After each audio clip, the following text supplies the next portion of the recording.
Chapter 136, The Sea is Vast. Takuhei chased rapidly after Juchi. After traveling a bit, he encountered Juchi's clone.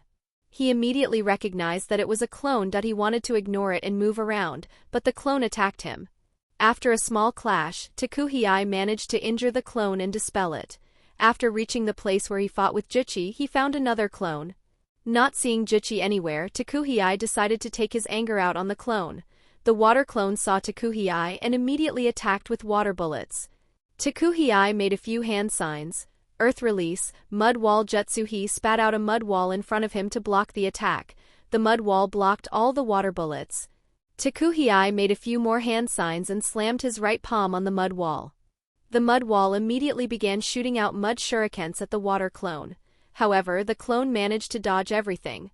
The speed of the mud shurikens was slower due to the drag inside the water. The two exchanged more attacks. As they kept fighting, Takuhei's mood kept getting worse. Though the clone didn't manage to land any hits on him, the fact that he couldn't defeat the clone of a not-so-famous Jounin for so long hurt his pride. After a couple of minutes, the clone's chakra was almost exhausted. It stopped attacking and said, "There is no need to fight anymore." Takuhei stopped, but his face was ugly. The clone smirked on seeing his expression. He said, "My main body has already escaped far away. You will never be able to catch him. I can tell you that my main body has no intention of returning to the land of hot water. However, if you keep hunting me persistently, I will give up on a peaceful life and go back to the land of hot water occasionally to kill your civilians. Convey this message to your daimyo." Takuhei's face was ugly. However, he didn't reply. There was no point in talking with a water clone. After all, the message wouldn't travel to the main body. Seeing his ugly face, the water clone laughed. His body began dispersing. Hearing his laughter finally pushed Takuhei off the edge. He moved forward. A mud spear formed in his right hand. It solidified instantly and he threw it at the clone. He thought, "At the very least I will dispel this clone." Juchi's clone smiled and made a hand sign. His water body's shape began deforming. The mud spear passed through its body without harming it. The clone's body transformed into a water blade that slashed at Takuhei's face at such a close distance. Takuhei had no time to harden his skin. He immediately tried moving out of the way. The water blade hit his right cheek and left a cut on it. The cut wasn't serious. However, it was a big slap to his face. It was a big blow to his pride. After such a pitiful performance, with what face could he ask the daimyo for more funds? Not wanting to give up like that, he tried searching for Juchi fruitlessly.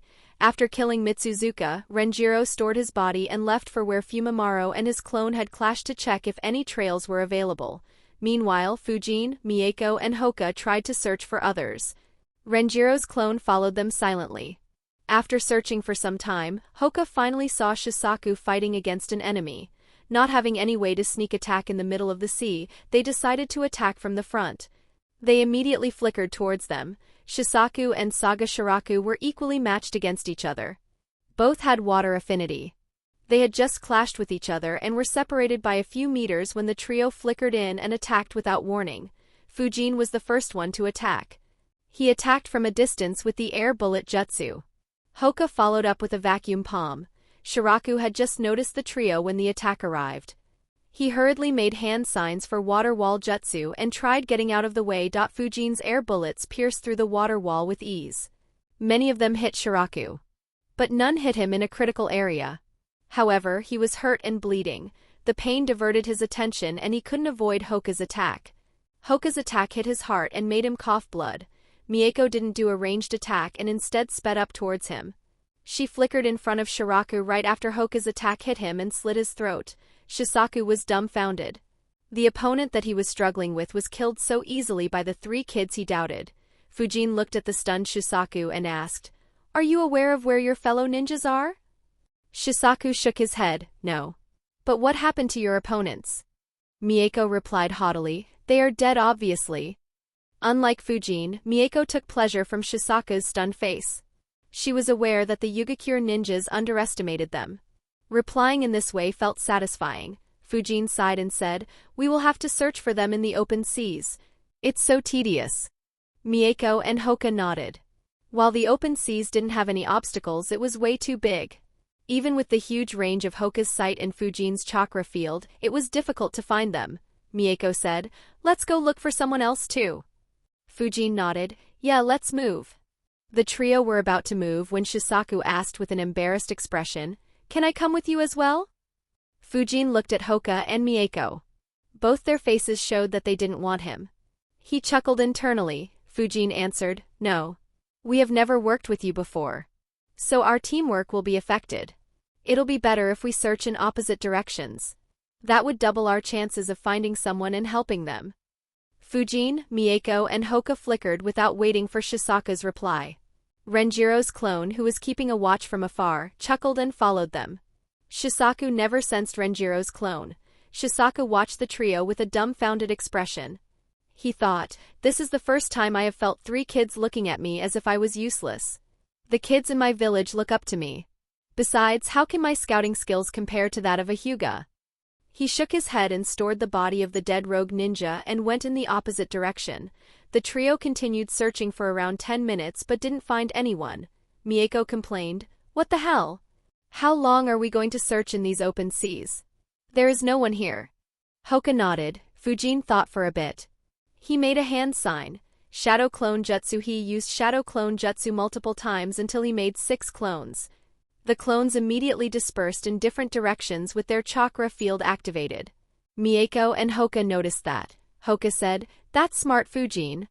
Mieko asked in an annoying tone, "Why didn't you use this tactic earlier?"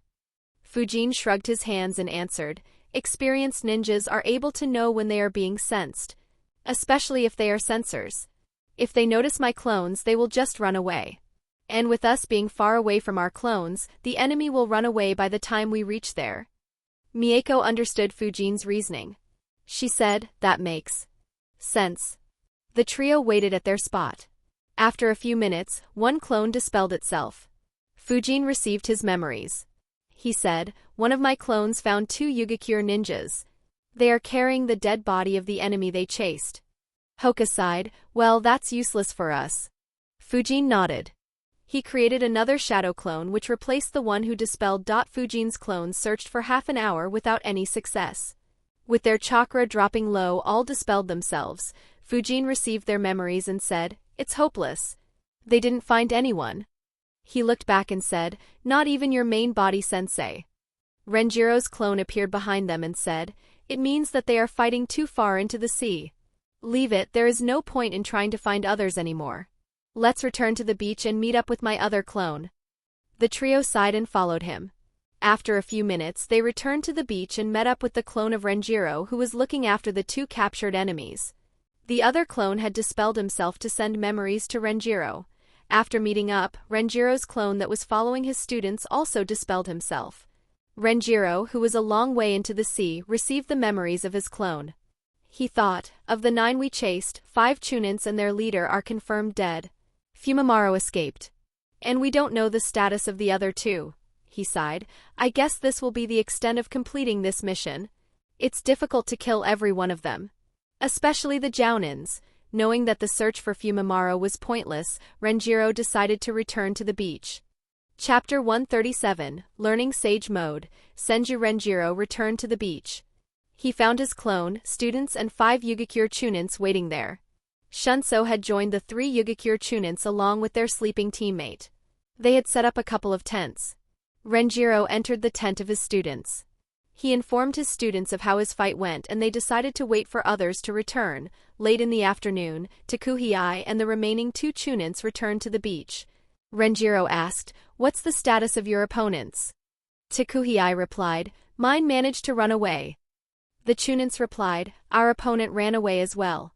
We tried searching but couldn't find anyone." Renjiro nodded and said, "From 13 Chunins and 3 Jounins, only 2 Jounins and 1 Chunin are left. And we suffered no casualties. The mission can be considered a success. The ones who escaped will not dare to return here again. And once the news spreads, other rogue ninjas also won't dare to create chaos in the land of hot water." Takuhei asked, "Which other Jounin managed to escape?" Renjiro answered, "I killed Mitsuzuka. Fumimaro managed to injure my clone and escaped." Takuhei breathed a sigh of relief. He said, "Good. As long as Mitsuzuka is dead, this mission can be considered a success. Renjiro nodded and handed him a scroll. He said, his body is inside it. Takuhei accepted the scroll. Renjiro looked at Fujin and said, give him the body of the ninja you killed as well. Fujin nodded and handed the scroll to Takuhei. Takuhei chatted more about the mission. He talked with his subordinates as well to understand everything that took place. With the mission over, Team Renjiro returned to Konoha. Renjiro said, I'll report the mission's success to Lord Hokage. You guys can leave. Everyone nodded and left. Fujin was considering what his future actions should be while heading home. As he was walking in his thoughts, he saw something in the corner of his eye. He turned his head to the right to see a man with long white hair peeking in through a hole. He looked up to see what the man was peeking into. Fujin's eyes twitched as he read the sign. It read Konoha Hot Springs. The man was peeking into the women's section of the bath. Fujin's eyes glowed as he observed the man. His chakra was humongous. He sighed as he thought, pervy sage. What an appropriate name. A shame that he won't get that name for a few more years. Still, I wonder what he's doing here. Did he come back to report something to Hiruzen? Or did Hiruzen call him back due to the threat of the coup? His presence could make the Uchihas more cautious. Jiraiya sensed someone looking at him and turned around. He saw an 11-year-old boy staring at him with glowing eyes. He thought, what does this kid want? I hope he doesn't interfere in my research. He was about to continue peeking when the boy's chakra suddenly spiked. He began making hand signs rapidly. Jiraiya panicked. What the hell? Since when did young brats begin having Jounin-level chakra? And why the hell is he making hand signs for the air bullet jutsu? Does he want to destroy the bathhouse? Jiraiya immediately flickered and appeared next to Fujin and grabbed his hands. He asked, calm down, kiddo. What are you doing? Fujin looked into his eyes and said, Grandpa said that all perverts must be caught, castrated and tied to a pole to be whipped publicly to death. Jiraiya's eyes twitched. He asked, which crazy old man is your grandpa? Fujin replied, Lord Third. Now let my hands go and accept your punishment. Jiraiya's eyes twitched once again. He complained in his mind, how many young kids is that old man going to fool into calling him grandpa? And since when did he become so righteous? No, this doesn't sound like him at all. He is as perverted as me.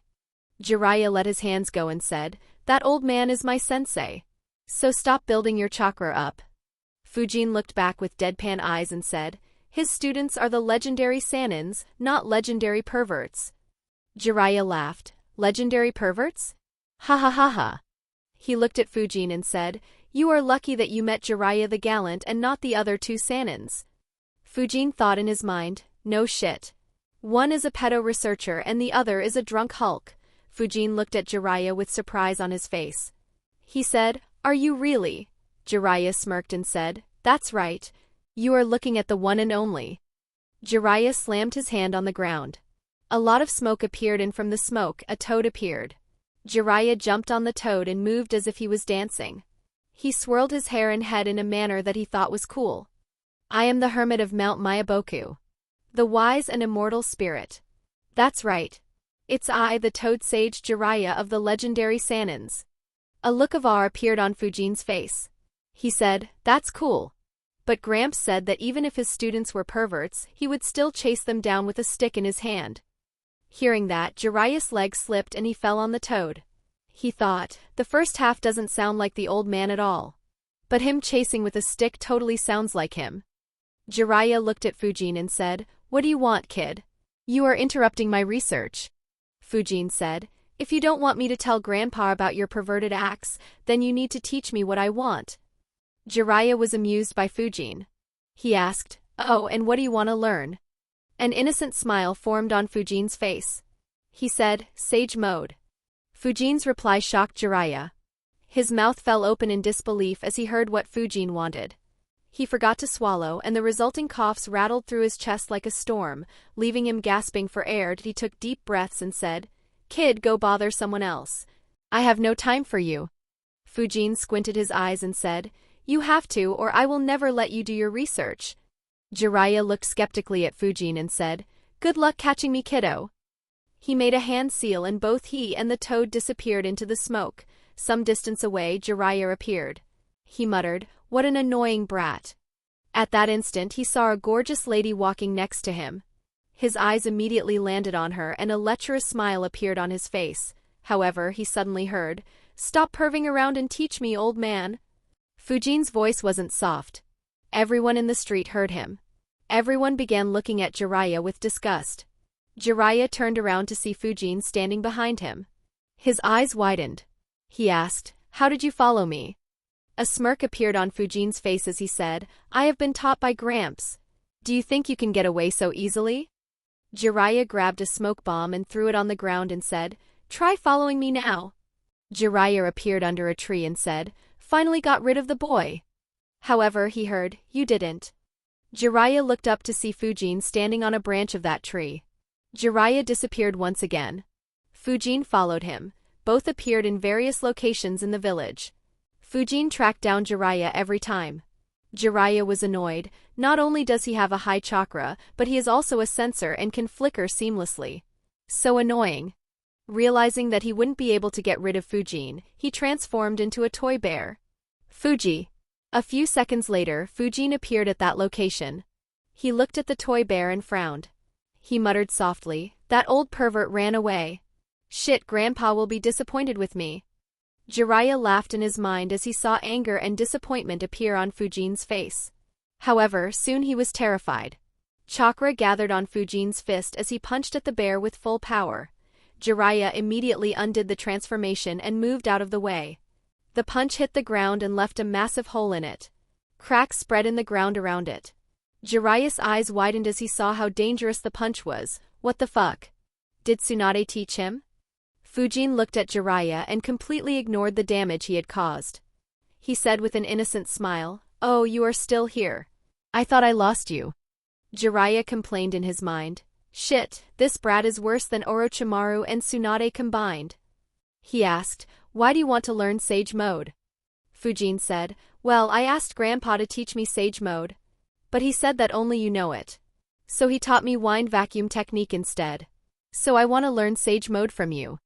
Jiraiya watched with a deadpan expression. "You didn't answer my question." "Wait, those sentences aren't even in sync with each other." Jiraiya sighed and said, "I can't teach you Sage Mode either. I was taught by the toads and they won't teach anyone else." Fujin expected such a reply. He quickly said, "That's fine. You can tell me how to learn Sage Mode and monitor me. I'll learn it on my own." A frown formed on Jiraiya's face. He said, "Sage Mode is very risky to learn." However, Fujin was adamant and kept asking him. Finally, Jiraiya gave up and agreed. Both flickered to the training ground. Fujin sat in a meditative position. Jiraiya said, "Try to feel natural energy around you. And absorb it and mix it with your own chakra. Once you manage to do it, I'll tell you the ratios." Fujin nodded and began sensing. However, without any help, he had no success. Jiraiya saw Fujin try unsuccessfully and smirked. "Suzuki Fujin? Sensei told me information about him. Orphan, hardworking, extremely talented with the sword and wind release and has very high chakra for his age. Unfortunately, it looks like he has allowed himself to be very arrogant. This should make him more humble." Fujin spent 6 hours trying to sense Sage Chakra without any success. Finally, he sighed and asked Jiraiya, "Could you give me some tips?" Jiraiya said, "I already gave you all." Fujin said, "Can you tell me anything else? Like how do you feel when you absorb natural chakra or anything else that could help me?" Jiraiya thought for a bit and said, "Now that you say, I do feel a tingling sensation in my back whenever I activate Sage Mode." Fujin asked, "Tingling sensation?" Jiraiya turned around and pointed at the center of his back. He said, "Over here. I concentrate my chakra and get a tingling feeling here while activating Sage Mode." Fujin was lost in his thoughts on hearing that, tingling feeling. Tingling feeling. Tingling feeling. It feels like I have forgotten something important. He sat in the meditative position once again and concentrated his energy on his back.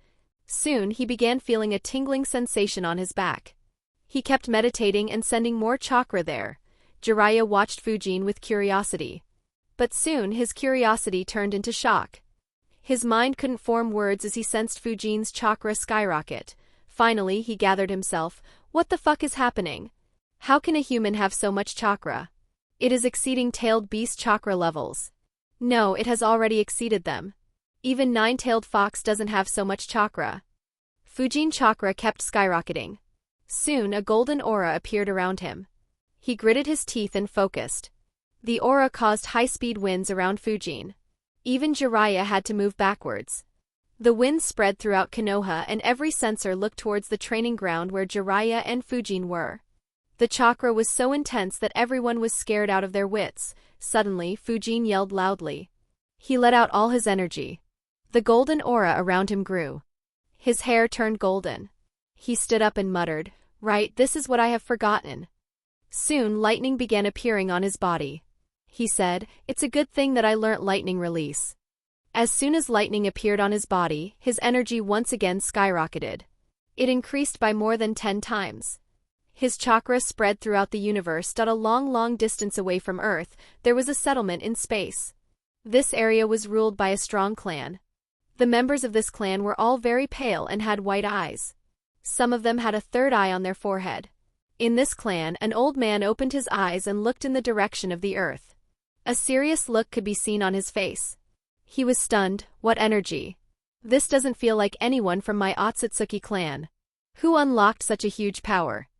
Fujin looked at Jiraiya and said, "You can increase the length of your hair, right? Can you show me how it's done?" Jiraiya was scared shitless by Fujin's aura.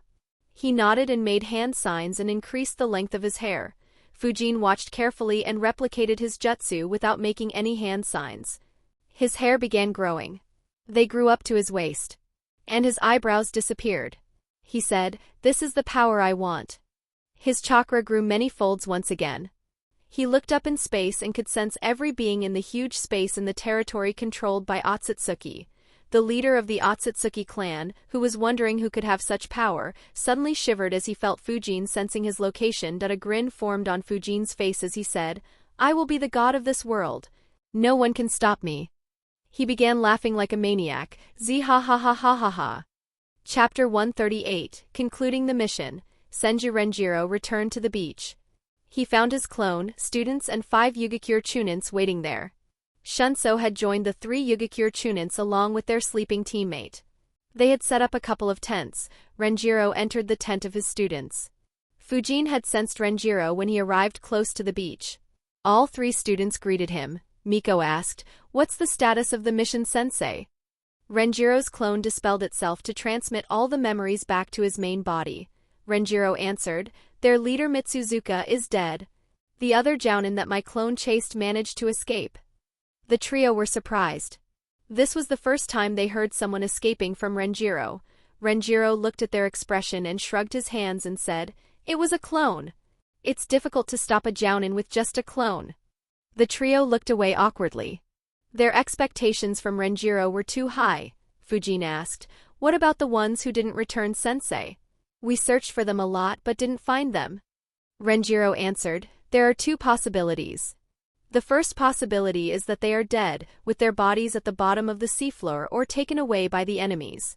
Or the second possibility of them failing their mission and trying to search for the enemy fruitlessly." The trio nodded. They had reached the same conclusion. Renjiro continued, "Let's wait here till the evening. If they are alive, they will return when their chakra drops low." The trio nodded. The tent became silent. They didn't have anything to do but wait. After some time, Fujin said, "I am bored of eating ration bars. You guys want to hunt fish?" Hoka and Mieko immediately agreed. Hoka said, "Definitely." Mieko said, "Let's go." All 3 flickered out of the tent, leaving Renjiro alone. Renjiro sighed and muttered, "Oh well. This mission is pretty much over. No harm in having some fun." Before diving into the water, Mieko announced, "The one who catches the biggest fish is the winner. The time limit is 10 minutes. She dived into the sea without waiting for the response of her teammates. Hoka and Fujin chuckled and dived into the water as well. Mieko activated her Sharingan to watch properly underwater. Hoka activated his Byakugan. He had the advantage in this competition. Fujin spread his chakra field to pick up on signs of fish. They dispersed in different directions. The Yugakure ninjas noticed them diving into the sea in a hurry. Shunso wondered, did they find an enemy? He immediately alerted others and they prepared themselves for a fight. The trio searched under the sea. Hoka was the first one to find prey. He saw a big whale shark. He ran towards it quickly. The whale shark noticed something coming towards it and sensed the danger. It immediately charged towards Hoka to tackle and bite him.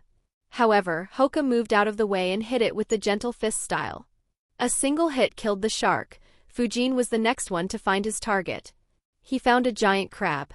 He thought, damn, do crabs in this world become so freaking huge? On second thoughts, there are gigantic toads. So this shouldn't be strange, I guess. The crab noticed Fujin and attacked him with its giant claws. Fujin dodged and gathered chakra on his fist. He punched between its eyes. The punch caused cracks to appear on its shell. Its brain was smashed due to the punch. It died. Fujin lifted the crab and began making his way back. Mieko saw quite a few giant fishes. But she wasn't satisfied. When the time began to run out, her eyes laid upon an 8-meter-long bluefin tuna. She immediately went towards it and killed it. She carried it back. Hoka was the first one to return to the coast. Behind him, he dragged a 12-meter-long whale shark. The Yugakure ninjas watched with wide eyes. One of them cursed, "Those brats went fishing. We don't know where our teammates are and they are enjoying themselves." Shunso calmed him, "Calm down. They have done more than enough for the mission. No point in getting angry with them." The guy snorted and stayed quiet. Soon, Fujin returned. He walked on the surface of the sea with his right arm stretched up. He was carrying the giant crab on his right hand. He walked next to Hoka's shark and dropped his crab there. Hoka quickly observed and smirked. He claimed, "My shark is 12 meters long. Your crab is only 10 meters in height. I won." Fujin's eyes twitched. He countered, "Look at their sizes. Your shark is only 2 meters wide. My crab is 8 meters wide. So mine is much bigger than yours." Hoka was about to argue when Mieko returned. She was carrying an 8-meter-long blue tuna fish. She saw Fujin's crab and Hoka's whale shark and her face became upset. Hoka chuckled, "Well, we know who the loser is." Fujin nodded. Mieko's tuna was the shortest and the thinnest among the three. Mieko snorted in displeasure. Hoka asked, "Mieko, judge whether Fujin's crab or my shark is bigger." Mieko was upset at losing. She turned her head away and snorted, "I don't care which fish is bigger. Why are you arguing like little kids?" Fujin and Hoka gave her deadpan looks. Hearing the commotion, Renjiro left the tent. Hoka looked at him and said, "Sensei, you be the judge. Is my shark or Fujin's crab bigger?" Renjiro's eyes twitched. He thought, why are they being so childish? He looked at Mieko, who was looking away from them and had the smallest fish, and realized, looks like it was her idea. Hoka pressed Renjiro, "Come on, sensei. Tell me that my fish is bigger." Renjiro replied, "Stop being childish and cook the fish you caught." Hoka sighed due to not getting any answer. Fujin chuckled at his antics. The trio decided what fish to eat. After some discussion, they decided to eat the crab as none of them had eaten a giant crab before. The shark and the tuna were stored in special storage scrolls that helped keep food fresh. Preparing and cooking the crab took quite some time. All four ate it till their stomachs were full. They invited the Yugakure ninjas, but they politely refused the invitation.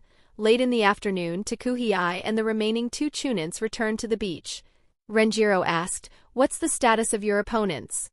Takuhei replied, "Mine managed to run away." The chunins replied, "Our opponent ran away as well. We tried searching but couldn't find anyone." Renjiro nodded and said, "From 13 chunins and 3 jounins, only 2 jounins and 1 chunin are left. And we suffered no casualties. The mission can be considered a success. The ones who escaped will not dare to return here again. And once the news spreads, other rogue ninjas also won't dare to create chaos in the land of hot water." Takuhei asked, "Which other jounin managed to escape?" Renjiro answered, "I killed Mitsuzuka. Fumimaro managed to injure my clone and escaped." Takuhei breathed a sigh of relief. He said, "Good. As long as Mitsuzuka is dead, this mission can be considered a success." Renjiro nodded and handed him a scroll. He said, "His body is inside it." Takuhei accepted the scroll. Renjiro looked at Fujin and said, "Give him the body of the ninja you killed as well." Fujin nodded and handed the scroll to Takuhei. Takuhei chatted more about the mission. He talked with his subordinates as well to understand everything that took place. After understanding everything, he walked to Team Renjiro's tent. On entering, he saw the 2 captured rogue ninjas. He said, "Renjiro, I want to take over these 2 as well." Renjiro shook his head and said, "They surrendered to me. I will take them to Konoha and interrogate them properly." Takuhei realized why Renjiro was adamant. They could provide Konoha with a lot of important information regarding the current state of affairs in Kirigakure. However, he insisted, "Renjiro, a lot of innocent civilians were killed by these guys. I can understand your point. However, we have to answer to the citizens of the Land of Hot Water. So allow me to take them back first. Later, we can transport them to the Land of Fire." Renjiro frowned. He could understand Takuhei's point of view, but these 2 could provide Konoha with a lot of information. He thought for a bit and concluded, "If I stay adamant, I can take these 2 to Konoha. Takuhei won't stop me and the daimyo won't say anything either." But this was a mission issued by the daimyo. He will be displeased by this action and the goodwill generated by this mission will be lost, Renjiro said. "All right. But you are not allowed to maim or cripple them. I will report about them to Lord Hokage and he will send a team to retrieve them. Pass this message to your daimyo." Takuhei sighed in relief. He immediately agreed to Renjiro's conditions. Chapter 139, Holy Shit. Takuhei smiled and said, "The reward for completing the mission should already be handed to Konoha. As for the bounties, Lord Daimyo will send them to Konoha as soon as he can." Fujin asked, "What bounties?" Takuhei replied, "Due to the chaos that this group created, Lord Daimyo had put bounties on their heads. Mitsuzuka had a bounty of 20 million ryo. Any jounin in the rogue group had a bounty of 10 million ryo, while the chunins had a bounty of 2 million each." He looked at the kids and said, "Fujin, you killed 2 chunins. Mieko and Hoka, you 2 killed 1 each. And you 3 helped Shisaku in killing his opponent. So the reward for that kill would be split among you 4. Fujin was stunned. "The hell? 4.5 million ryo for such an easy job." Takuhei smiled on seeing Fujin's reaction. Hoka and Mieko didn't react much. Fujin looked at Renjiro and thought, he killed Mitsuzuka. In addition, he killed the 2 gatekeepers and 4 more chunins before the fight began. He'll get a freaking 32 million ryo. Renjiro noticed Fujin's gaze but didn't react. Takuhei said, "I will lead my team to collect the dead bodies from under the debris." Renjiro said, "All right. We will take our leave then." Takuhei asked, "You don't want to rest for a bit in the town?" Renjiro answered, "No, we had some rest. Besides, the borders of the Land of Fire are closer to here than the town." Takuhei nodded and said, "All right. It was good working alongside you." Renjiro smiled and said, "It was good working alongside you as well." Takuhei left. Renjiro looked at his squad and said, "Pack up, we are leaving." The trio nodded and immediately packed up the tent. After gathering everything, they left. As they moved through the forest, Fujin asked, "Sensei, do rank missions pay so much?" Renjiro replied, "It depends on how critical the mission is for the ones who issue it." This time, the daimyo was under a lot of public pressure. That is why he issued those bounties. Fujin nodded. Mieko asked, "Sensei, how difficult are the rank S missions?" Renjiro answered, "Well, imagine having to do this mission with just a squad of 4 ninjas. So if this wasn't a joint mission, it would have been close to a rank S mission. Usually, rank S missions aren't labeled as such due to difficulty. Rather, it is the critical nature of the missions. If it is labeled rank S due to difficulty, then our opponent would be an elite jounin. Someone who could go up equally against me." Mieko, Fujin and Hoka paid attention to Renjiro's words. Since this one would probably be their last mission together, they asked Renjiro a lot of questions. Renjiro answered them patiently and resolved their queries. While they were moving, Fujin occasionally activated his chakra field, while Hoka activated his Byakugan. During one such occasion, Fujin sensed something that shocked him. Fujin shouted, "Halt! 2 huge chakras are incoming.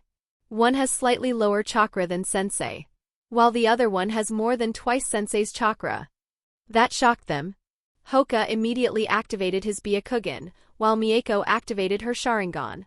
Renjiro also became serious. He thought, "My chakra was naturally high due to being a senju. The ones who had chakra equal to or higher than me are usually S-ranked ninjas." Renjiro spoke. Hoka answered, "One is a shinobi from Kumo while the other is from Taki." Both are rogue ninja. Suddenly, Hoka stopped speaking. There was a stunned expression on his body. Renjiro asked, "What did you see?" Hoka answered in a shocked voice, "The one with the higher chakra has a different body. It's disgusting." This surprised them. Fujin thought, disgusting body? A few faces appeared in his mind. Around 800 meters from Team Renjiro, two ninjas were traveling at a rapid speed. One of them was 5 feet 6 inches tall and very slim. The other one was over 6 feet tall and had a well-built body. The slim one asked, "Are you sure that Cash Cow will be traveling from here?" The tall guy answered, "My sources are never wrong. Now shut up and keep moving." Suddenly, both their eyes widened. The slim guy chuckled and said, "Looks like you were right, freak. Let's go quickly." Both of them sensed Fujin sensing them and moved rapidly towards Team Renjiro. Team Renjiro waited to see who was approaching them so quickly. Fujin had a very bad feeling. In a few seconds, two silhouettes appeared in front of them. Fujin watched as his eyes kept widening. They both wore long black cloaks with red clouds, red interiors, and chin-high collars. Fujin didn't recognize one of them. But the other, Hiriko. Look, if you've actually made it this far into the video and you're still here, come on then, hit subscribe. And honestly, if you think a friend of yours would like this, go on and share it with them. It really helps out. Right, I'm done.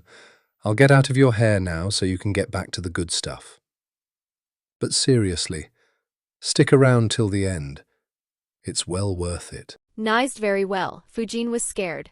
No, he was horrified. Only one thought ran through his mind, motherfucking Kakuzu. Renjiro looked at them. He didn't recognize Kakuzu but recognized the other one. He was surprised. He said, "Kaminari, I heard that you had disappeared from the land of lightning. Didn't know that you became a rogue ninja. Looks like Kumogakure did a good job of hiding your details." A scowl formed on Kaminari's face. He didn't like anyone recalling his days when he was in Kumogakure. Though Renjiro spoke casually, he was on full alert to start a fight. Fujin looked at Mieko and made eye contact. Mieko noticed his gaze and understood what he wanted. Meanwhile, Hoka kept observing Kakuzu's body. He was very surprised at seeing the 5 hearts inside Kakuzu's body.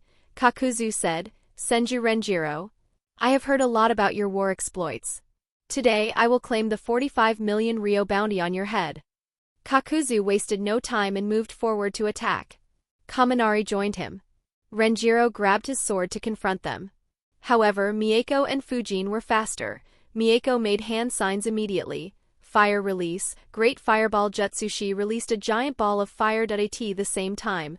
Fujin launched his supercharged Jutsu Wind release, Great Breakthrough Jutsu. Both Jutsus combined. The fireball dispersed and spread out throughout the Great Breakthrough Jutsu. Kakuzu and Kaminari, who were focused on Renjiro, were surprised. Kakuzu had used such a combination several times in the past. He understood its lethality. So did Kaminari. Both flickered behind. Kakuzu made a hand sign. An earth dome appeared and covered them both. Renjiro noticed the earth dome and smirked. He made a hand sign and was about to slam his hands on the ground. Mieko and Hoka were prepared to go on the assault too. However, Fujin yelled, "Formation 9." As soon as they heard it, their eyes widened. Kakuzu and Kaminari were protected by the earth dome. However, soon needles began forming on the inside surface of the dome. Kakuzu noticed them and snorted. He made a hand sign and all the needles crumbled into dust and soil. They felt that the combination jutsu had already passed and hence lifted the earth dome. But instead of a clear battlefield, they were met by a 20 feet tall sloth who attacked them with its giant claws. They both flickered in opposite directions. Realizing that Kakuzu would be the bigger threat, he flickered in front of Kakuzu and attacked with his swords. Kakuzu saw Renjiro and made a hand sign.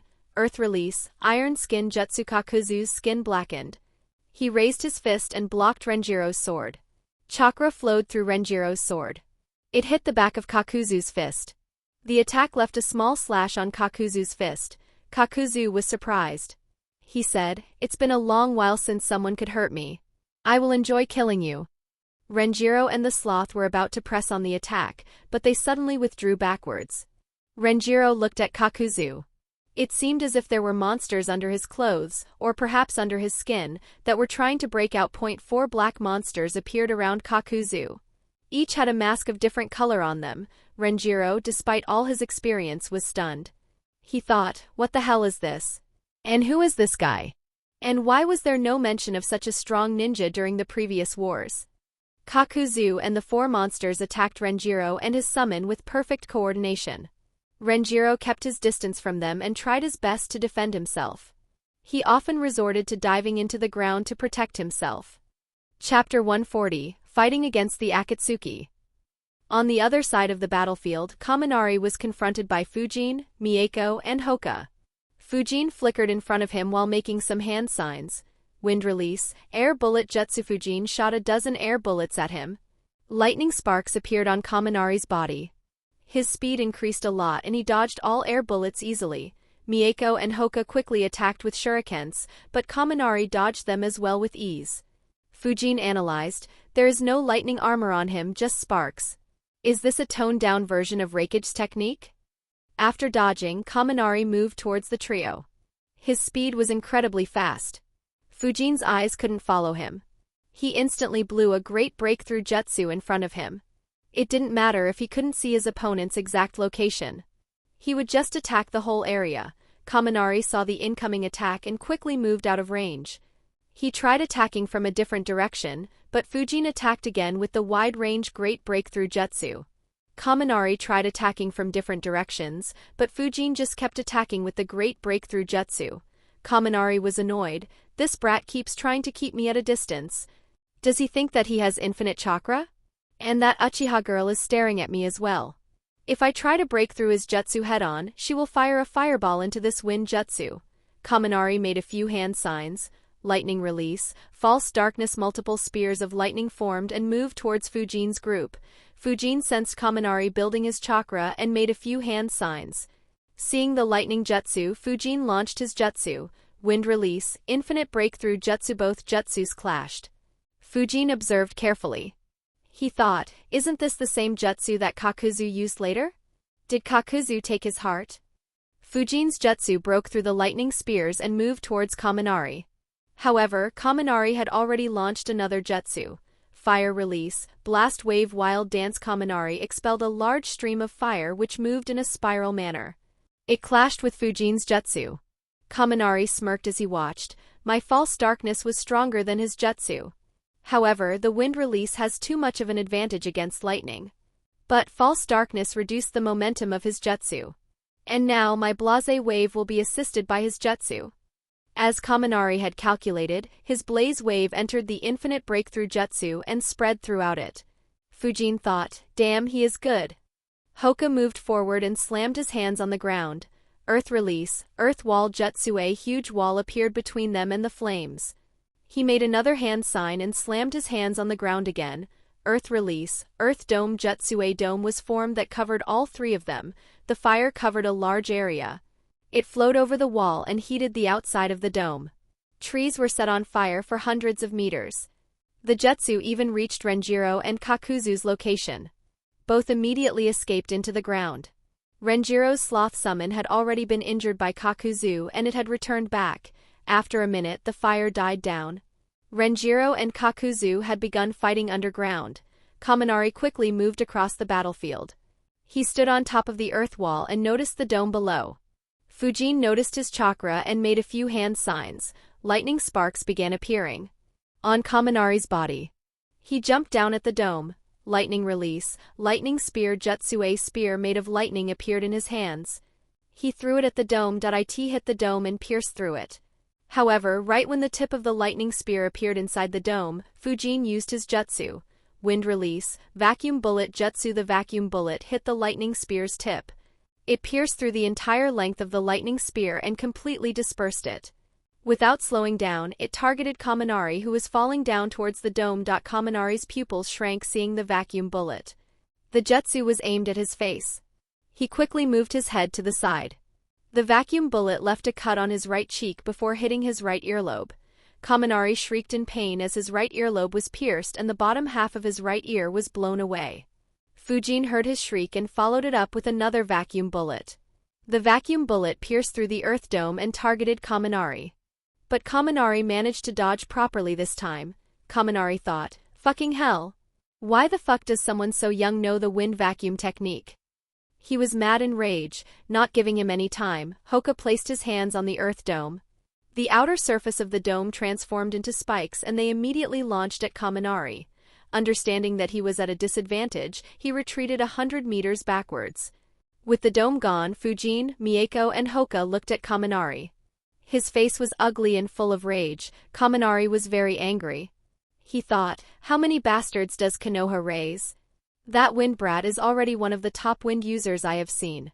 And that Hyuga scum can use Earth Release as well as any Jounin level ninja from IWA. And they don't even look like they're in their teens. Kaminari made a hand sign.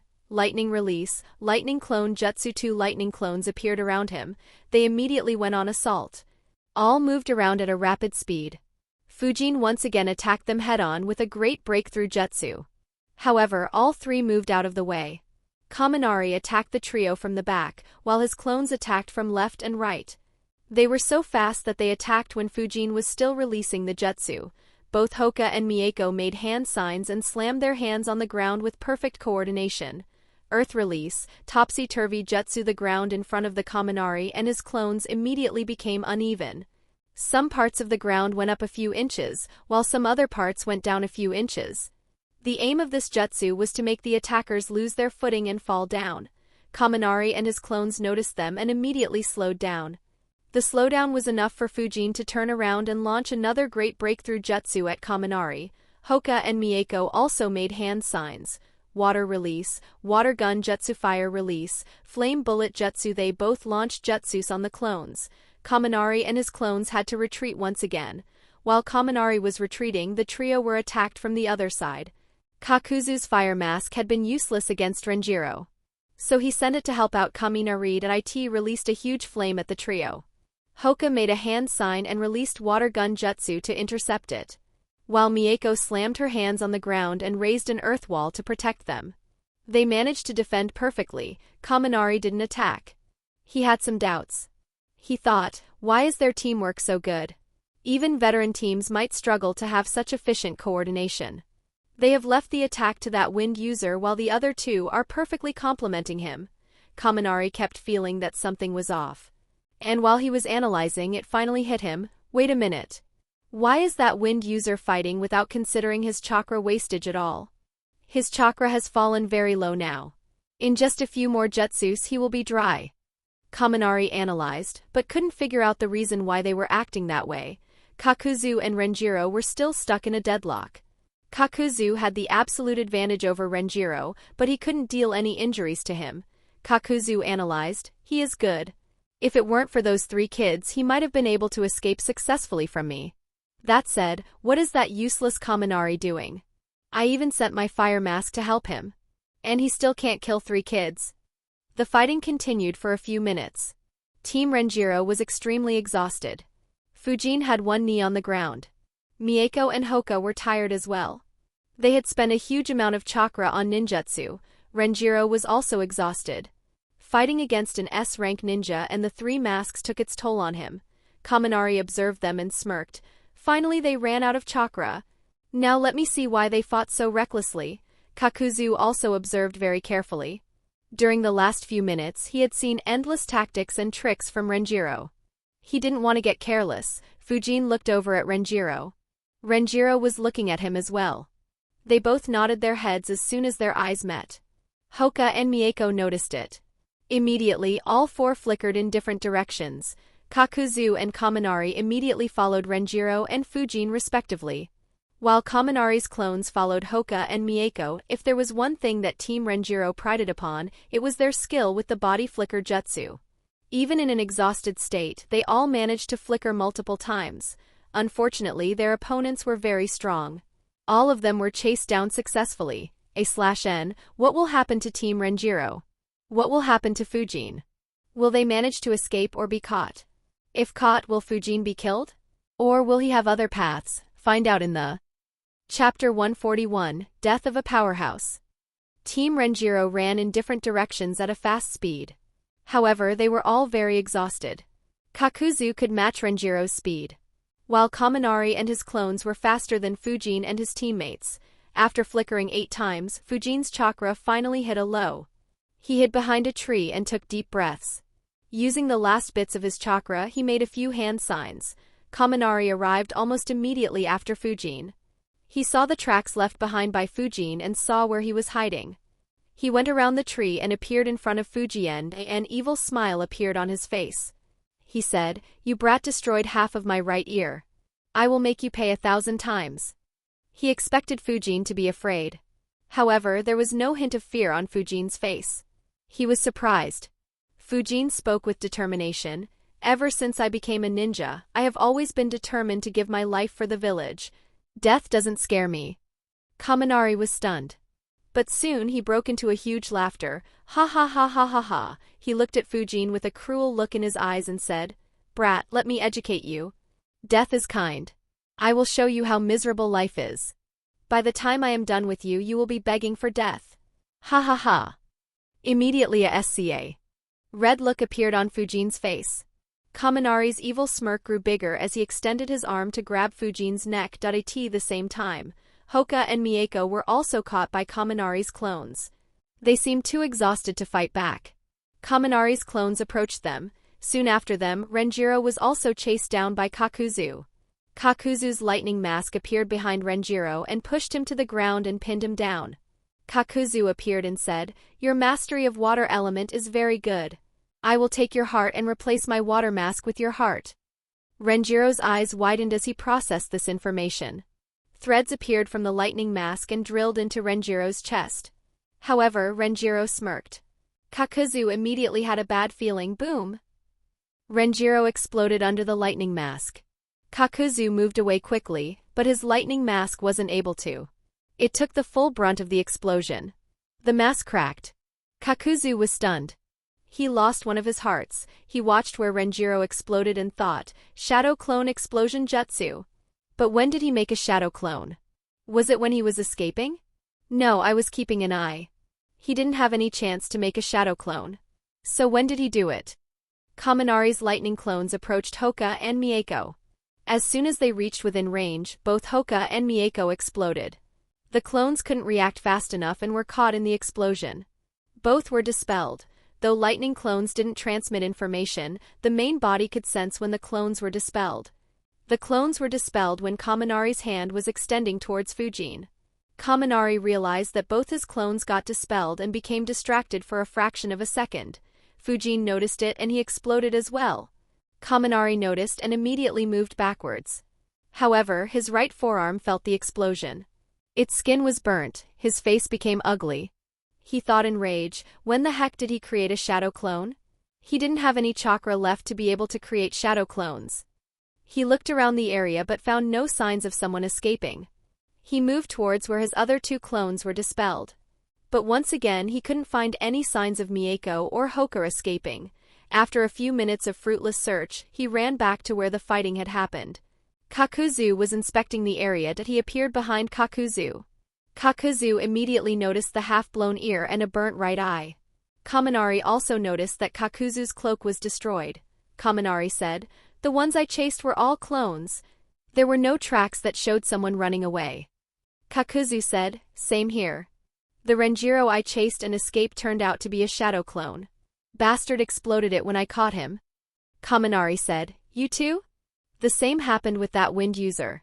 I am guessing it was the same with the other 2 as well. But when did they create the clones?" Kakuzu replied, "We were probably fighting the clones the whole time. Though they tried to hide their tracks, signs are showing that 4 people escaped from this route, and their clones all escaped in opposite directions of the Land of Fire's border. It looks like they wanted to lure us away and buy some time to escape." Kaminari was surprised. Immediately he became very angry. Blood vessels could be seen on his forehead.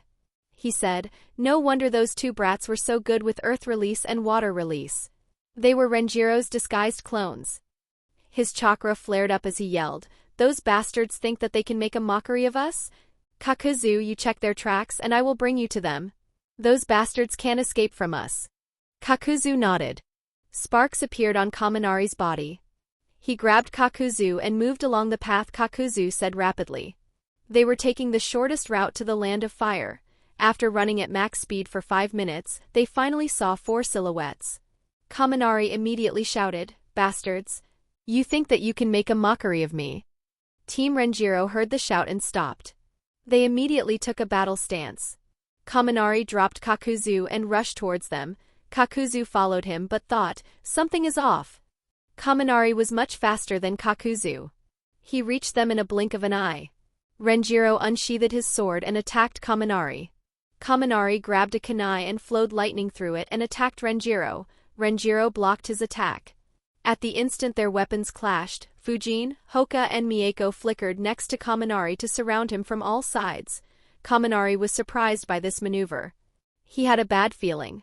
Immediately all 4 exploded. Kakuzu sensed it and stayed behind. Kaminari, however, was completely caught in the explosion. He released lightning from all over his body to form armor, but he wasn't proficient in such an application of lightning.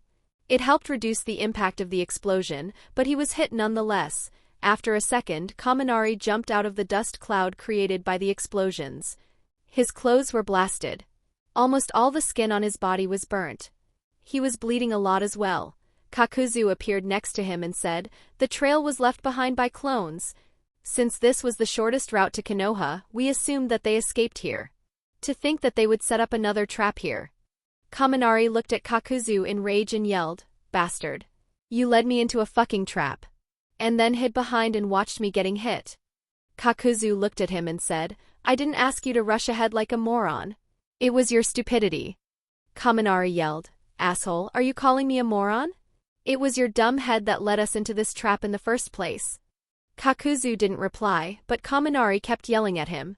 After yelling for a bit, Kaminari turned around and walked away. However, in the next instant, an arm pierced through his right lung. Kaminari looked down in horror. Threads drilled into his body as Kakuzu began taking his heart. Kakuzu said, "I guess they didn't tell you. My previous partners died because I couldn't stand them and killed them." Kaminari was stunned. A rogue ninja from Kumogakure, who was on the threshold of reaching S rank, died without anyone seeing. Well, not without anyone seeing, as 2 pairs of eyes were watching this act. The first pair of eyes belonged to Zetsu. The other belonged to Renjiro's shadow clone. Fujin's clone sensed when Kakuzu and Kaminari were chasing after them. He relayed the information to Renjiro's clone, who used the minimum amount of chakra needed to create a shadow clone. The clone moved out of the path and hid underground. After killing Kaminari, Kakuzu removed his heart. Threads gathered around that heart and a new lightning mask was formed. Renjiro's clone watched the whole process. Surprisingly, Kakuzu didn't feel anyone keeping an eye on him until he was done with the process. After the lightning mask formed, it entered into Kakuzu's body. Knowing that any further hunt was meaningless, Kakuzu retreated away from the Land of Fire. Renjiro's clone Dispel led itself to transmit the information back. Long away from where Kaminari died, Team Renjiro entered the Land of Fire. Chapter 142, Formation 9. Flashback. Team Renjiro was about to press on the attack, when Fujin said, "Formation 9." The eyes of Renjiro, Mieko and Hoka widened. Formation 9 was a code word for a battle tactic that Renjiro had taught them. It was a tactic used under a specific condition. The condition was that they are facing adversity so strong that they have no chance of victory and a high chance of death. Renjiro's eyes widened, but he completed his jutsu. Fujin made 1 shadow clone and poured around 70% of his chakra into it. Renjiro made 3 clones and poured 60% chakra into 1 clone and 5% chakra into each of his remaining 2 clones. The weaker clones used the transformation jutsu to transform into Hoka and Mieko, as neither of them knew the shadow clone jutsu. He followed up with the summoning jutsu to summon the sloth. All this was done in under 2 seconds while Kakuzu and Kaminari were hiding under the dome. The clones stayed behind while the real ones escaped by flickering continuously. After escaping for a kilometer, Renjiro made 3 more clones while Fujin made another. A couple of clones transformed into Mieko and Hoka once again and continued escaping forward. While the real team took a different and longer path and left behind no tracks at all. After splitting, Fujin was breathing hard. He had lost most of his chakra to the clones. Since he planned to end with Shadow Explosion Jutsu, his clones won't return any chakra. After moving for a bit, Mieko asked seriously, "Why did you say Formation 9? Who were those guys? Fujin didn't reply and tapped one of the pockets of his flak jacket. A scroll dropped. Fujin opened it and summoned a bottle. Everyone watched as a bottle of soldier pills appeared in Fujin's hands. Fujin opened and consumed a pill. He looked at Renjiro and asked, "Do you want one as well, sensei?" Renjiro nodded and took a pill. Fujin kept the bottle back and answered, "The masked man is Kakuzu. I read his information in the bingo book. He is, or rather was, an S-rank ninja." This information surprised them. Especially Renjiro, who knew the information of all S-rank ninjas. Renjiro asked, "What do you mean by was?" Fujin answered, "According to the information, he was sent by Takigakure to assassinate Lord First Hokage. But he failed and was presumed dead. However, somehow he managed to make it alive and return to his village. After returning, he revolted against his village and became a rogue ninja. He was never seen again. I guess everyone assumed that he died and hence he isn't put in the shorter bingo books." The explanation shocked them. But soon they became skeptical. Mieko said, "The first Hokage lived a lunooning time ago. How would that guy still be alive if he fought back then?" Mieko purposefully stretched the word long while speaking to tease Fujin. Even Renjiro was doubtful of this information. How could someone that old look so young? Fujin shrugged and said, "We will get the information when our clones are dispelled. If you have the bigger bingo book, you are free to check." He looked at Mieko with a smirk on his face and said, "If you want to go back to check with your own eyes, then good luck. I'll be sure to offer flowers to your grave, haha." Renjiro instantly shut him up. "Don't joke about such things. Anyways, fighting them wasn't a part of our mission. So there is no need to risk our lives against enemies we don't have information about." Fujin looked at Hoka and asked, "Hoka, you said his body was disgusting. What did you see?" Hoka answered, "Instead of nerves and blood vessels, his body seems to be made of threads. And he had 5 hearts in his body." Mieko was shocked. She asked, "5 hearts? How can something like that be possible?" Hoka replied, "I have no idea." They both looked at Renjiro. So did Fujin. Renjiro shook his head and said, "I have never heard about any such technique. But if we assume that having just 1 heart would keep him alive, it could mean that he just faked his death against Lord First." Fujin, Mieko, and Hoka nodded. They all analyzed the information. After some time, Fujin asked, "Sensei, who was the other guy?" Renjiro looked at Fujin and asked, "You didn't see him in the bingo book?" Fujin answered, "The bingo book has way too many names. I probably forgot. I only read the S-ranked ninjas in detail." Renjiro understood. The bingo books had a lot of names.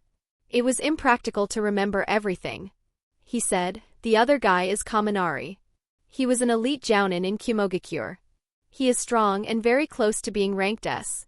He was deployed against Kirigakure in the Third War. So I never fought him before." Fujin was surprised. He thought, Akatsuki recruits ninjas who aren't S-ranked? I guess none of Kakuzu's previous partners was S-ranked. That's why they died at his hands. This guy will be killed by him as well. Fujin asked Renjiro, "Why did he go rogue?" Renjiro answered, "We don't have much information regarding that. He went missing after the Third War. We speculated that the Third Raikage passed the secrets of his lightning release, chakra mode, to his son and not to him. That is why he couldn't master the lightning release, chakra mode, and hence didn't have any chance at becoming the 4th Raikage. Seeing that he has gone rogue, it looks like this is indeed the case." Fujin was surprised. He thought, "Oh well, no matter the world, nepotism exists everywhere." Fujin replied, "I see. That seems dumb." Renjiro nodded, "Yeah, it is." Fujin said, "Did you notice their cloaks, sensei?" Renjiro nodded. Fujin said, "They are both rogue ninjas. And both are very strong. Seeing that they both wore the same cloak, they probably have some organization behind them." Renjiro agreed, "Yes. It is disturbing. I'll ask Lord Hokage to look into this. If there are more ninjas at this level in this organization, then they could pose a threat to even Konoha." They moved alongside the longer path for around 10 minutes while discussing more. Mieko and Hoka complained about missing out and decided to learn the Shadow Clone Jutsu after returning to the village. Team Renjiro flickered numerous times in order to ensure that they can't be chased. Mieko and Hoka also consumed a soldier pill each. While moving, Fujin wondered, Renjiro was never mentioned in the original story. Could it be because he was killed by Kakuzu? Then again, he is getting old. He could have just retired and stepped aside. And he probably became one of the thousands of nameless ninjas who participated in the Fourth War. Not much point thinking about it. Finally, Renjiro and Fujin received memories of their clones. Sweat immediately formed on Renjiro's face. He said in a shocked voice, "You were right, Fujin. Kakuzu is strong. Very strong. If we had stayed back, the most probable result would have been our death." Mieko and Hoka were shocked. Hoka asked, "He is stronger than even you, sensei?" Renjiro nodded. He answered, "Don't overestimate me. There are many who are stronger than me. While killing my clone, Kakuzu said something about taking my heart. I guess his longevity secrets have some relation with his multiple hearts.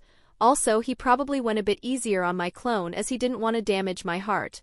If he was serious about killing me, my clone wouldn't have lasted that long." Mieko and Hoka were stunned by Renjiro's admission. Fujin wasn't surprised. He was well aware of how strong Kakuzu was. Renjiro looked at Fujin and said, "You did great. If it was known that you managed to injure Kaminari, your reputation would explode." Mieko and Hoka looked at Fujin with envy. Knowing their thoughts, Fujin looked at them with an innocent smile on his face and said, "I probably burnt his right forearm with the clone explosion too." They immediately snorted and looked away. They both hated looking at Fujin's smug face. Fujin looked at Renjiro and said, "Keep it a secret if you can, sensei. I don't want a bounty so soon." Renjiro nodded. Getting attention wasn't always a good thing. He said, "I'll report it to Lord Hokage secretly. Mieko, Hoka, don't talk about this to anyone." Both nodded. As a ninja, keeping secrets was critical. The lesser others knew about you, the higher your chances of victory would be. Kaminari was much stronger than Fujin. The reason that Fujin managed to injure him was that he got overconfident and wasn't aware of Fujin's skill with the wind vacuum technique. Fujin looked at Renjiro and said, "Using long and wide-range ninjutsu is very useful, especially when fighting against someone stronger." Renjiro nodded and said, "It's especially true for wind element. Facing Sunagakure in the desert is a nightmare.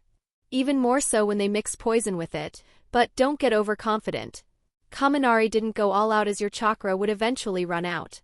If you are outmatched, then this tactic is only good for wasting time." Fujin nodded. He had sensed that Kaminari stalled only because his fighting tactic was unsustainable.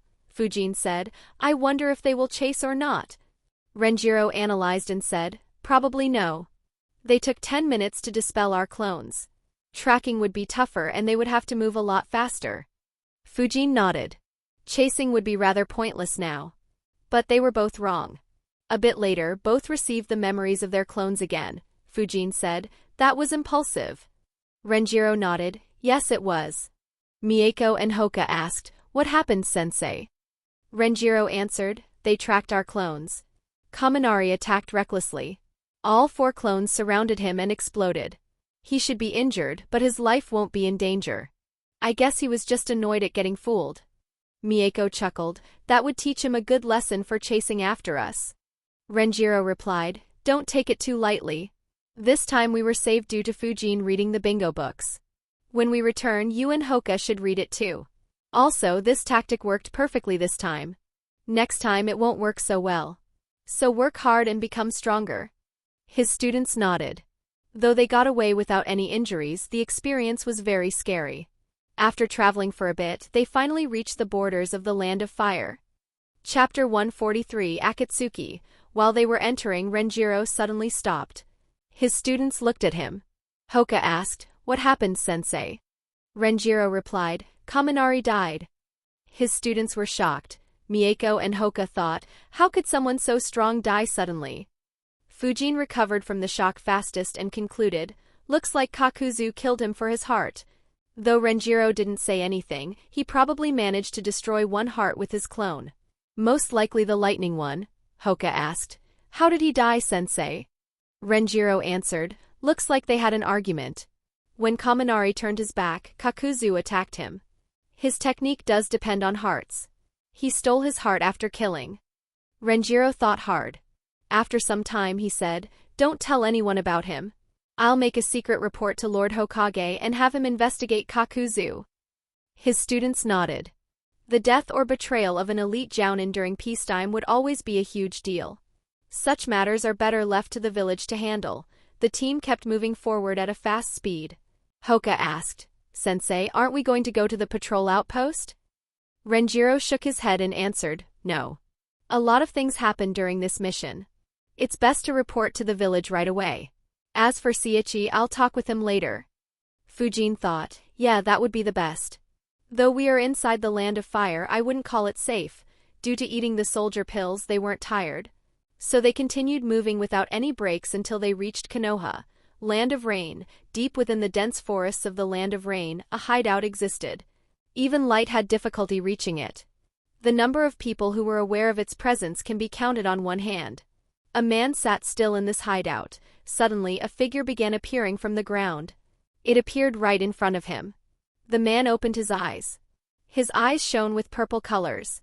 Multiple circles can be seen in his eyes. White Zetsu said, "Pain. Pain. You won't believe what I saw." The man sitting was the Deva Path of Nagato. Pain looked at White Zetsu, waiting for it to say. But he didn't say anything. Pain asked, "What did you see?" White Zetsu said excitedly, "Kakuzu and Kaminari fought against a squad from Konoha. The Konoha ninjas managed to run away and injured them. In the end, Kakuzu and Kaminari entered into an argument and Kakuzu killed him." Nagato was surprised. He asked, "Which squad of Konoha did they run into? Did the remaining two Sanins return?" Black Zetsu replied, "No. It was Senju Renjiro, an elite jounin from Konoha, and his students." Pain asked, "How strong are he and his students?" Black Zetsu replied, "He has a bounty of 45 million ryo. He is quite strong but not in S rank. His students just got promoted to chunins." Nagato was surprised once again. However, soon he was disappointed. He thought, a squad of fresh chunins led by an elite jounin managed to injure and run away from a couple of Akatsuki members. And they even caused an argument which resulted in one of my members dying. "So disappointing," White Zetsu said. "It was so surprising. Kaminari just turned his back to Kakuzu and got stabbed in the back." Nagato and Black Zetsu ignored White Zetsu. Black Zetsu asked, "What do we do now?" Pain answered, "Let Kakuzu move alone. Scout a partner for him that he can't kill." White Zetsu said, "Since Konoha ninjas fought with them, Konoha will now have information about us. If they focus on us, it may cause a lot of issues. They have some scary ninjas." Pain replied, "They most likely already know about us. Even if they take any action against us, they are no threat. You don't need to worry about it. Just scout for stronger members." Zetsu nodded and left. White Zetus said, "That was surprising. I thought he'd be upset or angry." Black Zetsu replied, "He is strong. Even without Akatsuki, he could capture all 9-tailed beasts. So he doesn't attach any importance to weaklings who die so easily." White Zetsu smiled and said, "Yeah. His eyes are so scary." Zetsu would search for new members for Akatsuki. Unfortunately, Haiden won't complete his ritual for quite a few years. So many more Akatsuki members would die at Kakuzu's hands. Konoha. After traveling the whole night, Team Renjiro returned to Konoha early in the morning. En route, Renjiro imparted his vast knowledge to his students to prepare them for their future. After entering Konoha, they went to the Hokage building right away. They walked towards the Hokage's office. The door was closed. Renjiro walked forward to knock on the door. However, an Umbu ninja appeared in front of him. The Umbu ninja said in a serious tone, "Lord Hokage is busy. You will have to wait." Renjiro looked back at him and said, "It's important." The Umbu ninja was surprised. He knew Renjiro. He said, "Lord Hokage is having a meeting with the elders." Renjiro replied, "It's more important. Besides, it's good that the elders are there. They would like to hear my report as well." The Umbu ninja nodded and said, "Wait a few seconds." He knocked on the door. Inside the office, Hiruzen was discussing some matters with Hamura and Kahaku. They stopped as soon as they heard the knock. The Umbu ninja entered and said, "Lord Hokage, Senju Renjiro has returned and has something important to report." Hiruzen furrowed his eyebrows. He thought, knowing Renjiro, he wouldn't interrupt for no reason. He said, "All right, send him in." On hearing Hiruzen, Renjiro entered the office. His students followed him. The Umbu ninja left the office and closed the door. Hiruzen looked at Renjiro and asked, "How did the mission go, Renjiro?" Renjiro answered, "The mission went well. There were 16 rogue ninjas who were formerly from Kirigakure. We killed 13. I'll report the details later. What happened while we were returning is important." Hiruzen and the elders paid close attention. Renjiro was one of the very few active elite jounins in Konoha. If he thought something to be important, it would be a serious matter. Renjiro said, "We were attacked by 2 rogue ninjas while we were returning. One of them was Kaminari from Kumogakure." Hiruzen and the elders immediately became serious. Renjiro continued, "The other was called Kakuzu. He is a rogue ninja from Takigakure." Fujin remembered his data from the bingo book. Apparently, he had tried assassinating Lord first. This surprised them. Kahaku immediately said, "That can't be right. Even if it is, that person would be very old and not worth our attention." Renjiro replied, "He is stronger than me. He would easily be categorized as an S-rank ninja. Luckily we escaped while deceiving them with clones. Otherwise, even getting away would have been unlikely." This shocked them. Renjiro's strength was top tier in Konoha. Only 3 in Konoha could claim to be able to kill him without allowing him to escape. Hiruzen asked, "Even you wouldn't have been able to get away?" Renjiro nodded. He said, "Even more worrisome is that they were wearing the same uniform. Both wore black cloaks with red clouds on them." Hiruzen's eyes widened. Renjiro noticed it. Hiruzen said, "Akatsuki." After a pause, he continued, "It's where my treacherous student joined after betraying us." Renjiro was shocked. He asked, "Even Orochimaru is there? What do we know about this organization?" Hiruzen replied, "Not much. Jiraiya tracked Orochimaru and they entered into a fight. He got this information from Orochimaru. We did some searching. Apparently, it is a mercenary organization. IWA and smaller countries around it often employ them, but we don't know much about them. Their leader is a mystery. So is their total number of members. Other than Orochimaru, we had heard just about Jizo joining them. And now we know about Kaminari and Kakuzu joining them as well." Renjiro analyzed and replied, "That's not much information." Hiruzen nodded. They discussed a bit about Akatsuki and what steps they should take. Renjiro proceeded to provide them with all the details of the encounter. Fujin, Hoka and Mieko paid attention and observed how Renjiro interacted with the leaders and provided the information. They noticed that Renjiro made no mention of Fujin's battle achievements against Kaminari. After half an hour of discussion, Hiruzen handed Team Renjiro the mission rewards. Hiruzen looked at the newly promoted Chunins who just had to undergo such a frightening encounter. He thought, "Sigh, I don't want such young kids to encounter such dangers. But since they survived, this incident will make them stronger. Should I reward them with something to motivate them more?" As the thought crossed his mind, Hiruzen's gaze fell upon Fujin. He immediately decided, "No, there is no need to." Team Renjiro was dismissed. They left the Hokage's building. Chapter 144, Chapter 141, Farewells. Renjiro looked at his students and said, "Come, let's go out to eat." His students followed him. Mieko asked, "Which restaurants are open at this time of the day, sensei?" Renjiro replied, "The ramen shop should be open. Follow quickly. It's my treat." He flickered. His students immediately began the race. They arrived at the shop and ordered their ramen. Renjiro asked, "What have you planned for the future?" Mieko replied, "I will join the Konoha police force." Hoka said, "My father will arrange for me to join a squad. So I will be doing more missions." Fujin answered, "I am not sure. I haven't thought about it. I guess I will spend some time mastering the wind vacuum technique." Renjiro thought and said, "Mieko, I know all Uchiha joined the police force. However, there aren't many opportunities to fight in the police force. I would recommend you to go on a few missions. It will provide you with more experience that will be helpful in becoming a jounin." Mieko nodded and said, "Yes, sensei. If the police force isn't a challenge, then I'll take difficult missions as well." Renjiro smiled. He looked at Hoka and said, "Hoka, don't forget to train ninjutsu as well." Hoka nodded and said with reluctance, "Yes, sensei." Renjiro looked at Fujin and said, "Fujin, training is good. But don't forget to do missions as well. In a battlefield, your skills will grow at a much faster pace than in a training field." Fujin nodded and said, "Yes, sensei." Tucci served ramen. They began eating. While eating, Renjiro said, Chunin is an important phase.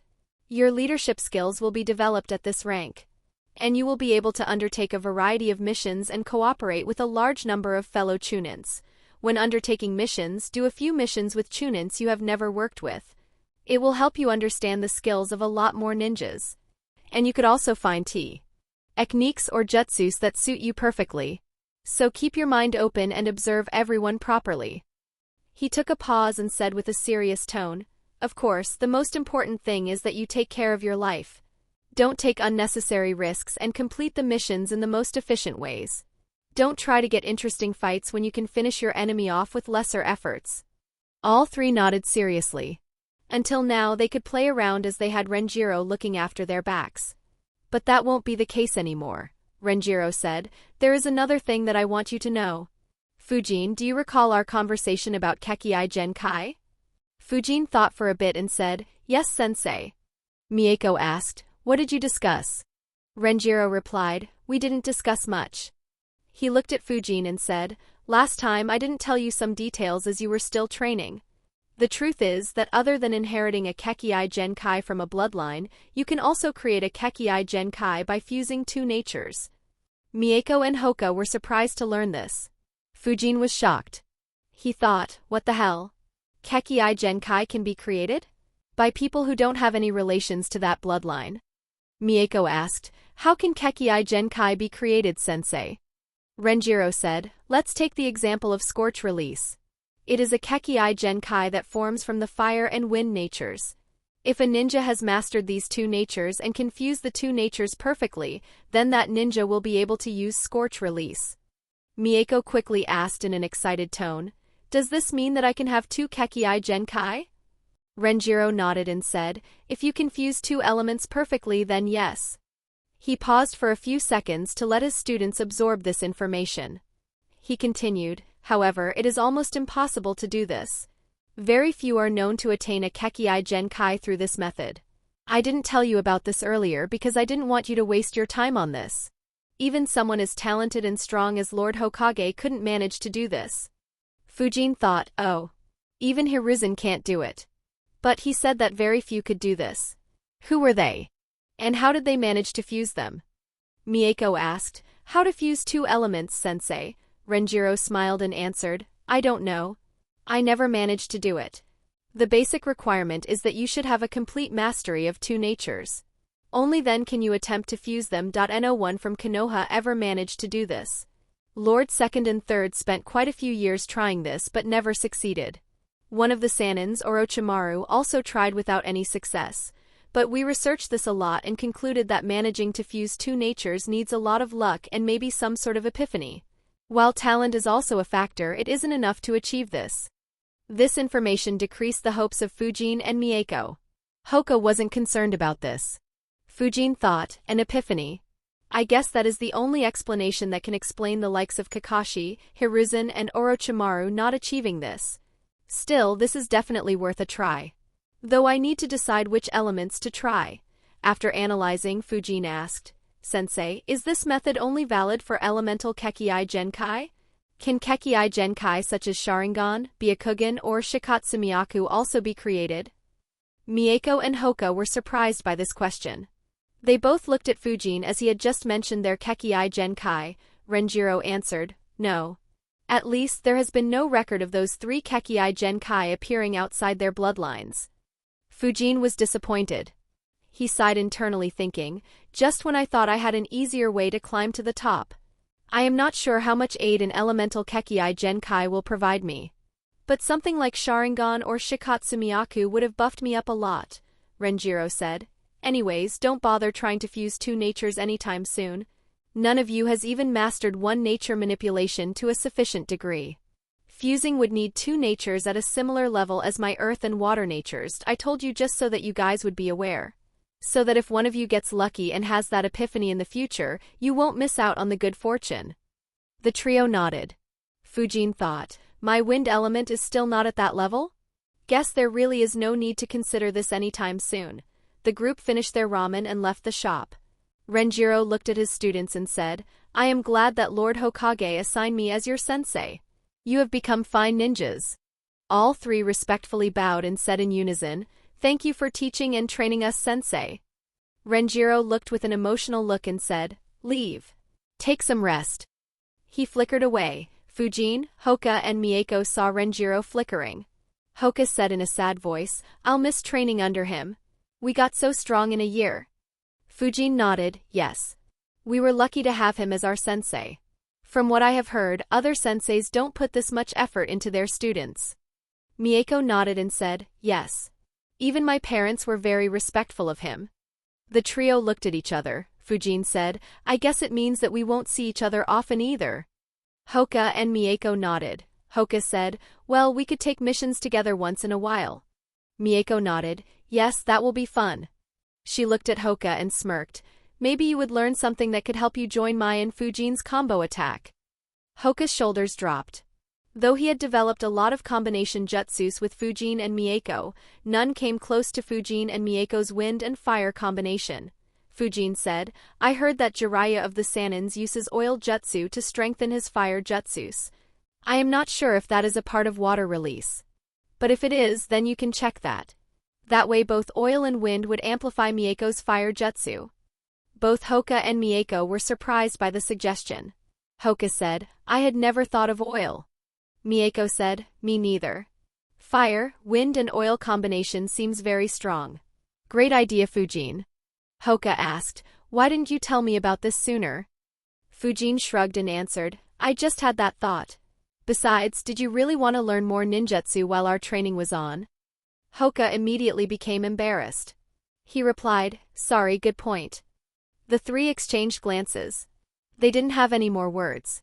Hoka said, "Let's leave, guys. Good luck.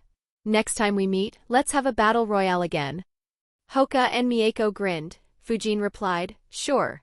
Hopefully the next time you two will last longer." Fujin began laughing. Mieko and Hoka angrily looked at Fujin, but he had flickered away. Only his laugh could still be heard. Mieko said, "That jerk is still as annoying as ever." Hoka sighed and said, "Yes. He was so quiet in the academy. I didn't think he'd have this side as well." Mieko said, "Anyways, see you later, Hoka." Hoka nodded and replied, "See you as well." They both left towards their home. Team Renjiro, which was assembled a year ago and completed 7 rank D, 41 rank C and 3 rank AM. Ishin's was finally disbanded. Chapter 145, Plans for the Future. Fujin went straight to his home after leaving. While moving, he thought, "What a crazy mission. Never thought I'd run into Kakazu so early. I'm not ready to face Akatsuki. It's doubtful that I'd be anytime soon. Sigh, this world is so dangerous.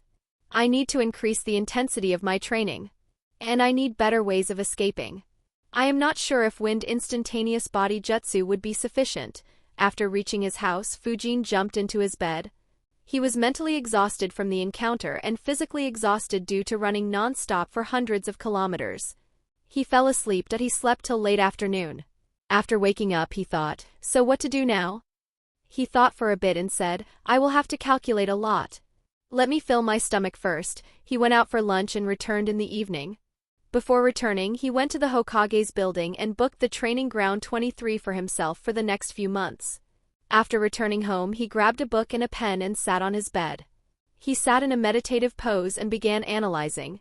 After a while, he opened his eyes. He concluded, Konoha is notoriously famous for being very strict with jounin promotions. It's safe to say that I won't become a jounin for at least 3 years. Likely more. So I won't get any access to any A rank wind jutsus for a long time. And I already have learnt the good B rank wind jutsus. So once I master those B rank wind jutsus, I can work on diversifying my skill set. Problem is that there are way too many things that I want to learn. Right now the most important thing is mastering air bullet jutsu and vacuum bullet jutsus. I need to be able to perform them without any hand signs, but I also need to learn to shoot multiple vacuum bullets. But from what Hiruzen said, I'll need quite some time before I'll be able to do it. He said that it will come naturally to me after performing a crazy number of vacuum bullet jutsus. But he didn't say how many times I'd need to practice it. I will make a decision on this after learning to use it without any hand signs. Next, I'll need to learn the B rank wind jutsus and perform them without hand signs as well. The next 2 important aspects are learning the lightning element and learning fuinjutsu. I am not sure how easy or difficult the lightning element will be. Especially since I have to keep it a secret. As for Fuinjutsu, that should be easy. I can spam shadow clones for learning Fuinjutsu. But I won't be able to practice it alongside ninjutsu training. The best time to learn Fuinjutsu will be when I am learning lightning manipulation. But it will have to stop when I start learning lightning jutsus. I'll make the decision when the time comes. After lightning and Fuinjutsu, I will try those ideas I have for wind jutsus. But I am afraid that some of those applications of wind chakra could injure me if I don't control it perfectly. So I will need to learn mystical palm before my chakra control is very good, so learning mystical palm shouldn't be an issue. Right now the skills that I am happy with are the Senju Taijutsu style and Samurai Saber technique. My Taijutsu and swordsmanship are both excellent. Especially when paired with long-range wind jutsus, I would like to raise my Senju Taijutsu to Tsunade's way of fighting. But it won't be easy. I had been trying it while training with Renjiro without a hint of success. Also, before I try to learn more ninjutsus, I have to sort out my current jutsus. I have learnt quite a lot of jutsus. But I don't use a few of them. First, I have to decide which jutsus I want to keep using. Then I will have to perfect them. That leaves just genjutsu. I haven't focused on genjutsu much. My focus has been more on ninjutsu, taijutsu and kenjutsu. I guess I should learn that genjutsu Tobirama had created to fight against the Uchiha. But for the rest it's probably best to not even try. After all, no matter how skillful I may become, it's impossible to match the Sharingan in genjutsu. I might as well just focus on countering genjutsu. I would also like to learn Juinjutsu, but I guess that will follow after Fuinjutsu. So that can wait. I guess that's all for now. The only idea left is, Fujin extended his right forearm forward. He tightened his palm. Chakra appeared on his palm. It rotated at a high speed and began taking the form of a sphere. It was slightly unstable initially, but soon it maintained a proper sphere shape. Fujin thought, I haven't practiced Rasengan at all for over a year. I could barely form it before I graduated. Now I need to master this jutsu properly. From the time I graduated, my chakra reserves and control have improved many folds. So mastering Rasengan shouldn't be taxing now. I need to be able to use it in combat situations. He went back to his bed and began writing down all the jutsus that he had learnt so far. Transformation Jutsu Clone Jutsu Substitution Jutsu Body Flicker Jutsu Shadow Clone Jutsu Rasengan Shadow Clone Explosion Jutsu Wind Release Gale Jutsu Jutsu Wind Clone Jutsu Wind Levitation Jutsu Projectile Control Jutsu Wind Retrieving Jutsu Gale Surge Jutsu Breakthrough Jutsu Dust Cloud Jutsu Wind Explosion Jutsu Propelling Winds Jutsu Great Breakthrough Jutsu Spinning Shield of Wind Jutsu Wind Gale Wolf Jutsu Wind Dragon Jutsu Wind Instantaneous Body Jutsu Wind Sword Jutsu Infinite Breakthrough Jutsu Wind Torpedo Jutsu Air Bullet Jutsu Vacuum Sphere Jutsu Vacuum Bullet Jutsu Earth Release Rock Shield Jutsu Earth Military Movement Jutsu Mud Moat Jutsu Earth Release Camp Jutsu Earth Instantaneous Body Jutsu Earth Holding Jutsu Earth Wall Jutsu Genjutsu Double Vision Jutsu Demonic Illusion Hell Viewing Jutsu Fujin saw the list and had just one thought, when the fuck did I learn 37 jutsus? He sighed and exclaimed, no wonder I felt the need to sort my jutsus. Sigh, this is so much work. He began analyzing all his jutsus and their utility. After what seemed like an epoch, Fujin was finally done. He concluded his thoughts, among 36 jutsus, only 3 jutsus are completely useless for me. Clone Jutsu, Wind Torpedo Jutsu and Earth Holding Jutsu. Wind clones are a much better option as compared to clone jutsu. As for Wind Torpedo Jutsu, Vacuum Bullet Jutsu does a much better job. As for Earth Holding Jutsu, it is too slow to be useful for anything. There are also some redundancies. Breakthrough, Great Breakthrough and Infinite Breakthrough Jutsus are just advanced forms of each other. In fact, aspects of both jutsus are covered in the Infinite Breakthrough Jutsu. So once I master the Infinite Breakthrough, I'll be able to increase its power by supercharging or decrease its power to Great Breakthrough or even Breakthrough by just controlling my chakra. It is the same with Rock Shield and Earth Wall Jutsus, and with Earth Military Movement and Earth Instantaneous Body Jutsus. Then there are some very basic jutsus. Gale, Wind Retrieving, Projectile Control, Wind Levit. Aishin Jutsu, Propelling Winds Jutsu and Dust Cloud Jutsus. Though these jutsus seem good, they don't work in a fast-paced battle. But I have already mastered them. And I have a cool idea for them. So I'll set them aside for now. Next are utility jutsus. These can provide some uses. Gale jutsu can be used to cover up footprints and smell. Earth release camp jutsu can be used to make a hideout. Mud moat jutsu can be used to set up traps. These jutsus are handy, but I don't need to master them as I won't use them in battle. Now for the important part. That is combat. I will divide jutsus into 4 parts: offense, defense, movement, and support. For defense, I have Earth Wall Jutsu and Spinning Shield of Wind Jutsu. Both are good and mastered. And I have some ideas to improve the Spinning Shield of Wind Jutsu. And I always have the option of escaping underground. This should be sufficient. For movement, I have Substitution Jutsu, Body Flicker Jutsu, Wind Instantaneous Body Jutsu, and Earth Instantaneous Body Jutsu. All 4 have been mastered. I wonder if there would be any lightning jutsu that promotes speed in the library. Anyways, this is good for now.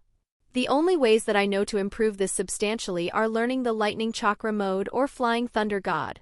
For support, I have shadow clone and wind clone jutsus. Both are good, especially when combined with shadow clone explosion jutsu. I also want to transform wind dragon jutsu and gale wind wolf jutsu into support. Otherwise, they aren't very effective. Lastly, offense. I guess I can further divide offense into close range, mid-range, and long range. For close range offense, well, that's a surprise. I only have Rasengan. Makes sense, I suppose. My sword is plenty. And my taijutsu is good as well. I guess I can improve this further by learning elemental Rasengan and maybe a jutsu like Chidori. For mid-range offense, I have Wind Explosion Jutsu, Wind Sword Jutsu, Infinite Breakthrough Jutsu, Air Bullet Jutsu, Vacuum Bullet Jutsu, and Vacuum Sphere Jutsu. I should stop using Wind Explosion and Air Bullet as soon as I can. And instead, use Vacuum Sphere and Vacuum Bullet. Only with sufficient practice will I be able to reach a stage where Vacuum Jutsus feel as natural as those jutsus that I guess Genjutsu would come under mid-range offense as well. I need to try using these 2 jutsus during missions against enemy Chunins and see how effective they are. Though in the long run they won't be very effective. Lastly, long-range offense. All my support jutsus double up as long-range offense. Infinite Breakthrough and Vacuum Bullet jutsus also double up as long-range jutsus. Especially Vacuum Bullet, which has a fearsome penetrating power. Alright, this is it. That covers all my jutsus.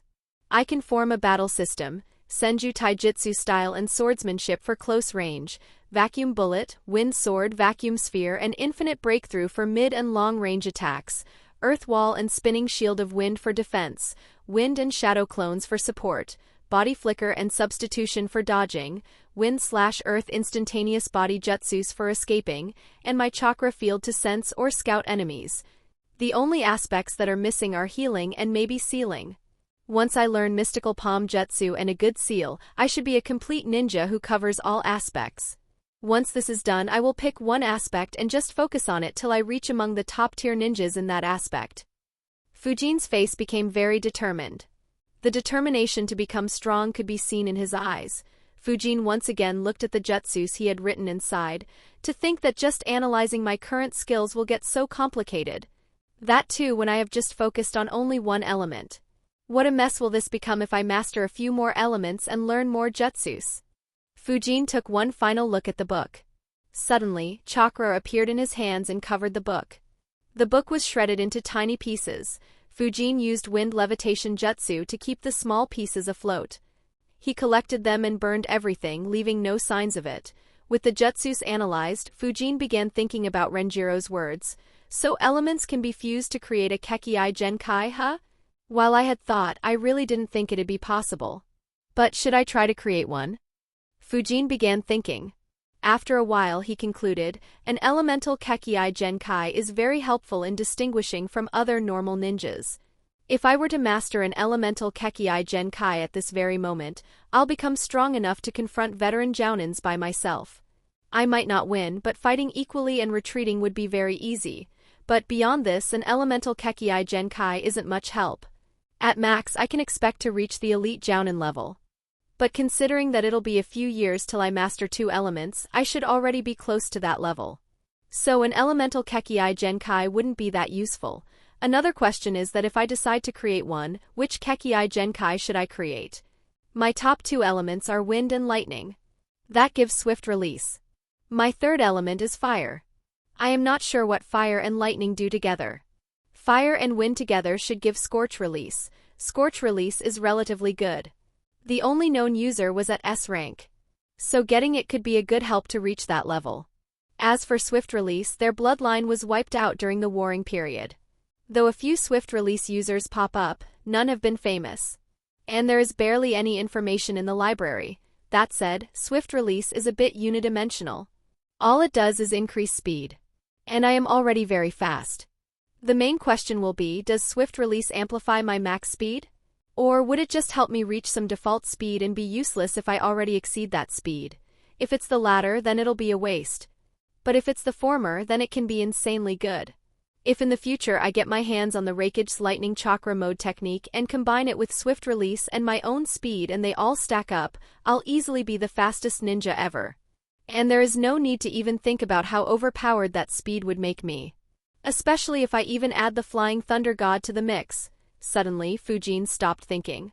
A wry smile appeared on Fujin's face as he realized, I am dreaming needlessly.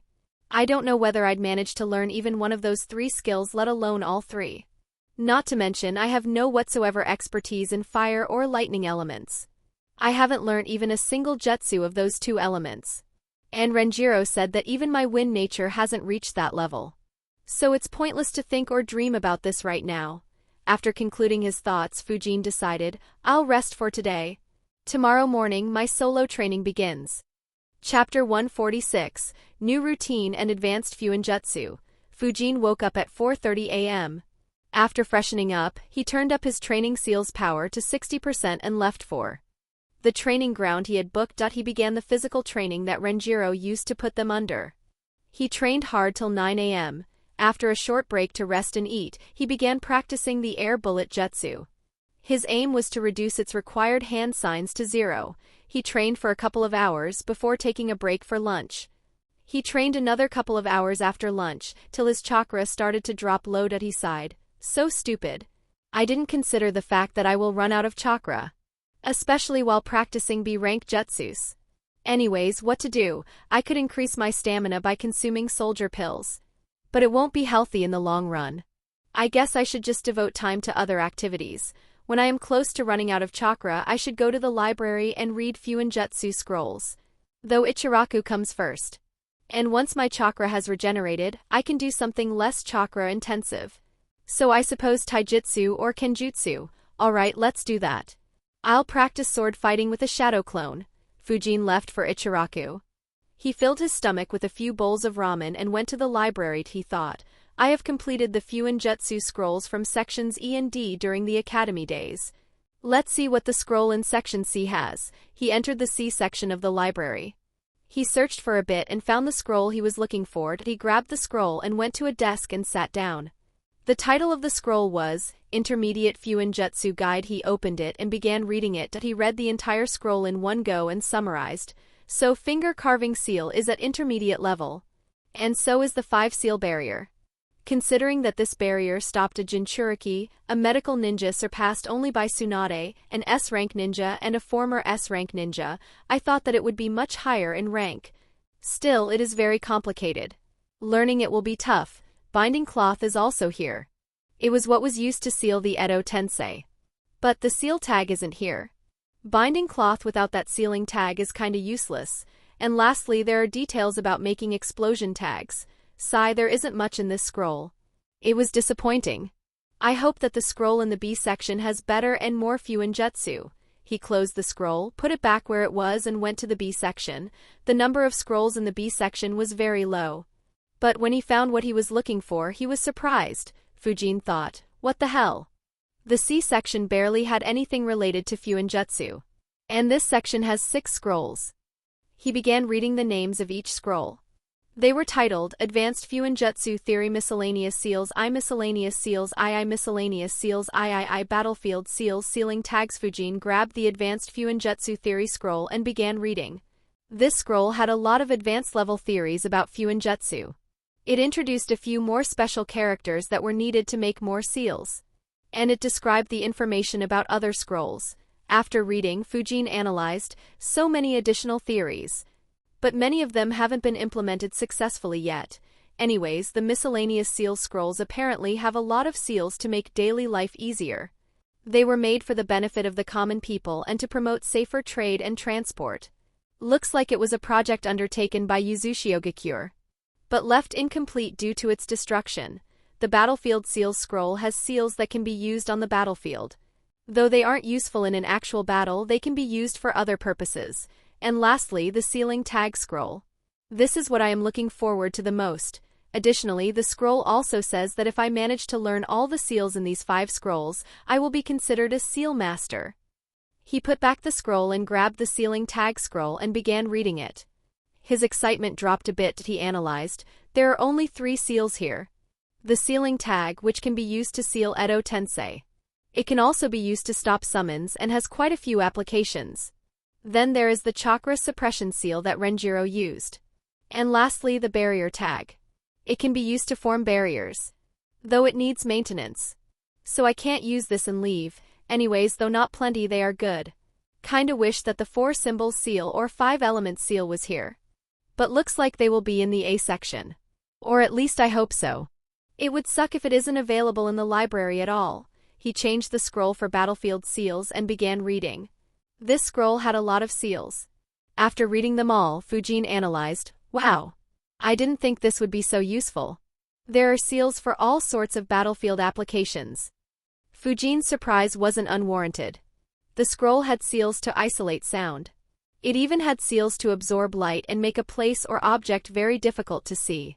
In addition, there were seals to prevent being seen by the Byakugan or the Sharingan or even by sensors. Fujin guessed that these were the seals used by those Kiri squads who they eliminated inside the Land of Fire.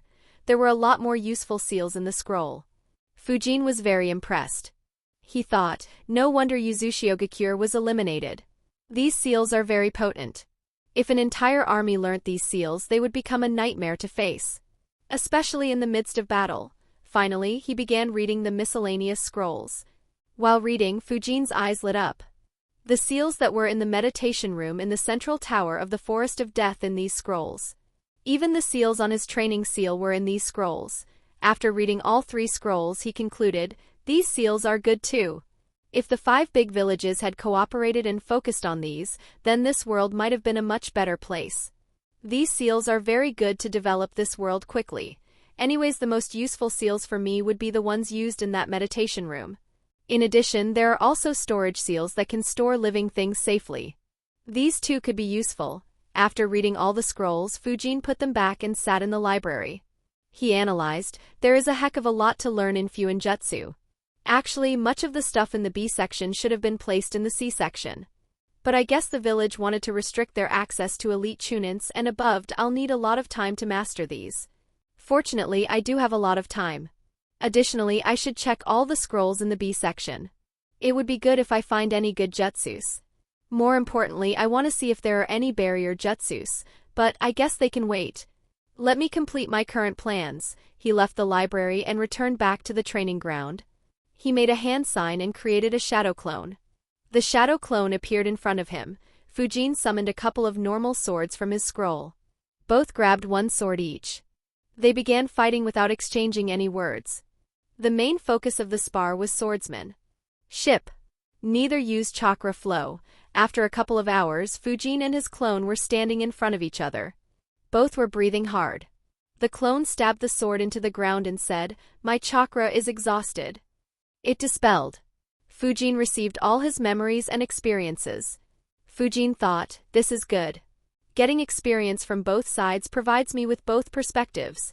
He sealed the sword back and left for yakiniku. He needed a lot of meat to keep up with his planned routine. From the next day onwards, Fujin settled into this routine. In the morning, he would do physical training. That would be followed up by practicing and trying to master the air bullet jutsu. Once he ran low on chakra, he would either go to the library and read the seals or meditate. And he would end his training with kenjutsu practice. Chapter 147, New House. On the 7th day of this routine, when Fujin returned back to his home, he noticed an envelope attached to his door. Fujin thought, that's new. He ripped it off and began reading. He thought, oh, this is a notice to call me to the mission office in the Hokage's office tomorrow at 8:15 a.m. Did the hot water daimyo send the bounty rewards? The next morning, Fujin began training once again. He ended his morning training an hour earlier and went to the Hokage building. On reaching, he saw Hoka and Mieko that he went up to them. Hoka asked, "Hey Fujin, how have you been doing?" Fujin replied, "Well, I got back to training. What about you guys?" Mieko gave Fujin the stink eye and said, "Back to training already? You need to get a hobby, Fujin." Fujin smirked and replied, "Training is a hobby." Mieko scoffed at his reply. Fujin looked at her and said in his mind, "Unlike you, I have more than a year to live." Hoka said, "Stop arguing. Let's go inside." The trio went inside. Fujin was thinking, Naruto and Sasuke should be 7 years old when the academy starts. So I guess the Uchiha massacre will happen in the next 12 months. Transmigration shouldn't have affected the politics around this incident. The only thing that could be considered is Hiruzen teaching Mieko. But I don't think it'll have much of an impact. They reached the Hokage's office and knocked on the door. Hatake Takao opened the door and looked at them and said, "The bandit exterminators?" Just 3 words instantly annoyed the trio. All their faces became dark. He said, "Come in." The trio entered the office with dark faces. Hiruzen stopped doing paperwork and looked at them. He wondered, why do they look like they have come here to give me money instead of coming here to take money? Takao opened a drawer and grabbed 3 packets. He handed one to each one of them. Hiruzen said, "You guys did a great job in the land of hot water. The joint commander of the mission, Takuhei, and their daimyo praised your work a lot." He looked at the package in their hands and said, "These are the bounty rewards that daimyo has sent for you. Fujin, yours has 4.5 million ryo. Mieko and Hoka, your packets have 2.5 million ryo each." Fujin saw his packet and thought, rank missions give a shitload of money. Hiruzen's eyes didn't miss Fujin looking at his packet. He thought, this brat is very greedy. I have to ensure that he doesn't pick up any bad habits. He asked, "What are you 3 planning to do with the money?" Mieko answered, "Nothing. My mom will take it all and put it in the bank. I can have access to it when I am older." Hoka said, "Same here. Though I'll be asking my dad to get me more tools to improve my strength." Hiruzen looked at Fujin. "What about you, Fujin?" Fujin thought for a bit and said, "I'll probably buy a new house. The one that the academy assigned me is too small and kinda old." Hiruzen was surprised. He never thought that Fujin would consider housing. Most orphans would live in their assigned houses for a long time. They would usually move out only when they get married. Hoka and Mieko were surprised as well. Hoka said, "That's good. Good luck, Fujin." Mieko added, "Yes, good luck, Fujin. Invite us when it's ready." Fujin nodded. Hiruzen said, "Good. Takao, arrange for a proper contractor to meet up with Fujin." "Good luck, Fujin." Fujin nodded and thanked him. They left the office. Takao followed Fujin. He said, "Fujin, follow me." Mieko and Hoka said goodbyes and left for their respective homes. Fujin followed Takao. He led Fujin to a huge shop. It was quite close to the Hokage building. Fujin observed the shop. Many workers were working here. And all seemed busy. He entered and said, "Old man Eiji." An old man looked at the entrance. He was around 60 years old. All his hair was white, but his back was still upright. Seeing Takao, he walked towards him. Takao began walking towards him. Fujin followed. Eiji said, "Takao, to what do I owe the pleasure? Does Lord Hokage require my services?" Takao shook his head.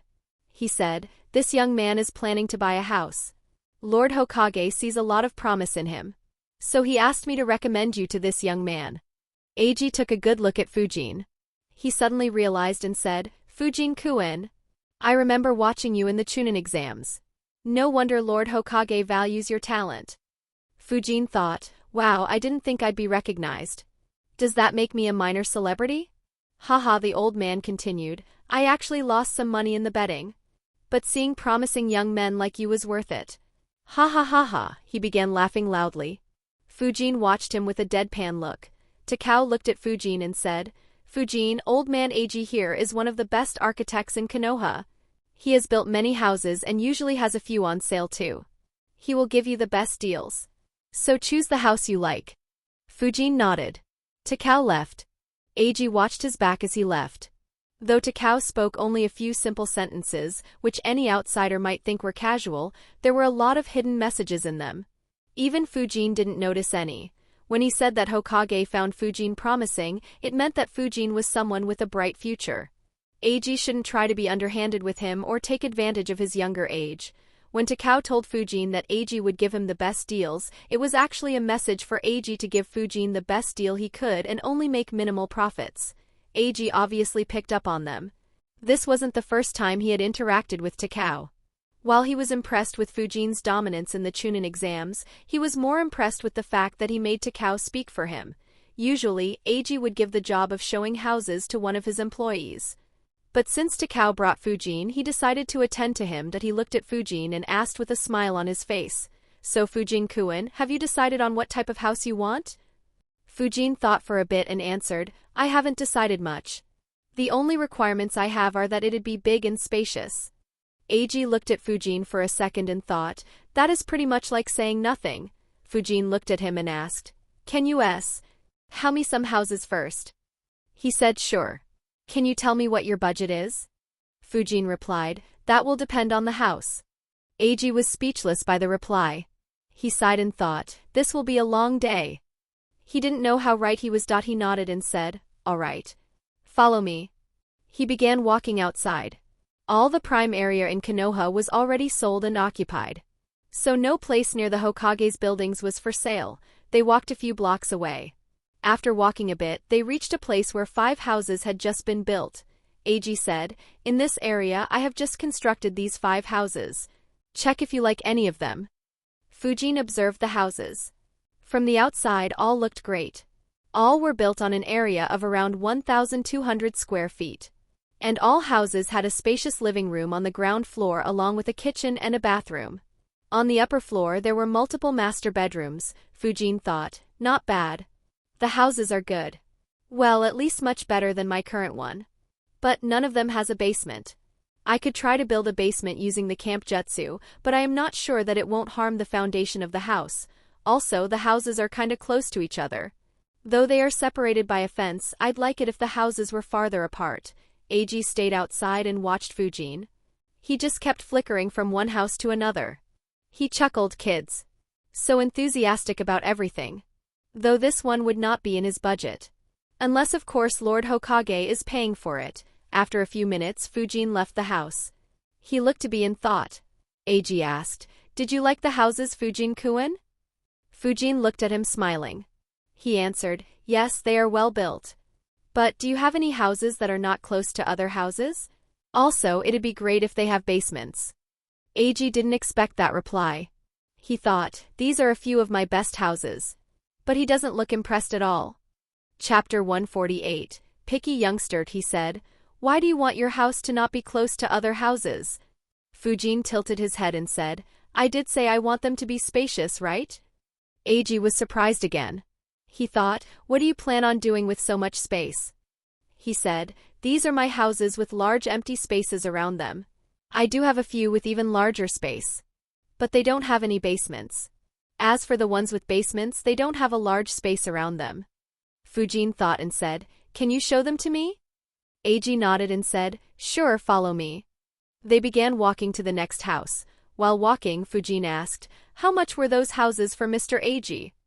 Eiji replied, "I can sell one of those houses to you for 2.2 million ryo." He thought, they can go for over 3 million ryo. But due to Takao's words, I can sell them for just above my bottom line.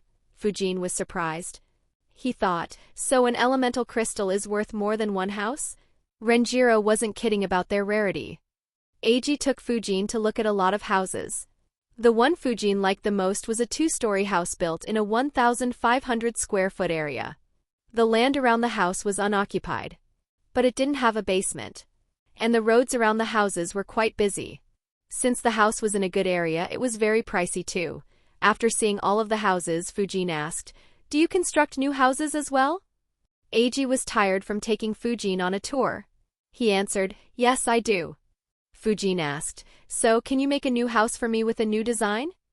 Eiji's eyes twitched. After hours of touring, he wants me to build a new house? He said, "Building a new house takes time. And you will have to buy the land first."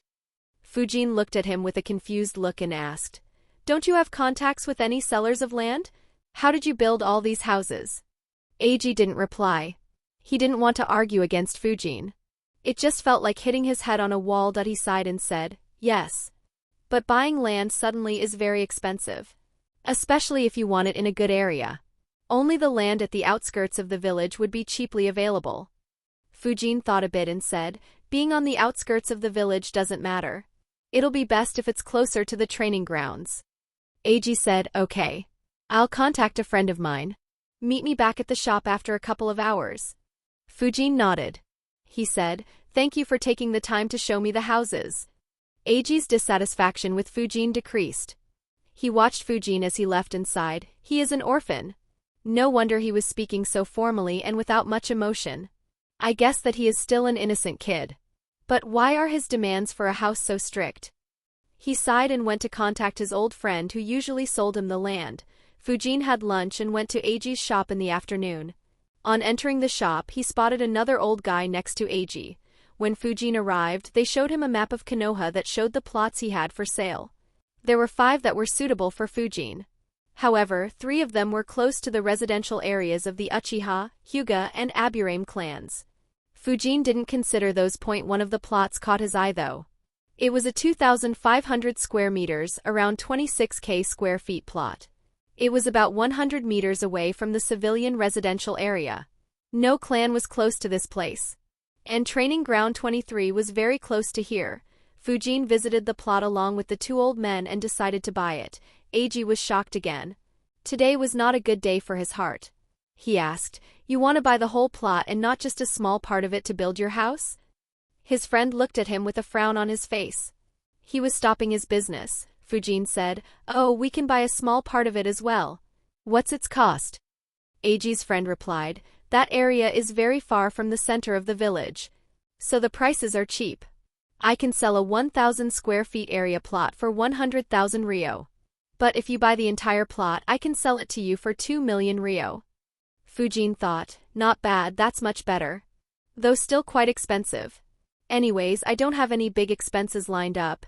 He looked at Eiji and asked, "How much will constructing a house cost?" Eiji answered, "It depends on how big a house you want. A house like the ones I showed you first will cost around 500,000 Ryo to construct." Fujin replied, "Great." He looked at his friend and said, "I'll buy the entire plot then. Can you go any cheaper, old man?" Eiji and his friend only had one thought, how rich is this kid? Fujin bargained over the price for a bit. In the end, he bought the whole plot for 1.6 million Ryo. They did all the paperwork for the land transfer. Fujin then discussed the design of the house with Eiji. Eiji showed some of his plans. In the end, Fujin decided on a great-looking design, built on an area of 4,000 square feet at the center of the plot, with 3 stories and 2 basement floors. They began discussing the price and the time needed to construct the house. Eiji had seen Fujin bargain earlier. He said, "Don't bother discussing the price of construction with me. I'll quote you the lowest price. Constructing this house will cost you 1.8 million Ryo and it will take around 7 to 8 months to be entirely built." Fujin frowned. 7 to 8 months? That long? Eiji sighed and replied, "Do you think making a house is easy, kid? My men will first have to dig a deep hole to lay down a proper foundation. The digging itself will take 2 to 3 months. And your house will be very big. So we will need time to make it properly." Fujin thought, "That's reasonable." He asked, "I have one question, old man. Will you be digging the entire ground, or do you have to leave some pillars for support?" Eiji was surprised by that question. He didn't expect to hear it from Fujin. He replied, "We will be digging the entire ground. Pillars made from the ground aren't very sturdy." Fujin said, "Okay, I can get the digging done quickly then." Eiji asked, "Do you have an affinity for earth-nature manipulation?" Fujin was surprised. He thought, "I didn't expect a civilian to know about nature manipulation. Makes sense though. There should have been other ninjas who did the same." He nodded. "Yes." Eiji replied, "That's great. All right then. Once you have completed digging, I will reduce the construction cost depending on how much work is done." Fujin nodded and asked, "Another question. Will this house be able to withstand any attacks?" Eiji replied, "Only very weaker ones. If you want, I can invite a seal master to inscribe seals on your house to make it more sturdy. But even then it won't be able to stop something very powerful. But we are in Konoha. Such attacks won't happen on us anyways. Fujin looked at him thinking, yeah, there will be 2 deadly attacks on us within a decade. The house is certain to be destroyed by pain. I just prefer it to survive sound and sand invasion, Fujin said. Alright. You can invite the seal master then. Eiji replied, inviting a seal master will increase the costs. Fujin asked, how much? Eiji answered, I will have to talk with him. You can expect an additional 500,000 to 1 million Ryo cost. Fujin's eyes widened. He thought, fucking million Ryo for just inscribing some seals? If money could be used to get stronger, I'd have stopped going for missions and worked as a seal master all the time. Fujin said, alright. Eiji replied, I will need a week to test this ground and decide on a plan to proceed. So come to my shop after a week. Once I have marked everything, you can dig the hole. Fujin nodded and left. While leaving he thought, I didn't think that I would blow up almost the entire bounty rewards on the house. I could have saved money on the seal master. But I haven't ever professionally worked as a seal master other than selling storage scrolls. And putting seals on the house once it is done won't be as effective as applying them while constructing it. Let's forget it, I am not short on money. So it's fine. I will have to inspect the seals later though. I doubt a professional would try anything funny, but it is always better to be vigilant. Fuinjutsu has a lot of applications. Chapter 149, First Mission as the Team Leader. The next day, Fujin returned to his training routine. A few days later, Fujin was breathing heavily. However, there was a big smile on his face. The trees in front of him were riddled with holes, he exclaimed. Finally! I can perform vacuum bullets without using hand signs. In 11 days of training, Fujin had mastered the air bullet jutsu. The hand signs for the vacuum bullet jutsu were the same as the air bullet jutsu. He was able to perform it without hand signs a minute after mastering the air bullet jutsu. He practiced the vacuum bullet jutsu till he was comfortable and then began practicing the infinite breakthrough jutsu. On the appointed day, he met up with Eiji. Eiji had marked his entire plot. Eiji showed him the markings and told him where and how deep to dig. Eiji and his employees cleared the area and watched with anticipation. They were looking forward to Fujin's display. In the past, they had seen some amazing feats. Unfortunately, they would be disappointed. They stood for a couple of hours to see Fujin use Earth Camp Jutsu a few hundred times to dig up the hole. In fact, most got bored and left with disappointment.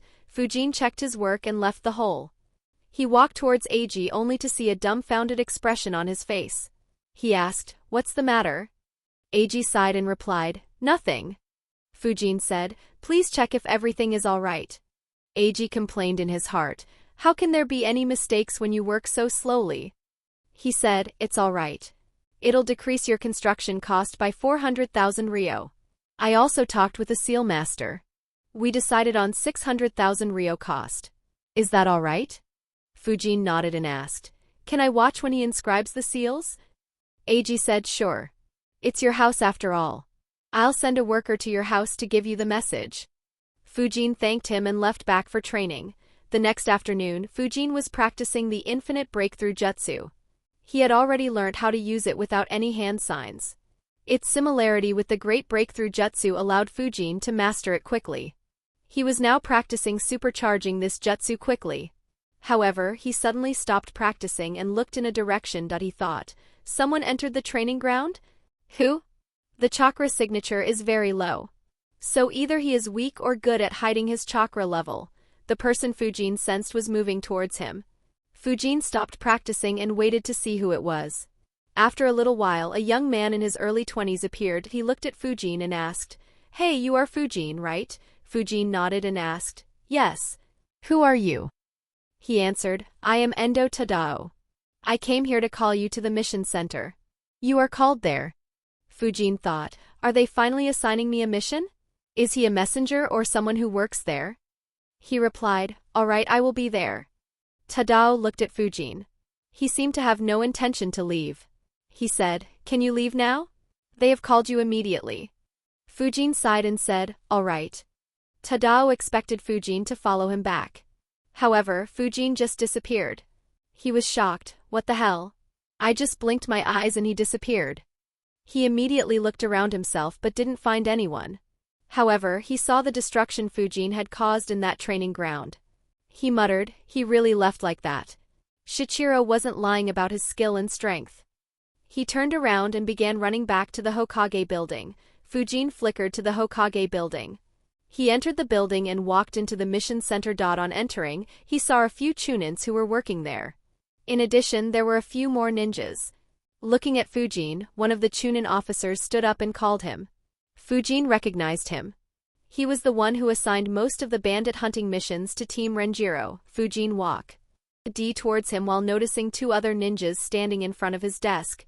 Shichiro said, "Fujin-kun, long time no see." Fujin nodded. He hadn't taken a mission from this room since the mission to the land of tea. Shichiro asked, "Where is Tadao?" Fujin replied, "The messenger? Not sure. I came here after he asked me to." Shichiro was dumbfounded. He sighed and said, "He isn't the messenger. He will be your teammate for the next mission." Fujin thought, really? He seemed weak. Was he hiding his strength?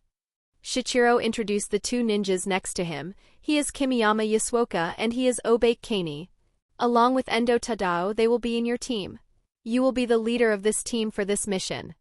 Fujin's eyebrows twitched.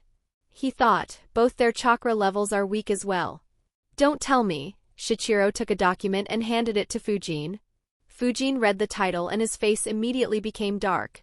Shichiro said, "Your mission is to eliminate this new bandit group. They have been creating a lot of trouble." Fujin looked at him and handed him the document back. He said, "I don't want it. Call me when you have any rank B mission for me." Yasuoka and Kani burned in embarrassment. A kid half their age was refusing to do a mission they couldn't undertake without supervision. Shichiro sighed and said, "Fujin, you have just become a chunin. Even if you are assigned a rank B mission, you won't be selected as the team leader. That role will be taken by the more experienced chunins. You will have to undertake rank C missions to build up your leadership skills. Only once you lead in a large number of rank C missions will you be able to lead rank B missions." Fujin observed Shichiro. He sensed that he wasn't lying. But he also sensed that what he said was complete bullshit. The reason that he was giving him this mission was just so he could get a laugh from Fujin's reaction. Fujin was sure that he would give Hoka and Mieko bandit elimination missions as well. Fujin was about to leave, but Shichiro stopped him and began giving a number of reasons to take this mission. Wanting to get him off his back, Fujin finally agreed. However, he said, "This is the last time I am taking a rank C mission. The next time you assign me a bandit elimination mission, I'll forge evidence that you are their ringleader." Shichiro smiled and handed him the document back. Tadao finally returned to the mission center. He was breathing heavily. Fujin looked at his three new subordinates and asked, "When do you guys want to leave for the mission?" Yasuoka answered, "We are ready to leave any time." Fujin said, "All right. Let's meet at the village gate in a couple of hours." Fujin left to have his lunch. Tadao, Yasuoka and Kani saw him leave. Tadao asked, "Are we getting too old?" Kani refused, "No way. I am not even married yet." Yasuoka sighed at his teammates' antics. He said, "Well, at least he is strong. Though he seems to be very arrogant. He didn't put us in his eyes at all." Shichiro chuckled and patted his back. He said, "Don't worry. He is very reasonable and balanced. And he is very strong. From what I heard, he is even stronger than me. And he has a reputation for being the bandit exterminator. You guys will be fine." Tadao, Yasuoka and Kani sighed. They knew they had been set up by Shichiro. All four of them were 22 years old. They were in the same year in the academy and were good friends. Unfortunately, the three of them weren't very talented. They never managed to be promoted to chunin and had already given up on it. They stayed together as a team and would only take rank C missions occasionally for the money and to stay in shape. Shichiro was a bit more talented than them. He managed to be promoted to the chunin rank in the Third Great Ninja War. But he became weary of risking his life and took a desk job. After a couple of hours, Fujin and the three Genins assembled. Fujin asked, "Have you prepared the necessary weapons and rations for the mission?" All three Genins nodded awkwardly as many were watching when Fujin asked this question. Fujin asked, "What are your specialties?" Tadao said, "I am good at throwing shurikens. I can hit a bullseye every single time." Yasuoka said, I have mastered water nature manipulation. While there was no change in Fujin's expression, he scoffed in his mind. Mastered? Why don't you put your name down as a candidate for the 5th Hokage? Genin said, I can observe our surroundings carefully and pick up on clues. Fujin nodded and said, all right, let's go. However, Tadao stopped him. Wait, Fujin. Can you tell us about your specialties? Fujin stopped and turned around. He answered, I know a bit of wind and earth nature manipulation and am good with clones. After answering, he turned around and began leaving. The trio were a bit surprised. They expected the preteen to brag about his prowess. But he didn't show off at all. They quickly followed him. Chapter 150, A Scheme Targeting Konoha. Fujin and his squad moved quickly through the forest. Genin took the position at the front while Fujin was in the rear. Occasionally, Fujin used to activate his chakra field and sense his surroundings. Fujin sighed thinking, this is tough without Hoka. I could divide this job with him to reduce my workload. And his eyes could notice the stuff I missed and vice versa. After some time, Yasuoka asked, Fujin, you became a chunin in the last chunin exam, right? Fujin replied, yes. Yasuoka asked again, who were your sensei and teammates? Yasuoka and his teammates were getting very bored by moving without talking even a bit. And talking among themselves while ignoring Fujin would have been rude. So Yasuoka began talking with Fujin. Fujin didn't have much of an interest in interacting with them. There wasn't much benefit in doing it. But as they kept on talking, Fujin realized that those guys were fun. So their talks became more cordial. At some point, Fujin asked, how often do you guys do such missions? Tadao answered, it depends on our expenses. Usually we do 1 or 2 missions per month. Shichiro assigns a chunin to our team to lead the mission. Fujin asked, and do you always do missions together? Genin nodded, yes. For rank C missions we are together as a team. But if someone needs some extra money, then they take some rank D missions solo. Fujin thought, not bad. I guess it is a good method of making money. Well, at least to handle day-to-day needs. Plus with the same team they should be very familiar with each other and should have solid teamwork. Unfortunately they are too weak. If they were at least chunins, their team could have been slightly famous. They continued moving towards their target. While moving, Fujin seriously considered, should I create such a team too? Having teammates with a good bond, teamwork and complementary skills could ease up the missions quite well. But even if I decide to make such a squad, Mieko and Hoka. Perhaps I could even ask Teru and Yuri as well. Though I haven't met them for over a year. That said, both Mieko and Yuri will die soon. So there isn't much point in including them. Also, both Hoka and Teru are quite headstrong. And neither have the fire element or the genjutsu skills that an Uchiha brings to the table. Fujin thought for a bit before finally giving up. Leave it. Such a team works for these guys because they are all equally weak and have no great ambitions. Among the strong, no such teams ever formed. The only squad with an all-S rank roster that comes to my mind is the Sanins. And even they broke up. The journey to the reported area took 7 hours. Fujin sighed internally, if I was with my previous squad we could have reached here in 3 hours. Unfortunately, not only were these guys slow but they also needed 2 breaks. I guess expecting the same level of fitness and capability as my old squad was a bit too much. Probably only Umbu or Jounin squads will have a higher efficiency than us. Fujin and the Genins were observing the area. There were clear signs of a fight happening at that place. Yasuoka observed the surroundings and said, there are multiple broken carts here. Looks like the attack had taken place here. Genin snorted in displeasure. Those cocky bandits didn't even bother to hide and cover up their actions. Fujin too wondered about that. That's weird. None of the dozens of bandit camps we cleared had such stupid bandits. It's as if they want to let others know that they created trouble. But why would a bandit group attract unwanted attention? The weirdness of the situation suddenly increased Fujin's alertness to the max. Genin began observing the clues. He said, according to the clues they are. However, Fujin interrupted him, southwestern direction.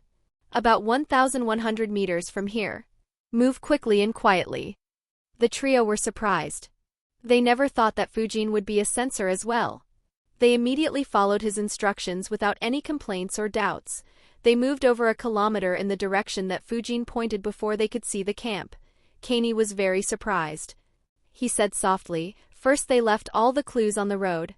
And they have a camp out in the open? Sure, it's in the forest, but there is no cover for them at all when someone finds them. Yasuoka and Tadao were confused too. The place had multiple small huts made of bamboo and leaves. They were spread over 100 meters and could probably hold around 60 bandits. There was no natural protection other than the forests. However, Fujin's attention was on something else. Oh, I see. There is one ninja among this bandit group. And he seems to be at the Chunin level. Is he behind this stupidity? Or is he scheming up something? Fujin's eyes moved towards his temporary subordinates as he thought, having subordinates is kinda nice. I'll let them test the waters. If it's just this guy, then I will assassinate him. If he is indeed cooking up some scheme, then they will be good meat shields. I'll stay back and observe what scheme is being cooked here. Sigh, they kinda seem good. Unfortunately, this world is too dangerous. If something were to happen to them, then it's their own fault for being so weak. Fujin steeled his resolve. He said, you guys begin the assault. Move quietly and eliminate as many as you before alerting the whole camp. I'll stay behind and observe in case there is anything fishy. Tadao, Yasuoka and Kani nodded and moved. They weren't aware that there was someone stronger than them among the bandits. Fujin stayed behind and observed them. In the central hut of the camp, a large man was relaxing on a rather comfortable deck chair. Two slim ladies were around him, one massaging his shoulders and another his thighs. Both had scared looks on their face. The man grinned like a pervert while enjoying the treatment. Some other bandits in the room were looking at them lecherously. The man sitting in the chair was Idane Kai. He was a hot-headed Chunin from Kumogakure.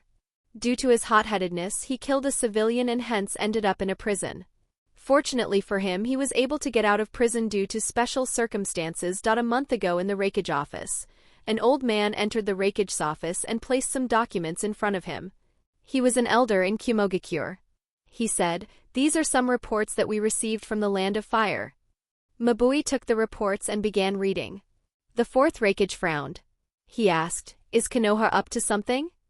The old man shook her head and said, no, this is related to their trade. In the past couple of months, their trade has suddenly boomed. If their trade continues to increase at this rate, then they will earn a lot of money which they can use to train more ninjas. A's frown deepened. He said, Konoha controls the richest and the most fertile land in this world. If they begin growing rapidly, then their strength can once again surpass us. The old man nodded and said, yes. And if that happens, then war will have to be started again to prevent Konoha from getting too strong. Though Minato died and Orochimaru betrayed them, their strength is still quite strong. Some of their younger ninjas are gaining fame quickly. We need to ensure that Konoha's growth is at least slowed so that we don't have to go to another war. Aiz immediately became angry. He said, just a few years ago we could force them to hand over an elite jounin. And now they are becoming a threat again. However, the old man calmed him down. I would advise you not to make such a reckless move again, Lord Fourth. Konoha promoted a lot of chunins to jounins in this period. More importantly, our spies have reported that IWA is recovering its strength rapidly too. That fence-sitter is spending a huge amount of money on raising new ninjas. If Konoha decides to retaliate instead of being desperate for peace, then we could get in a pickle. Calmed down slightly. He asked, what do you suggest then? The old man said, according to my sources, Konoha's trade suddenly boomed as their bandits were killed at a rapid pace. So we should increase their bandit groups. A thought for a bit. He looked at Mabui and said, Mabui, see if we have any useful prisoners. We will release them and let them be rogue ninjas inside the Land of Fire and have them start more bandit groups. Mabui nodded and left to check their data. The old man said, while Konoha doesn't have the strength to retaliate against us, it'll be better if we don't leave any clues behind. A nodded and said, yes, I know that. It'll be annoying if they retaliate with similar measures. Though if they do, I'll smash them all. Chapter 151, Be careful of explosions. Yasuoka, Tadao, and Kani moved quietly. They began from one edge of the base. They silently entered a hut, killed everyone in it, and moved on to the next hut. They were quite successful and kept killing in this manner. It continued until one of the bandits who was moving towards the hut noticed something entering it very quickly. He quickly moved towards the hut. Tadao, who was killing the ones inside the hut, noticed a bandit coming in. He killed everyone and waited inside the hut to kill the incoming bandit. But the bandit never entered the hut. Instead, he stopped around 10 meters away from it. Tadao frowned. If he doesn't come in quickly, then the smell of the blood will spread. Tadao lost his patience and ran outside towards the bandit. The bandit noticed and screamed, "Intrud!" Tadao cut his neck before he could finish. Unfortunately, that yell alerted everyone. However, they weren't worried. They had already killed over half the bandits. All three immediately hid behind the huts. They waited for the bandits to rush out. The scream had made all bandits rush out. Kai was displeased at being disturbed. He left his tent grumpily. As soon as the bandits exited the huts, they were ambushed. Another 10 bandits were killed. Fujin thought, "Not bad, these guys are neat. Anyways, there don't seem to be any traps here. Is it just a brainless rogue ninja?" The remaining bandits were terrified. They prepared themselves for a fight. Kai screamed, "Konoha scums! Die!" He immediately made a move towards Yasuoka. Yasuoka's eyes widened as he noticed that Kai had chakra. He immediately made hand signs. Water release, fish spit jutsu. Yasuoka spat a jet of water at Kai. However, Kai scoffed, "Water release? Worthless." He made hand signs as well. Lightning release, lightning bolt jutsu. He extended his finger towards the incoming jet of water. A small bolt of lightning was released through his finger. It hit the jet of the water and traveled through it to Yasuoka. Yasuoka didn't expect it. The lightning hit him and shocked him. Though it didn't injure him critically, it made moving harder. And in combat, this alone was fatal. Kai smirked at seeing the terror on Yasuoka's face. He grabbed a kunai and ran towards Yasuoka. Tadao and Genin noticed it as well and got very worried. They immediately killed the bandits in their path and moved towards Yasuoka. Unfortunately, they were too far away. Yasuoka's life flashed in front of his eyes as he saw Kai approaching him. He barely managed to grab a kunai and raise it, but his movements were very slow. Kai began swinging his kunai at Yasuoka when a vacuum bullet hit his forehead and pierced through it. His body was thrown behind by a couple of meters due to the momentum of the vacuum bullet. Yasuoka, who had almost given up on his life, was stunned. So were Tadao, Genin, and the bandits. The bandits immediately began running. Fujin had been sensing continuously but didn't find anyone else. So he decided to make a move. After all, losing a ninja on his first mission as a team leader won't look good. Tadao and Genin exchanged glances and thought, didn't he say that he only knew a bit of wind nature manipulation? Fujin, who was still alert, suddenly became very serious. He made a hand sign and yelled, "Move back!" The trio were surprised. Tadao and Genin immediately moved backwards. Yasuoka was still struggling. Fujin's wind clone appeared behind him. He grabbed Yasuoka's collar and tossed him behind. At the same time, he extended his other arm towards Kai. A spinning shield of wind appeared in front of the clone. Kai's body suddenly exploded. The explosion burnt everything within a radius of 10 meters and sent dust and small pebbles flying for a long distance. The spinning shield of wind was destroyed as well. But no debris flew past it and hence Yasuoka was safe. However, Tadao and Genin were injured lightly by some pebbles. So were the bandits. Fujin frowned. He created 5 wind clones. 3 stayed around him while the other 2 flickered towards the bandits and killed them all. Fujin thought, what the hell? Did he carry 100 explosion tags to take revenge on the one who kills him? No, why would anyone do that? The more likely case is that someone used him as a booby trap. But who? And for what purpose?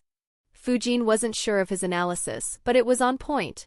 I had sent a few dozen prisoners to the Land of Fire. They were instructed to act as bandits, or else Kumo would come after them again. Every one of these ninjas had seals inscribed on their bodies. Seals that would explode with a huge force after being killed. In order to ensure that they won't surrender, all of them were threatened with terrible consequences to either themselves or their loved ones. A's target was to reintroduce uncertainty for trading caravans in the Land of Fire. And he would also hit Konoha's ninjas. Most of the prisoners he released could easily kill Genins.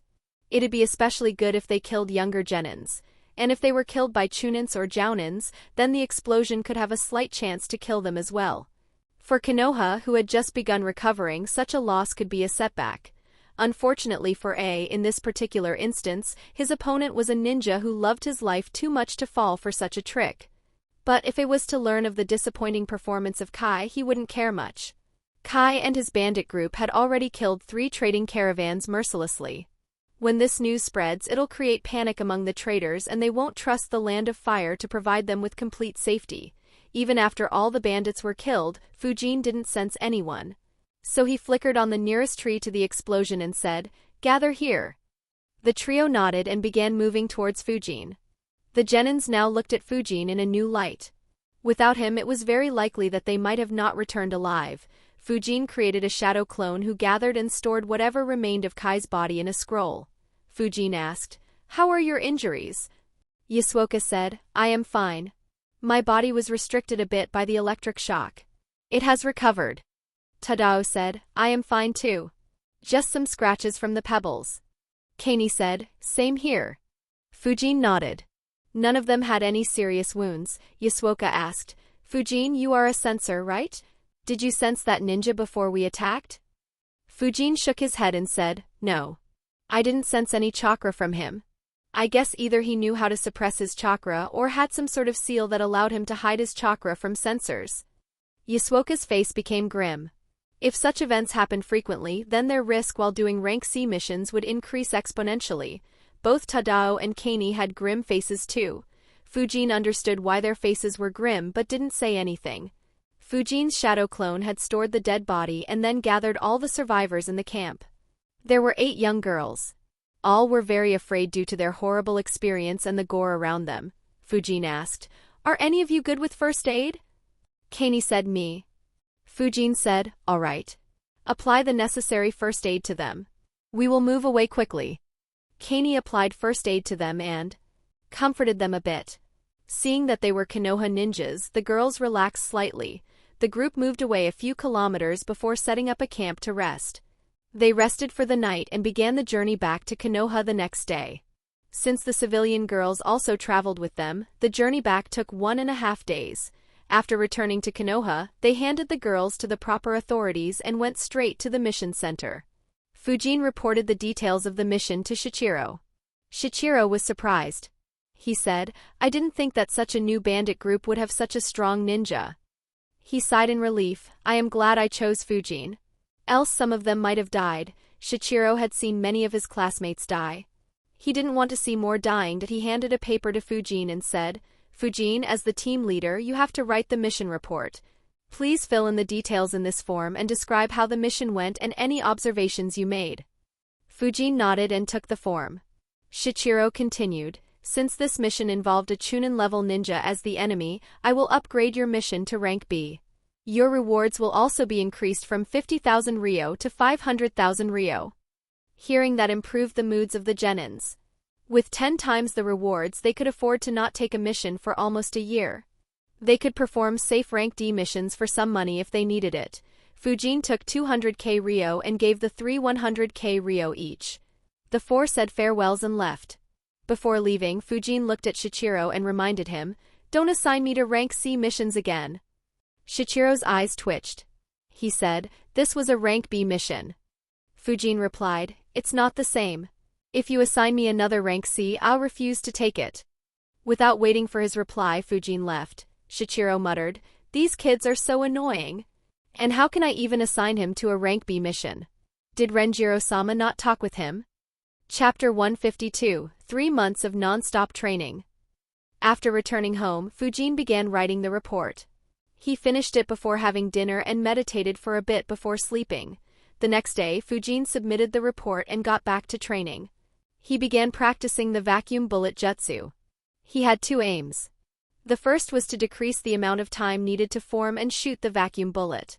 The second was to create 2 vacuum bullets at the same time.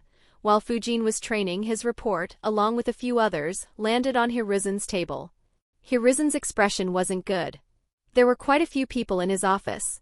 And most were waiting for the thoughts of one person. Narashikaku said, "It looks like someone isn't happy with the trade boom that we experienced recently. And seeing the jutsus used, these ninjas are most likely from Kumogakure.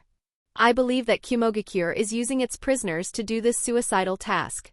They should be unaware of the seals on their body." Hiruzen nodded. He too had reached the same conclusion. He asked, "What do you suggest we do?" Shikaku said, "It's quite easy. We will analyze the data of bandit groups and see which bandit groups rose abruptly. We will dispatch Umbu squads to crush those bandit groups. Jounin squads who are moving out to perform rank A and S missions will also be tasked to clear out such bandit groups if they are near their route. Hiruzen nodded and said, "All right. I'll hand the command of this mission to you, Shikaku. Clear them out." Shikaku thought, "I analyzed the information and strategized so that you could assign them missions. Why are you handing me the command?" Unfortunately, it wouldn't look good if he complained in front of so many people. So he agreed. In the next week, every single of these groups was eliminated by Shikaku with the help of Umbu, Root and Jounins. Though A's goals were successful initially, they didn't affect Konoha much overall. After a week of training, Fujin analyzed, I managed to improve my control over the vacuum bullet and decrease the time needed to use it considerably. But I had no success at all in forming the second vacuum bullet. I guess Hiruzen was right. Since he couldn't create another vacuum bullet at the same time, he decided, all right, from now on I'll focus entirely on Fuinjutsu. He created a shadow clone with 10% of his chakra. The clone flickered to the library. Fujin created a bunch of more clones. 4 of them split in 4 different directions and began and activated their chakra field. Fujin sensed the chakra fields and thought, I would have loved to master Fuinjutsu at home.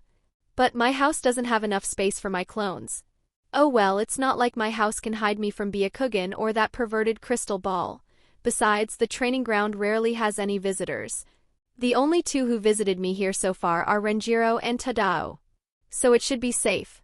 Anyways, if someone does see me, I'll just say that my grandpa asked me to learn it to prepare for flying thunder god jutsu, haha. My skill at Fuinjutsu becoming public shouldn't have any effect on me now. Only the surprise element will be lost. While his clone went to the library, Fujin started with the finger-carving seal. It was very easy and he mastered it within a few minutes. He opened a scroll and summoned the items that will be needed to practice and waited while meditating. Library. Fujin's shadow clone entered the B section of the library. He grabbed the advanced Fuinjutsu theory and sealing tag scroll. He sat down and read how to create the sealing tag. He also checked the new symbols that he would have to learn to create it. After 15 minutes of careful reading, he made a hand sign. Shadow clone Jutsu. A shadow clone appeared next to him. As soon as the new clone appeared, the new clone dispelled itself. As soon as the clone dispelled himself, Fujin received the memories. Knowing all the information needed to learn the sealing tag, Fujin made a hand sign. He used shadow clone jutsu repeatedly until he created 10 clones. He thought, this is my first time.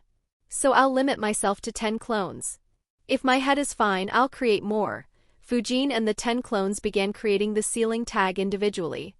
The 4 sensor clones kept an eye out for any intruders while the clone in the library began reading information on other seals.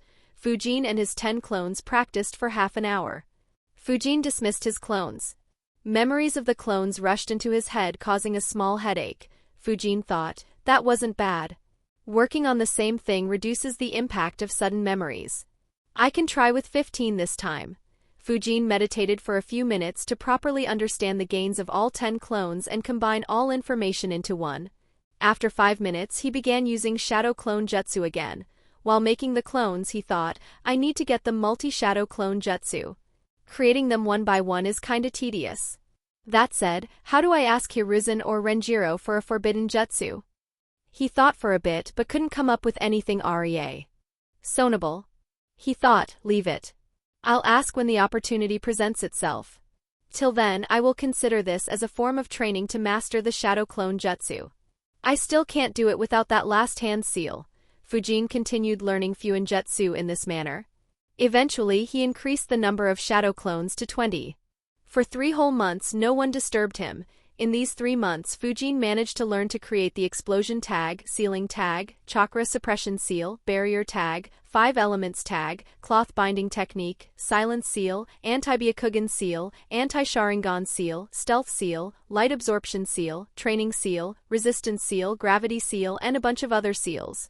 While he didn't learn all the seals, he learned enough to be able to replicate the meditation room from the tower. He also managed to create storage seals that can store living beings and tested them with some rats.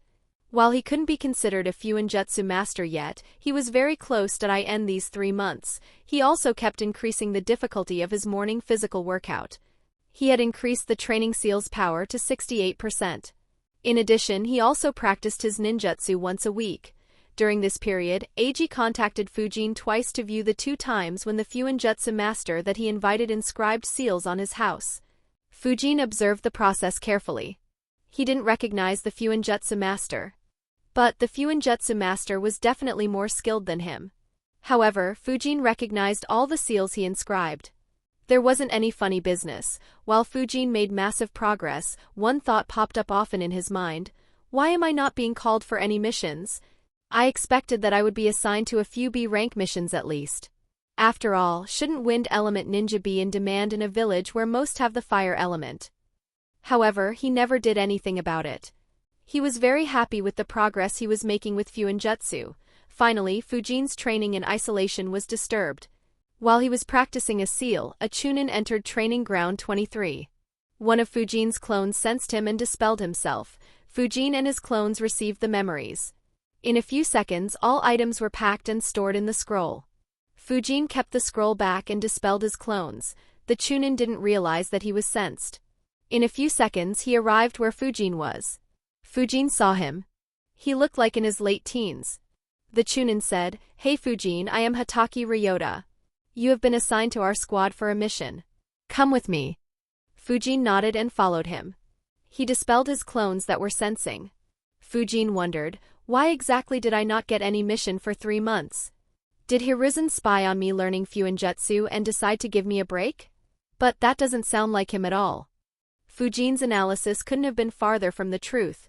2 days ago in the Hokage office, Hiruzen asked, "Takao, can you tell me the status of Renjiro's students?" Takao answered, "I'll have to check Lord Hokage. I'll let you know later." Hiruzen nodded. A few hours later, Takao entered the Hokage office. Hiruzen saw that he had a rather strange expression. Takao said, "Lord Hokage, I checked the information about Renjiro's students.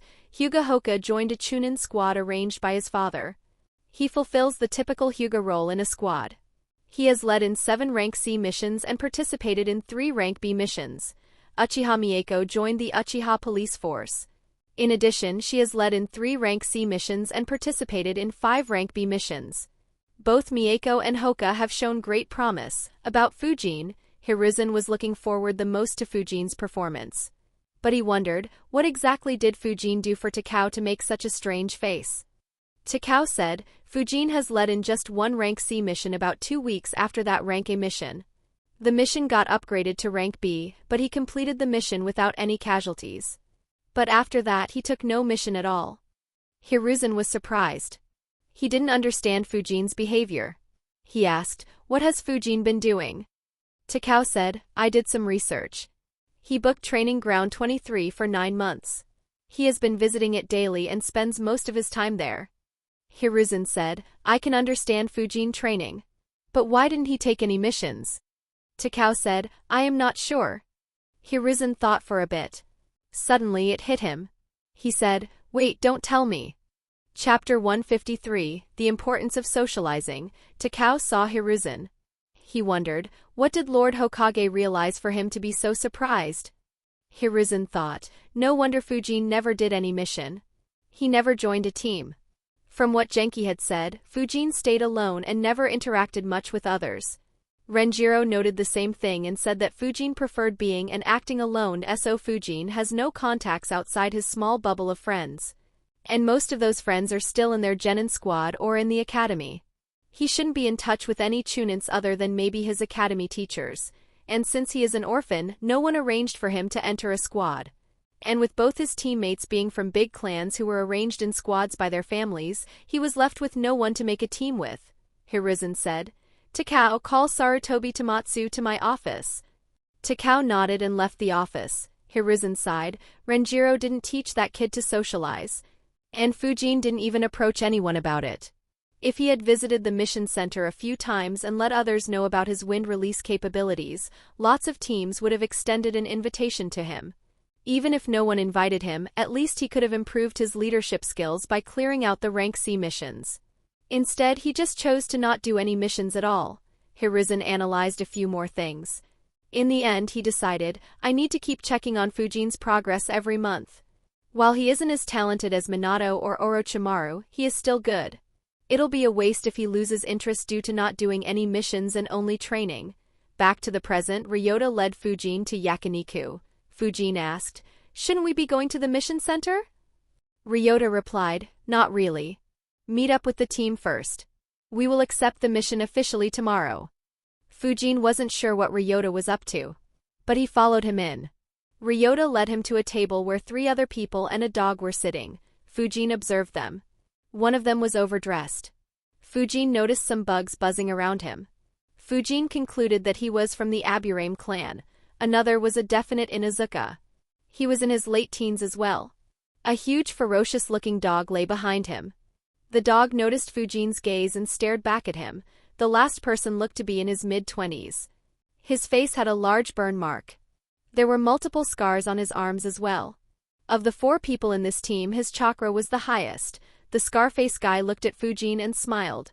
He said, "So you are Fujin. I have heard a lot of good things about you. Come. Sit." Fujin sat down and said, I wonder who spoke about me." He chuckled. It was Lord Hokage. Fujin wondered, what is that old fox up to? The Scarface guy said, "Let us introduce ourselves properly. I am Sarutobi Tamatsu. I am an elite chunin and the leader of this group. I specialize in fire release." The other members of the group began introducing themselves. Ryota said, "As I said, I'm Hataki Ryota. I am a chunin. And I specialize in earth release." The man sitting with the dog said, "I am Inuzuka Tadashi. This is my partner Kenta. I am a chunin too. I am responsible for scouting, tracking, and smelling danger. I specialize in taijutsu and I can use a few fire jutsus as well."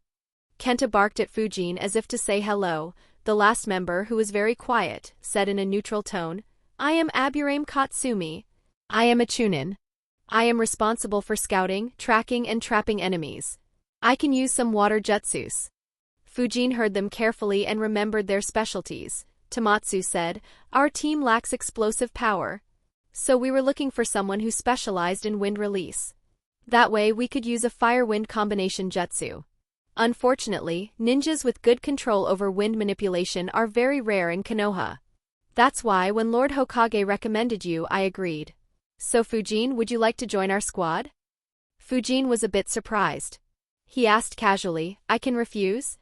Tamatsu chuckled and said, "Of course you can. I can't force you to follow us." "Ha ha ha." Fujin nodded and asked, "Can you tell me how teams work?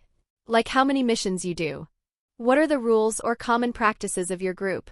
I haven't been a part of any team before, so I don't know much about this." Tamatsu answered, "You don't need to worry much, Fujin. We are very casual. So there are no strict rules as such. The most important thing is to give your all in the mission and maintain good teamwork. Also, never abandon your teammates.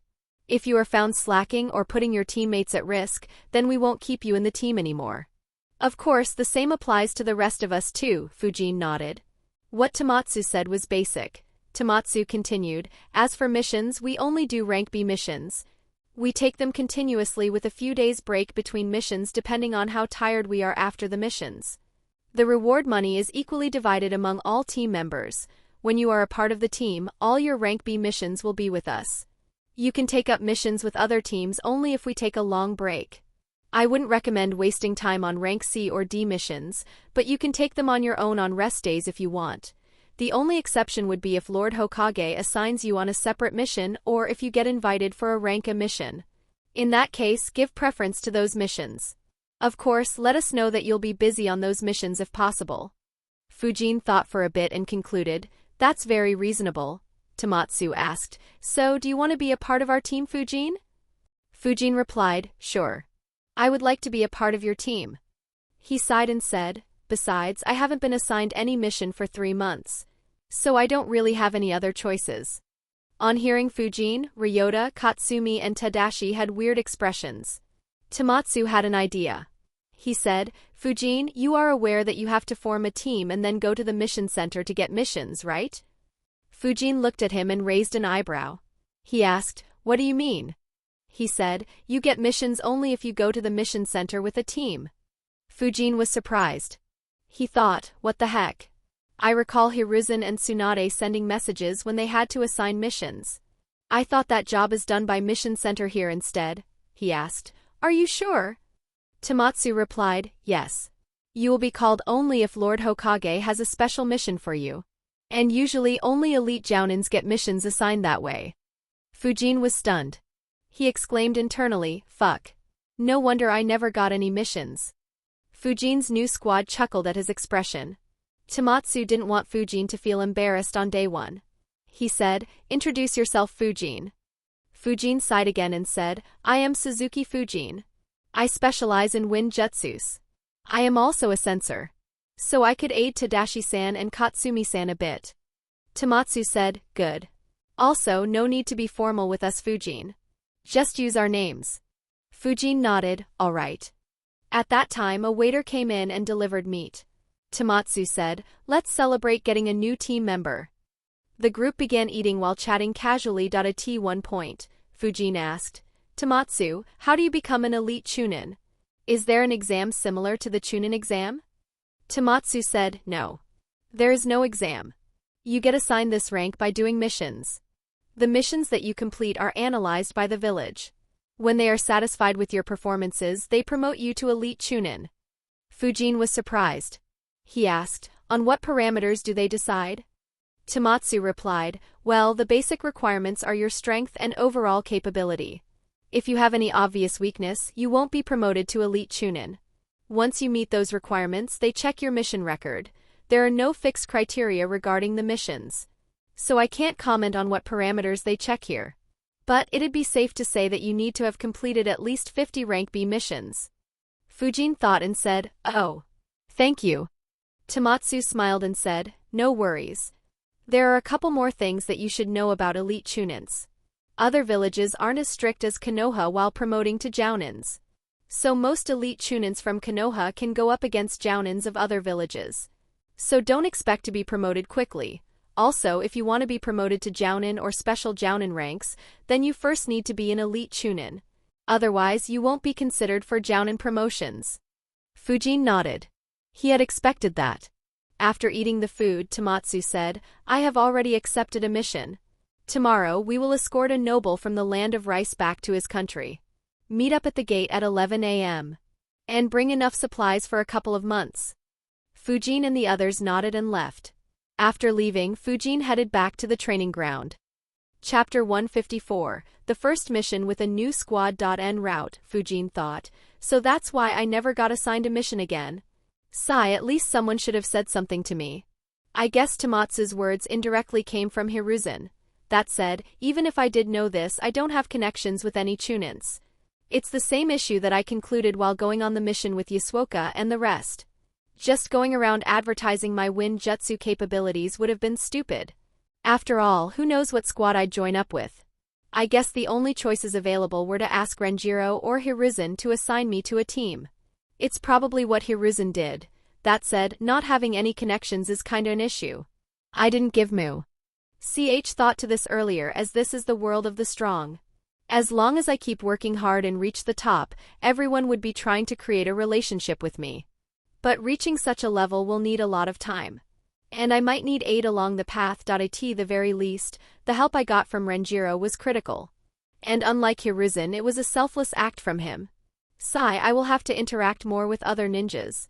While I won't ever need as much aid as Renjiro gave me, I will need to have connections in order to make different sorts of teams depending on missions. Still, how do I do that? It's not like I can hang around and drink alongside them, can I? Leave it.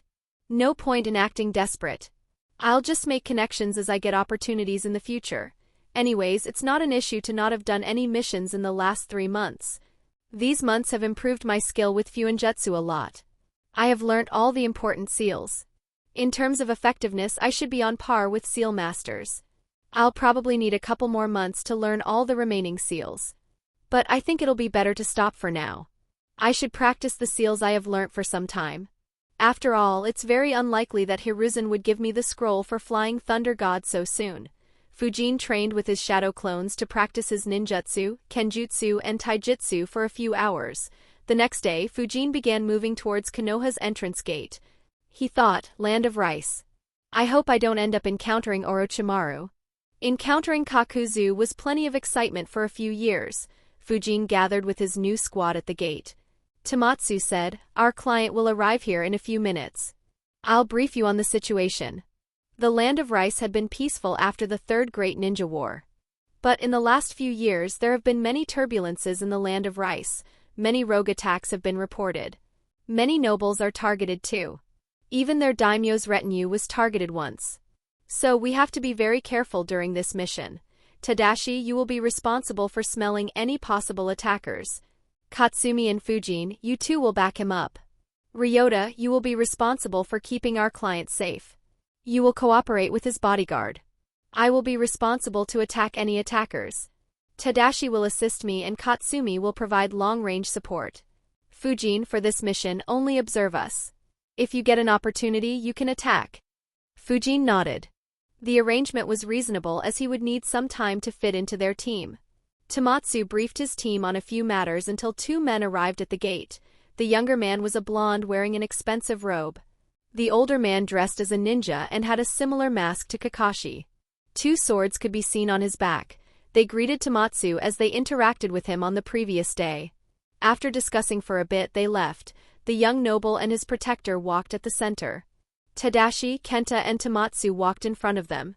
Fujin walked to their right and Ryota to their left. Katsumi handled the rear. The group took 7 days to reach the border between the Land of Fire and the Land of Rice. They didn't encounter any troubles on the way. On reaching the border, the protector said, "We have been experiencing a lot of rogue attacks in the last year. We will need to travel another day and a half.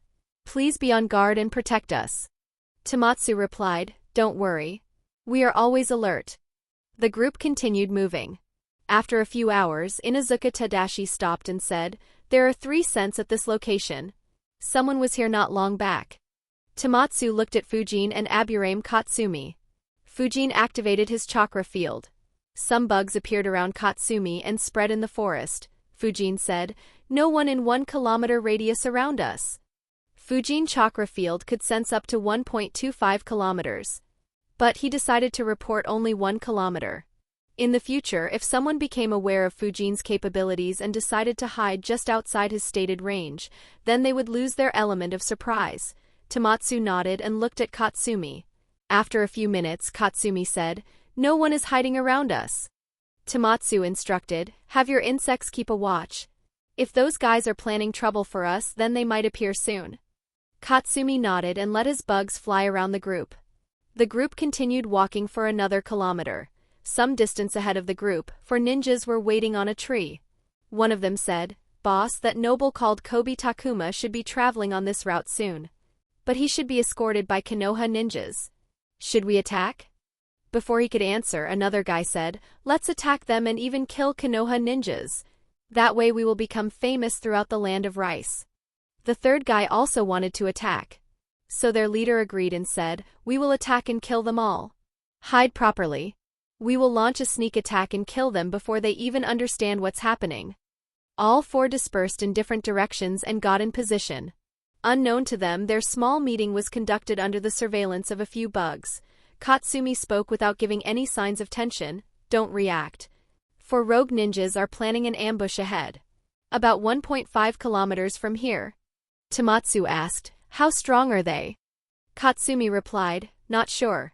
Guessing at Chunin level." Tamatsu instructed, "All right, keep moving this way. When we are close, Katsumi and Tadashi will attack. Ryota and Fujin will defend. Fujin, don't sense them." No one replied to Tamatsu and the group kept moving forward. The noble and his bodyguard were tense but didn't show it. They were already prepared to get attacked. Around 500 meters from the ambush spot, Tadashi said, "I can smell them." Katsumi said, "My bugs have passed me their location as well." Tamatsu said, "Good. Attack as soon as you can." The group walked until they were just 100 meters from the ambush spot. Suddenly, Tadashi, Kenta and Katsumi disappeared. They moved stealthily through the forest towards the ones waiting and hiding. Fujin's eyes glowed as he observed them. He checked the ambushers and thought, "Chunins? At max those guys are Genins. Only one has Chunin-level chakra reserves." Tadashi and his dog were faster. They reached their opponent first. Their opponent didn't see them until the last moment. When he heard something and checked behind him, Tadashi stuck his kunai into his back while Kenta bit his throat. Another attacker was a few meters away from Tadashi. He was shocked at seeing one of them being killed so quickly. He shouted to alert others and grabbed his weapon. However, Tadashi and Kenta suddenly began spinning. Man-beast taijutsu, Fong over Fong. The ninja hadn't seen such a technique before. Both Tadashi and Kenta hit him. Their claws ripped his throat. Both stopped and looked at their victims and thought they were only genins. On the other side of the road, Katsumi watched from a distance as his Ugs devoured one of his opponents. The last remaining member of this group was their leader. He was terrified by the screams of his underlings on the other side and the bugs eating one of his men in front of him. He began making hand signs in a panic when Katsumi said, "Give up. Your death is a certainty." He was humiliated but kept making hand signs. Suddenly, he felt something bite his chest. The tense situation made him ignore the pain, but suddenly his hands and legs trembled. His knees fell to the ground. Katsumi said, "You shouldn't fight when your clothes are full of my poisonous bugs." The enemy fell to the ground. He could see some bugs crawling out of his shirt. Tomatsu appeared behind Katsumi and asked, "Is it done?" Katsumi said, "Yes. Looks like only he was at the Chunin level. Though it's doubtful that someone like him can have a bounty." Tomatsu said, "Even if he doesn't, we can use his head to improve relations with the daimyo slightly. So collect it." Katsumi nodded and stored his head in a scroll. The group continued their journey. Chapter 155, Boring. As the group proceeded ahead, they were attacked again on 2 occasions. However, in both instances, all enemies were killed without Fujin getting any chance to fight. Fujin wondered, are there so many rogue ninjas in this country? Or is Orochimaru trying to influence the environment here? After all, he shouldn't be able to create a hidden village while the daimyo still exists. Then again, for him to kill off a daimyo in secret shouldn't be much of an issue. Fujin wasn't able to arrive at any conclusion. So he dropped the thought. On the day after, they reached the location and completed the mission. Without waiting, the Konoha team left back for Konoha as they were running on branches. Tomatsu asked, "So Fujin, how did you feel this mission was?" Fujin answered, "Well, it was kinda boring." Tomatsu laughed at that answer. He said, "Yeah. Most missions are boring. If we have exciting missions all the time, then we won't live for long." Fujin thought, "Yeah. That's true. Still, this is very boring," Ryota said. "Most rank B missions are like these. Our missions get interfered with by rogue genins and chunins. They are very easy to kill off." Tomatsu added, "If the missions involve rogue jounins or ninjas from another major village, then it'll be categorized as rank A or S. Or the Umbu will handle them." Fujin nodded and said, "Yeah, that makes sense." Tomatsu said, "Don't worry. I'll give you a more active role in future missions." Fujin smiled and thanked him. However, internally he sighed, what's the use of having an active role against such enemies? They will die without even seeing me. It's fine for now, but I will need to find a way to get better missions after I'm done with my training plans. The team returned to Konoha without any issues and divided the rewards equally. They had a group dinner before leaving for home. Tomatsu asked the group to meet again in the mission center after a week. Fujin began meditating after reaching home when he heard a knock on his door. He wondered, who'd come to visit at this time? He opened the door to see a familiar face. That person worked in Eiji's shop. He said, "Fujin-kun, the work on your house is completed. Eiji-sama wants to show it to you tomorrow at 9 a.m. Fujin replied, "Oh, that's great. I'll be there. Thank you." The messenger nodded and left. Fujin thought, kinda convenient that it got completed today. Right after my mission was completed. The next day, Fujin headed to the land he bought after completing his morning workout. When Fujin reached, he saw his new house. Fujin thought, wow. This looks great. The house in front of him was 3 stories high. It was circular in shape and was quite huge. A circular fence was built around the house. The rest of his land still had trees making the surrounding of the house look great. While Fujin was admiring his house, Eiji arrived. He asked, "Are you lost in its beauty?" Fujin chuckled and said, "You have done a great job, old man." Eiji chuckled and handed him a key and said, "I finished constructing it 3 days ago. But it seems like you were out on a mission." Fujin thought, oh. Was that guy checking my old house every night then?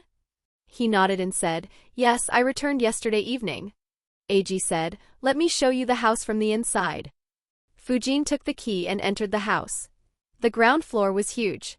After entering the house, there was a circular room on the left. It had a big round table at the center along with multiple sofas between the table and the wall. In addition, this floor had a kitchen and a couple of washrooms. At the center of the floor there was a circular staircase. The remaining space on this floor was open. Eiji had placed a dining table, a few seats and a few flower pots in proper positions to add to the aesthetics. After checking the ground floor, Fujin decided to check the floors above. The area of the floors above decreased successively. The first floor had 5 rooms while the second had 3. On top was an open terrace dot on both the first and the second floor. 1 room each had proper furniture to be considered a bedroom. The remaining rooms were empty. Fujin saw his house and commented, "Now that's money well spent. That said, I have no use for most of these rooms for now. But it's good to have some extra space in case I need it for some reason in the future. Anyways, I should check the important stuff now." Fujin and Eiji moved down the stairs to the basement. The basement had 2 floors too. If these 2 floors were included as well, then Fujin's house was a 5-story house. The first basement floor had very little space around the staircase. There was a 2 feet wide circular passage around the staircase. On the other side of this circular passage were 8 rooms. Fujin checked the rooms and all were built very well. All the rooms were completely empty other than having a few lights and some wire extensions in case Fujin decided to add some electronics in the rooms. Lastly, they moved to the bottom floor of the basement. In complete contrast to the floor above, this basement floor was completely open. There were only a few pillars on this floor to support the house above, but other than the pillars, nothing existed on this floor.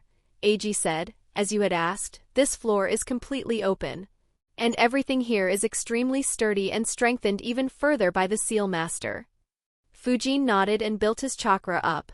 Wind release, breakthrough jutsu. Fujin suddenly exhaled a strong stream of wind from his mouth. The wind moved rapidly and hit all the pillars and the walls. Not a scratch appeared. Eiji, who was standing next to Fujin, was surprised. The high-speed winds crashed into the walls and some part of it was reflected back at them. He found it very difficult to stand steady. He said loudly, "What are you doing?" Fujin chuckled and waved his hand. He used Gale Palm Jutsu to quiet down the winds. "Orc. Though that was one of my weaker jutsus, this room is very sturdy. Thanks again." Eiji grudgingly said, "All right. But don't try to kill me again." Fujin chuckled. Eiji said, "I have made the house according to our plan and even placed furniture as you asked. If you need anything in the future or want furniture for the remaining rooms, you can come to my shop." Fujin nodded. Eiji left the house, leaving Fujin alone in his new house. Fujin saw Eiji out and then checked his house once again. This time, he concentrated chakra in his eyes and inspected everything. After half an hour, he concluded, "All right. I know I am being overly cautious, but there doesn't seem to be anything wrong in the house. And all the walls are as sturdy as Eiji promised them to be. Anyways, now that I have my house, I can finally start my plans. But first I need to clean the house." As Fujin thought that, the wind began gathering around him. The wind gently flew through his entire house. It gathered most of the dust and soil and left his house. Then, Fujin created as many shadow clones as he could and they all cooperated to clean the home properly. When his house became very clean, Fujin closed the door and began inscribing seals on his new house. During the last 3 months, Fujin had debated a lot on whether or not to cover his house in seals. After a lot of analysis, he concluded the pros and cons of it. He concluded, "If I don't inscribe my new house with seals, then my Fuinjutsu capabilities can stay a secret for long. That's the only plus point. On the flip side, my house could be checked by any passing Hyuga. If my luck is bad or someone decides to spy on me, then my training of lightning release and other stuff that I plan to keep a secret could be exposed. On the other hand, if I inscribe seals in my house, then my skills at Fuinjutsu will be exposed very easily. I could lie that I had hired a seal master while building the house, but I can't be sure how long that lie would last. Furthermore, others might think that I have something to hide and might get more interested in my house. As for the positives, seals would secure my house and I can do all the shit I want without worrying about the n number of sensory abilities in this world." After analyzing both scenarios, Fujin decided, "I'll cover my house in as many seals as I can. I'll eventually have to expose my ability in Fuinjutsu anyways. So might as well do it now. If Hiruzen or Renjiro ask me, I'll tell them that I used the shadow clone trick and instead pass hints to them that I need the multi-shadow clone jutsu. As for the rest, I'll just give some lame excuses. Chapter 156, When a Psycho Becomes a Seal Master. Fujin spent the entire day inscribing seals in his house. He started with the anti-Byakugan, anti-Sharingan, and stealth seals. He followed it up by using seals to strengthen the doors, walls and pillars even more, and also used seals to increase their resistance to fire, wind, lightning and water. When he was satisfied with the protection that his house provided, he went to the basement and entered one of the rooms. Fujin observed this room and thought, the dimensions of this room are exactly as the meditation room in that tower. Fujin opened the scroll where he had recorded the details of that room. He inscribed all those seals in his room and recreated that room. Fujin thought, great. Now I just have to buy those incense sticks and candles. Then this will be the only room where I meditate. Fujin checked all the seals again to confirm that everything was fine. He left the room and used the finger-carving seal to write meditation room on the door. Fujin then went into the room on the opposite side. This one had a lot of holes in the walls. Fujin inspected them properly and thought, I'll need to buy the proper tools to make this similar to the training room for dodging. I'll do that tomorrow. Fujin used his finger-carving seal to write the name on the door and moved into another room. This room was completely empty. Even light bulbs weren't present. Fujin inscribed a few seals on the walls to produce light. Once there was sufficient light, Fujin began inscribing gravity seals on the floor. After some time he analyzed, gravity seals have been inscribed evenly in this room. The gravity in this room is approximately 2.5 times as compared to the outside. Combined with my training seal, this place would be good to practice my taijutsu forms and do weight training. And I can increase the gravity by inscribing more gravity seals on the floor. But first I should isolate this room properly. The increase in gravity in this room shouldn't affect the rest of the rooms. And it shouldn't damage the structural integrity of the house. It would suck if my new house just collapsed. That aside, in the future I should experiment with whether I can combine the meditation room and gravity room. I wonder if that would help me meditate and condition my body at the same time. After all, I kinda have been having a feeling that in the future I will need to meditate a lot. Fujin decided to experiment with it later. He currently didn't have the expertise to create such a room as the design for the meditation room was copied and not created by him. Fujin made a hand sign. It deactivated all the gravity seals he had inscribed in the room. Fujin began inscribing anti-gravity and isolation seals around the gravity room. He had to check multiple times. After some time he was satisfied. The increased gravity in the gravity room was successfully isolated and wouldn't have any effect on the rest of the house. Fujin analyzed, after I buy the tools I will have these 3 rooms ready for use. As for the other 5 rooms I haven't decided anything yet. I would have loved to make wind, lightning and fire training rooms. Unfortunately, the elemental crystals aren't accessible to me yet. Even if they were, I am guessing that I would need a lot of them. Oh well, time for the 5 seal barrier. Fujin summoned 5 papers and laid them on the floor. The papers were brown in color and almost looked like the trunk of a tree. He grabbed a brush and made his chakra flow through it. He wrote forbidden on each of the 5 papers. He made a hand seal and all 5 words disappeared. Fujin looked at the papers and thought, Fuinjutsu is strange. Such a simple seal can defend against freaking S-rank jutsus. Unfortunately, the other 4 seals can't be placed inside the house. Otherwise, this seal would be completely broken. Fujin wrote not at home on one of the papers and attached it to his door. The remaining 4 papers he attached to the trees around the house. After the papers were attached, they were almost invisible to the naked eye. Fujin made a hand seal. The chakra that could be sensed from the papers became suppressed as well. He thought, perfect. Even Byakugan will have a tough time locating them now. Fujin walked to the front of his house. He formed a fist and concentrated chakra. He punched the door with full force. Fujin saw the result and exclaimed, excellent. As he had expected, there wasn't even a dent in the door that he thought. This should keep the home safe during Orochimaru's invasion. I wonder if it can withstand the Shinra Tensei as well. I'm guessing that it won't. Fujin made a hand seal and deactivated the seal. He pulled the paper off and carried it back home. He began making more tags. He created 64 barrier tags. He installed them at appropriate locations inside his house. Once that was done, Fujin thought, barrier tag isn't as strong as the 5-seal barrier. But it can still take a couple of B-rank jutsus. Any more and it will need to be provided with chakra. But this is enough for my needs. This will ensure that no one can sneak into my house. And it will also alert me. So barrier tags when I'm at home will be plenty. When I'm not at home, the 5-seal barrier will be up. With the barriers set up, Fujin began wondering whether he could use any more seals to make his house more secure. If someone knowledgeable in Fuinjutsu was to inspect Fujin's house, they would freak out. They would wonder which lunatic inscribed the seals. On top of the seals inscribed by the seal master, while constructing the house, Fujin had inscribed over 1,000 seals in his house. Even the Hokage building didn't have so many seals. Fujin couldn't think of anything else. So he began checking his scrolls. Soon he found the one he was looking for. He made a hand sign and 2 items appeared in front of him. They were an incense stick and some wax from a candle. Fujin lit both of them on fire and inspected them properly. He thought, I memorized their appearance and smell. Now which shop sells these things? Fujin left his house, locked the door and put up the not at home sign. He had a meal and then began searching through Konoha's stores. Fujin searched various stores that sold ninja weapons and tools without any luck. Finally, he found one. It was a multi-story shop that sold ninja tools and was very close to the Hokage building. Fujin bought a few meditation mats and a lot of those incense sticks and candles. He also bought a lot of training equipment to be placed in the gravity room. While checking the store, he also found the equipment and blunt wooded weapons needed for the dodging room and bought them as well.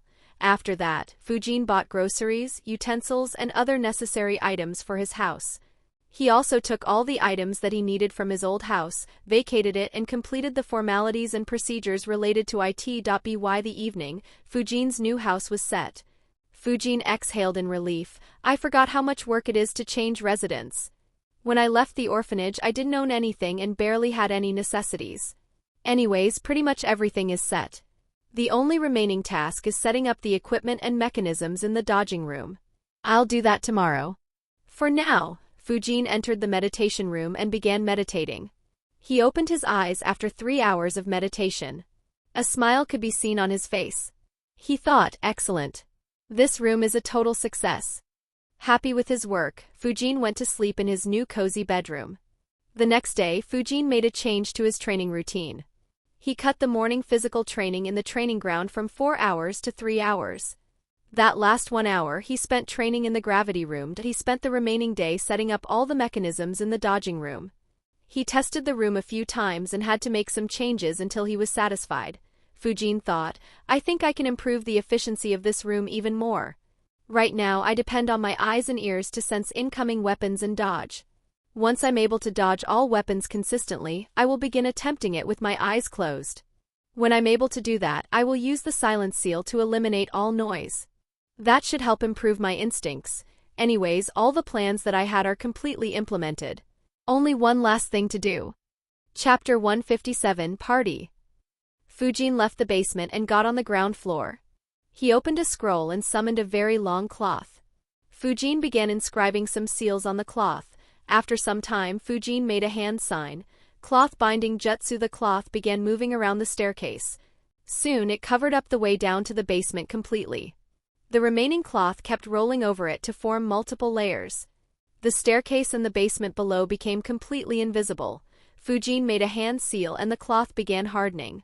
Fujin walked towards it and stepped on it. He moved around on the cloth and analyzed. Excellent. It looks and feels just like the rest of the floor now. Fujin spread his chakra field and tried to sense the basement. But he couldn't. He smiled. Now even sensors can't sense it. Though I guess someone like Renjiro can still find it. After all, he never said how he found the hiding spots of those Kiri ninjas. Anyways, it's fine. It's not like I really need to hide anything there. The main purpose of this is just distraction. In the future, if I'm suspected of doing anything fishy, then Konoha is sure to check my house. They will waste a lot of effort to check my house and find nothing in here at all, ha ha ha. And it'll let me know that I'm being suspected and I can preemptively take some precautionary measures. Of course. Until then, I can keep improving my seals even more and make the defenses even sturdier.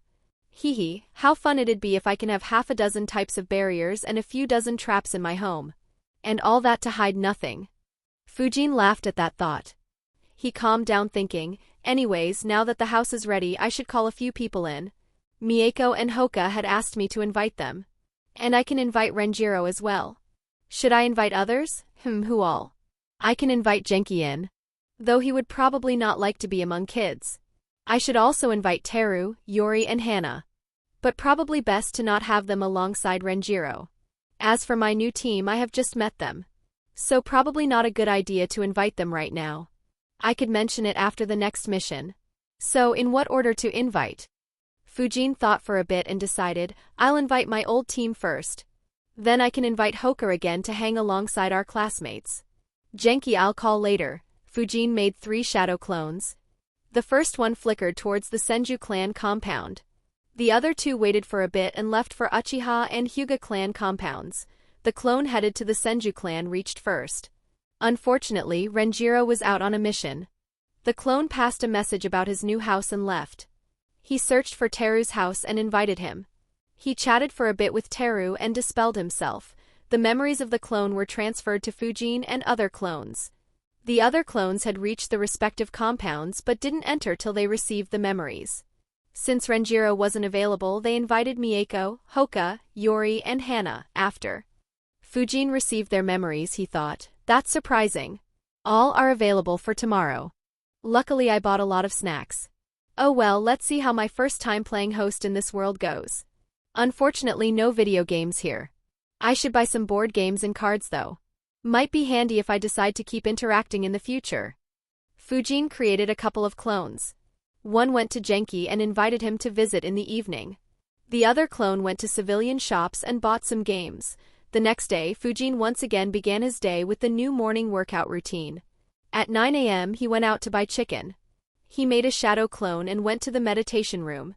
The clone washed the chicken and left it to marinate with salt, turmeric powder, red chili powder, ginger garlic paste and lemon juice. At noon, Fujin's friends began arriving. Senju Teru was the first one to reach. Fujin welcomed him home. Teru said, "Long time no see. I was surprised to see you yesterday." Fujin nodded and said, "Yup. One of the reasons why I thought it'd be fun to get together." Teru asked, "Who else is coming?" Fujin answered, "Hoka, Yori, Hana and Mieko." Teru asked, "Who is Mieko?" Fujin answered, "She was on the same Genin team as me and Hoka." Teru and Fujin chatted about their life after leaving the academy till others arrived. They sat in the circular room with the round table. Fujin had already arranged snacks on the table. They chatted while Fujin's clones served them fried chicken. Hana commented, "This is delicious, Fujin. I didn't know you were such a good cook." Teru agreed with her, "Yeah, this is good." Fujin said, "Thanks, I'm glad you guys liked it." Teru looked at Fujin and asked, "So Fujin, how did you manage to buy such a huge house? Aren't they expensive?" Hoka added, "Yes. This house is bigger than my house. And Fujin lives alone here." Fujin answered, "It wasn't very expensive as it is towards the outskirts of the village. Most of the money came from mission rewards." Yori asked, "Mission rewards? I have been doing missions for a year longer than you. I have completed 19 rank B missions and still don't have that kind of money." Fujin chuckled and said, "We did 3 rank A missions with our sensei." Yori was riled up. "What? 3 rank A missions? How? I haven't been to even one." Mieko laughed and teased him, "That's right, Yori. And of those 3 we did 2 back-to-back." Teru sighed and said, "You guys lucked out by getting Renjiro-sama as your sensei. He's a badass." Yori snorted and said, "Who cares about that? I bet I can beat all 3 of you by myself." That pissed Mieko off. She yelled, "Bastard. What did you say?" Yori replied, "You heard me." Mieko activated her Sharingan, stood up and said, "I'll take you on one right here." Yori also activated his Sharingan, stood up and said, "Try me. You aren't the only one with Sharingan." Fujin thought, "Oh, he activated his Sharingan too?" Fujin coughed. Mieko and Yori looked at him. He said, "I just built this house. If either of you fights, I'm tossing you both out."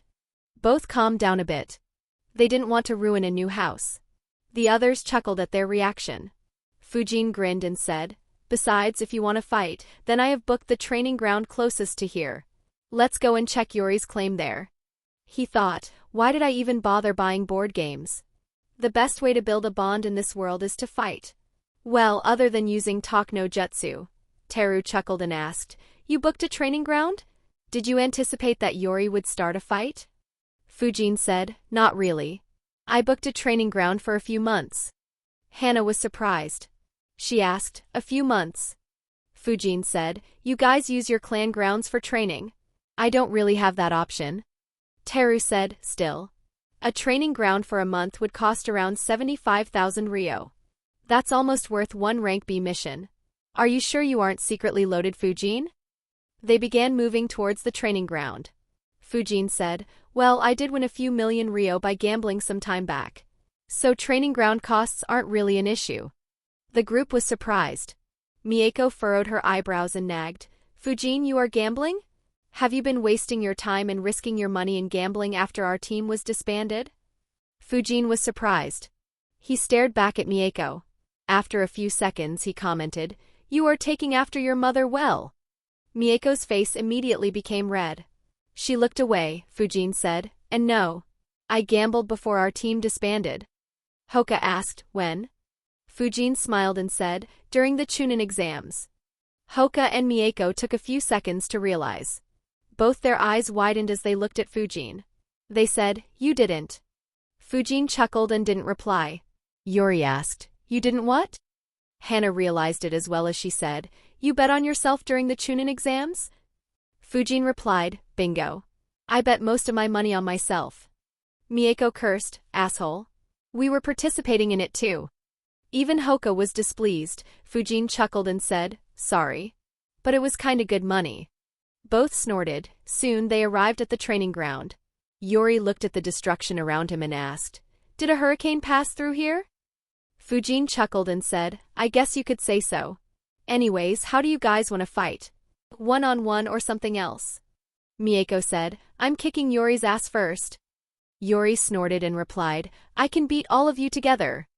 Fujin chuckled and said, All right. Let's have a battle royale then. All 6 will fight and no one will form teams. Teru said, Oh, that sounds fun. When do we start? Hoka shouted, Now. Chapter 158, Another Battle Royale. As soon as Hoka said yes, both he and Mieko attacked Fujin. However, Fujin flickered before they got close. Teru, Yori and Hana moved behind to create a safe distance. They were surprised to see Mieko and Hoka attack their former teammate. A scowl formed on Mieko's face. She complained, Now he will keep hiding till we are done fighting.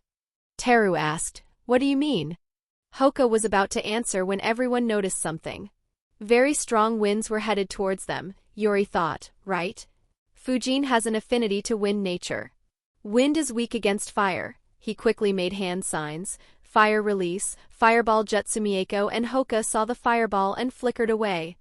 The fireball hit the winds and was amplified and dispersed. Unfortunately, the winds carried these amplified flames back towards the group. Yori was shocked. Hana and Teru escaped underground. Yori also tried escaping, but he was slow. Fujin saw the flaming winds and smirked. As I expected, that moron blew fire into the winds.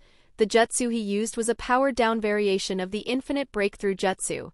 It focused more on the wind flow rather than creating sharp winds. So the jutsu was pretty harmless despite its great momentum. At most, it could send someone flying for a few meters. The flaming winds hit Yori. However, his resistance to fire was quite high. He wasn't injured. Just some of his clothes caught fire, but he doused them quickly. Unfortunately for him, Fujin wasn't his only opponent. His words were fresh in the minds of Hoka and Mieko. Both flickered and appeared next to him. Yori's Sharingan noticed them flickering towards them. He immediately tossed shurikens at them. Mieko neutralized his shurikens with her own, while Hoka attacked from a range with vacuum palm. At such a close distance, Yori couldn't dodge. The vacuum palm hit one of his chakra points and sealed it. It disoriented him. Hoka noticed the opportunity and attacked him again. 8 trigrams, 16 palms. Yori tried struggling, but he was no match for Hoka's taijutsu. Hoka sealed Yori's chakra points. After getting his last hit, Hoka said, You are out. He placed his palm on Yori's chest and pushed him towards a tree. However, at the same time he heard, So are you. Teru appeared under Hoka and grabbed his legs. Earth release, headhunter Jutsu Hoka was dragged underground, leaving only his head above the ground. Teru placed a kunai on his forehead. Hoka cursed internally. Shit. I got distracted, he sighed and said, I give up. At the same time, Mieko launched shurikens at Teru. Teru immediately blocked them all with the kunai. They both began fighting. Hana stayed away from Teru and Mieko and just observed them. Fujin too observed from a distance while thinking, did they forget about me? His eyes wandered towards Hana. He commented, looks like I am not the only one who likes to wait till others are exhausted and injured. Unfortunately, there are no rewards for winning. Wind instantaneous body jutsu Fujin flickered along with the wind. Hana, whose attention was majorly on Teru and Mieko, was also keeping an eye on Fujin. Though she didn't expect Fujin to move so quickly, she was prepared to face him. She attacked him with the gentle fist style. The basic rule while fighting against a Hyuga is to keep a distance. But Fujin was interested in measuring his progress. So he engaged Hana in taijutsu. Hana's strikes were on point. But Fujin blocked all the attacks with ease. His speed was much faster than hers. He never allowed her fingers or palm to touch his body. Hana was shocked. How much did he improve in just over a year? I can't even touch him. After blocking her continuously for a minute, Fujin concluded, in terms of taijutsu, she isn't anywhere near Hoka's level. Not seeing any point in extending it any further, Fujin decided to attack. Hana attacked Fujin again, but he grabbed her wrist and threw her into the air. He exhaled a gentle but strong wind at her which sent her flying back towards a tree. She flipped in the air and landed on the tree on her feet. Fujin said, You have lost. Hana had a complicated expression. She nodded. Fujin smiled and left towards Teru and Mieko. Hana saw him leaving and thought, though they didn't say anything, I am the only genin in this group. And I'm the weakest. I need to work hard or else I will never be at their level. Fujin guessed Hana's inner turmoil. After all, being the only one who wasn't promoted to a chunin would hurt. Especially considering that she was only 11. Mieko and Teru were engaged in a tough fight. Teru was superior in speed and taijutsu. Even in ninjutsu, he had an edge with earth and water elements. But he had to be very careful about not looking into her eyes. Suddenly they heard, You two didn't forget about me, did you? Immediately they looked towards Fujin. He was sitting on a branch. As soon as they saw him, Fujin exhaled strong winds towards them. Both made hand signs and escaped underground.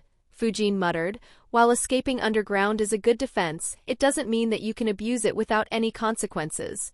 Fujin jumped off the branch. Chakra gathered on his fist.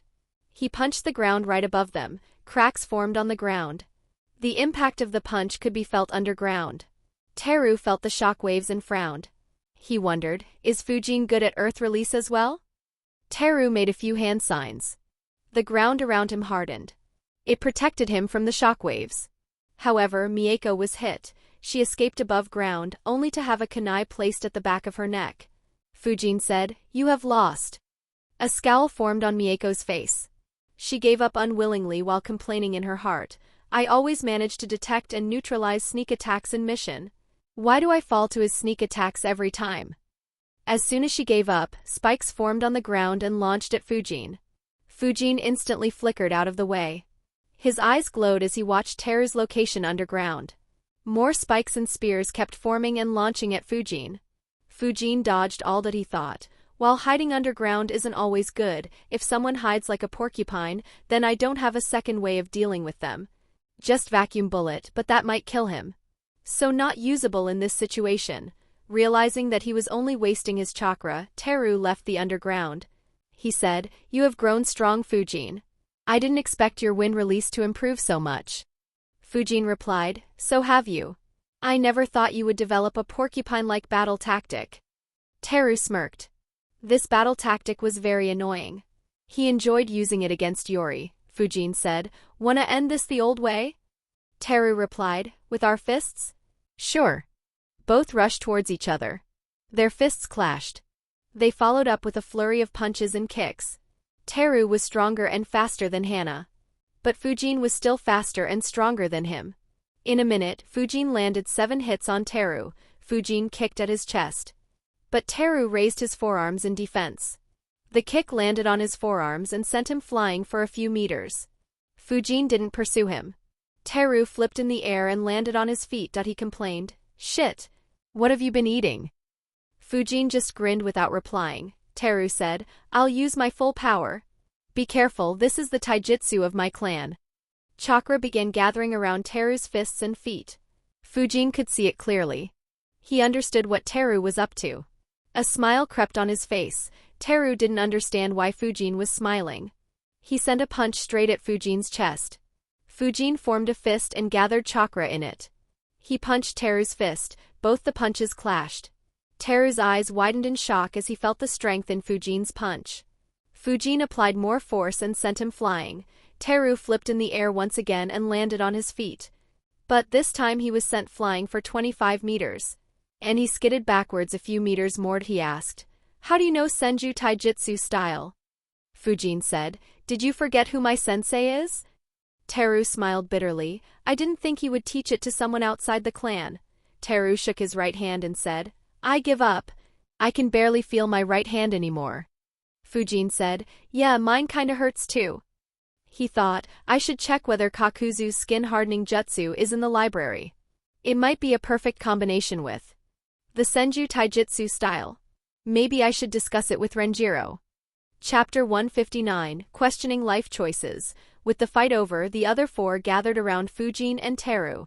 Mieko looked at Yori and taunted, "Yori, how does it feel to brag and get eliminated first?" Yori argued back, "You guys cheated.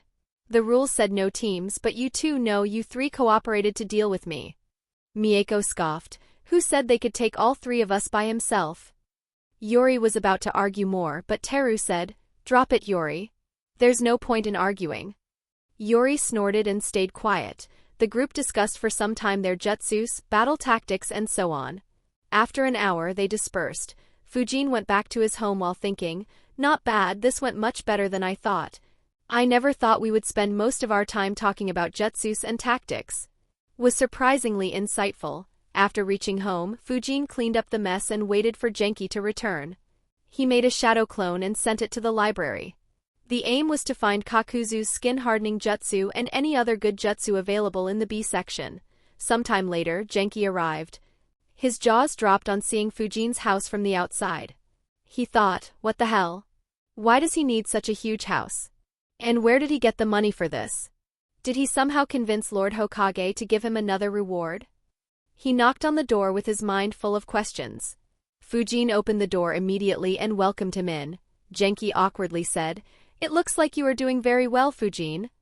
Fujin didn't understand the context. So he just nodded and said, "Yes, sensei." Genki sighed internally.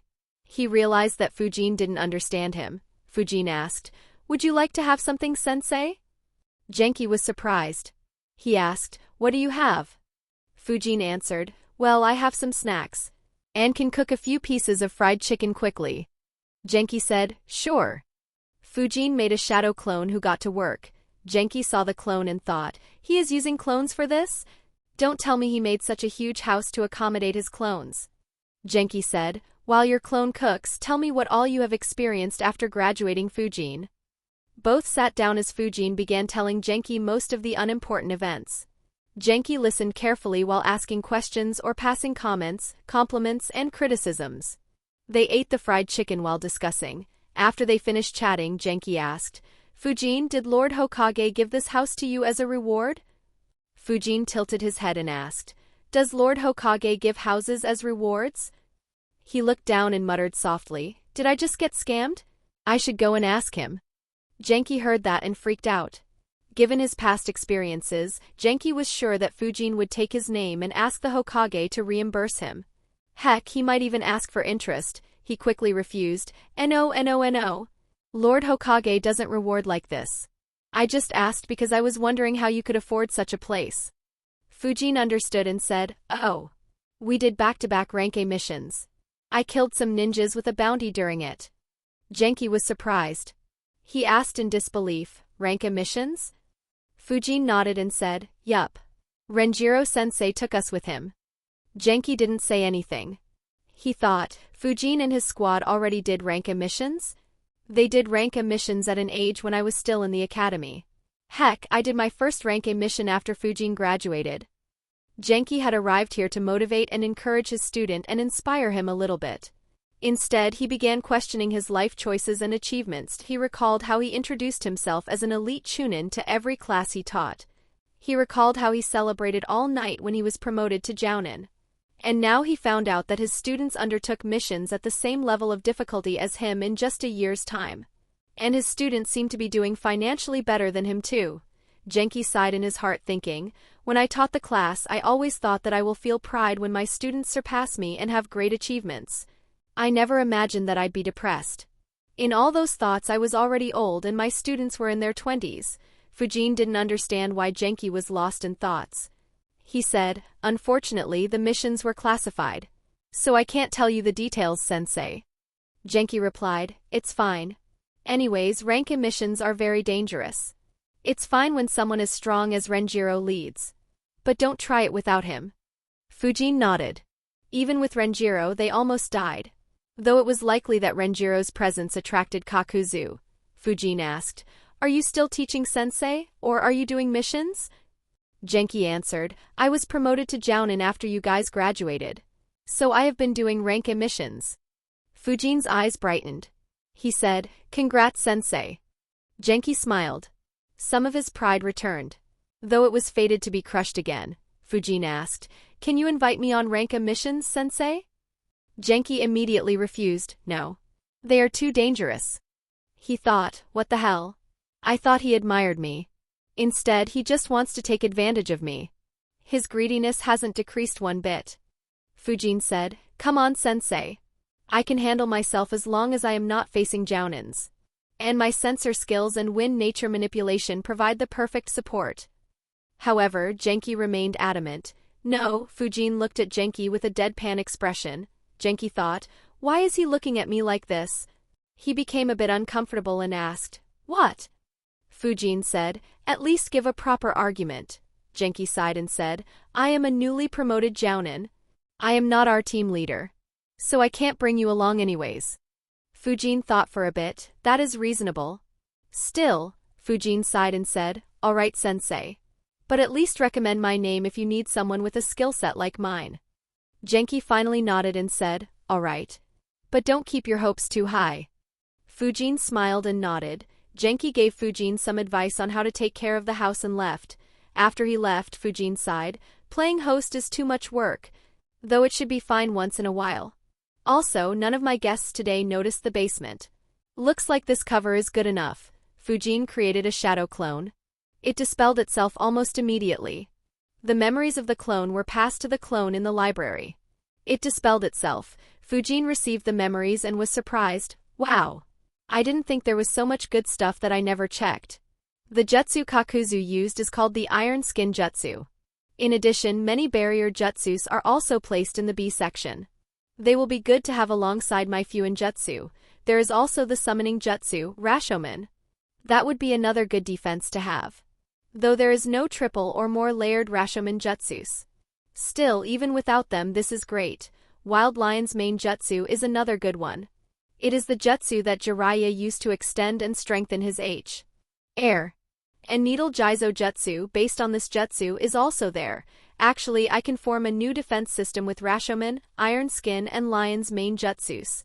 Combined with my high speed in intercepting or deterring attacks at mid-range with Wind Jutsus, injuring me will become very difficult. Tobarama's Bringer of Darkness Genjutsu to target the Uchiha is present in the B section as well.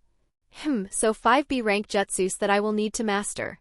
And might need some barrier jutsus as well.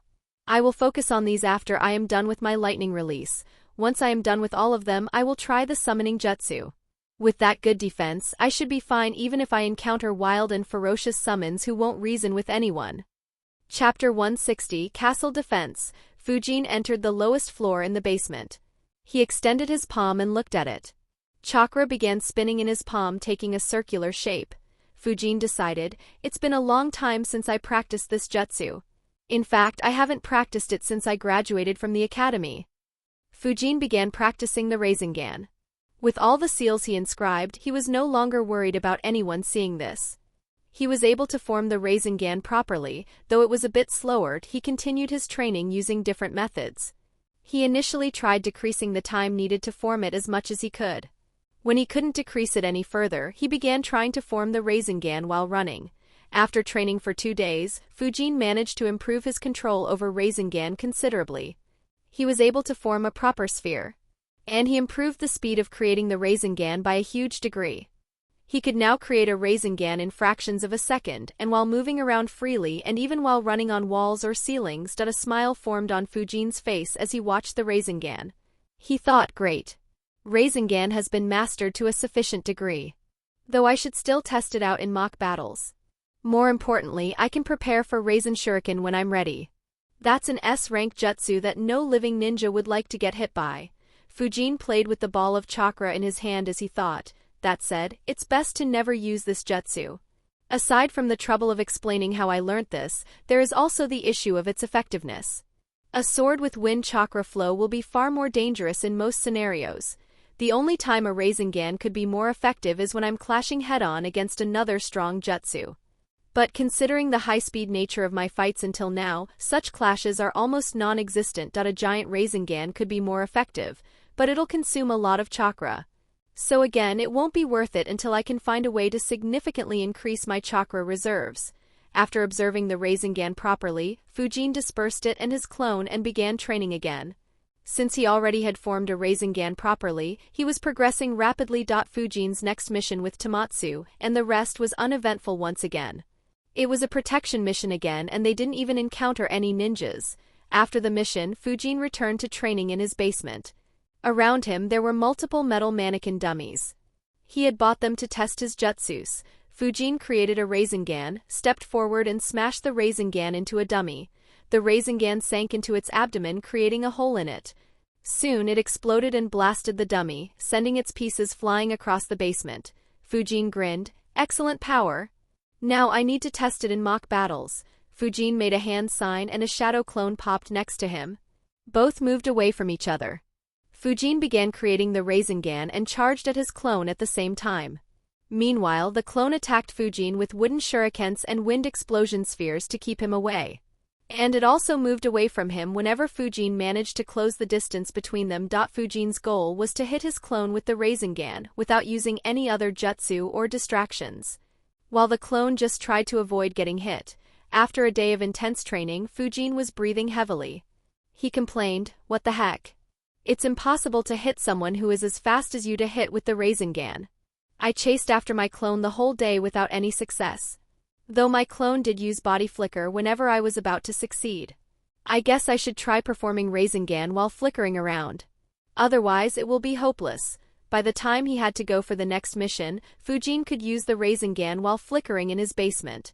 He had managed to hit his clone a few times. He was very happy with his progress. Fujin met Tamatsu and the rest outside the mission center.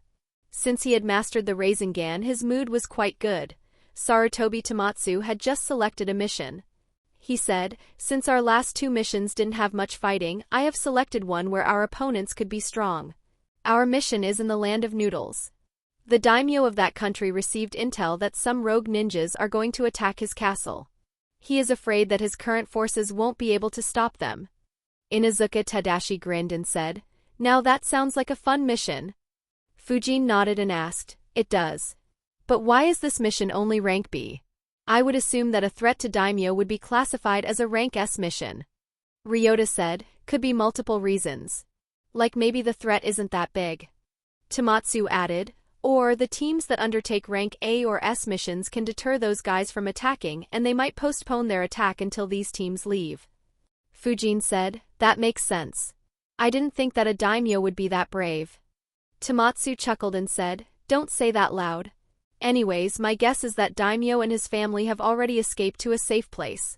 They probably left behind body doubles to trick their opponents into attacking the castle. Anyways, let's leave." The group nodded and left immediately. After a day of travel, they reached their destination. The group observed the castle from a distance. It was a moderate-sized castle with a wall surrounding it. Tadashi said, "So this is the castle that we have to defend." Ryota said, "It isn't as big as I thought. Though it ain't a bad thing. At this size we will be able to defend it properly." Tamatsu asked, "Do you think you can make use of the walls, Ryota?" Ryota answered, "It's tough to say. Even if I could, it won't be much helpful against ninjas. At max, I can get a few surprise kills." Tamatsu said, "Depending on our opponents, just that might be enough to give us an edge. Anyways, let's go." They traveled quickly and reached the castle. Tamatsu handed the mission scroll to the gatekeeper, and they were allowed to enter the castle. As soon as they entered, a ninja flickered in front of them. He said, "Thank you for coming to protect us. I am Akira Soten. I am responsible for the defense of this castle." Tamatsu said, "I am Sarutobi Tamatsu. Let's enter castle. You can brief us with all the details." Soten nodded and led the Konoha team to a room in the castle. Everyone took their seats. Tamatsu said, "We didn't get much information in the mission statement. Can you tell me the exact details?" Soten nodded and said, "I can't give you the source of the information. But from what we know, we expect to be attacked by 18 rogue ninjas. Most of them will be at the Chunin level. We don't know who their leader is, but we expect him to be at the Jounin level as he is able to organize such an attack. As for the defense, I am the only Jounin in the castle. So I will take on the enemy leader. We also have 12 Chunins and 17 Genins. So we are confident at defending. But we asked for help in case something outside our calculations happens and to decrease our casualties." Fujin heard the details and his left eye twitched. He thought, "This guy is considered a Jounin?" Tamatsu nodded and inquired, "Do you know where those guys are located? We could launch preemptive attacks and cause them casualties." Soten replied, "No. We don't know their hideout. Also, the daimyo wants us to kill every last one of them. If we attack their hideout, then many of them might manage to escape." Tamatsu said, "All right. Is the daimyo still in the castle?" Soten didn't speak and just shook his head. Tamatsu asked, "Do we have any idea when the attack will happen?" Soten answered, "No.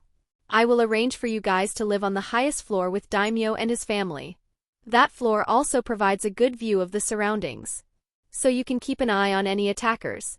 Of course, give priority to your rest as we need you guys at full readiness when the attack happens." Soten led them to the topmost floor. There were 3 rooms on this floor. There was also a small balcony on all sides equipped with binoculars and other tools to assist in keeping a watch on the surroundings. One of these rooms had a few people who looked very scared. They were the body doubles of the daimyo and his family. Soten explained the defenses and traps that they had set up and asked whether Tamatsu and his subordinates would like to set up more. Tamatsu agreed and asked Ryota and Katsumi to add more traps.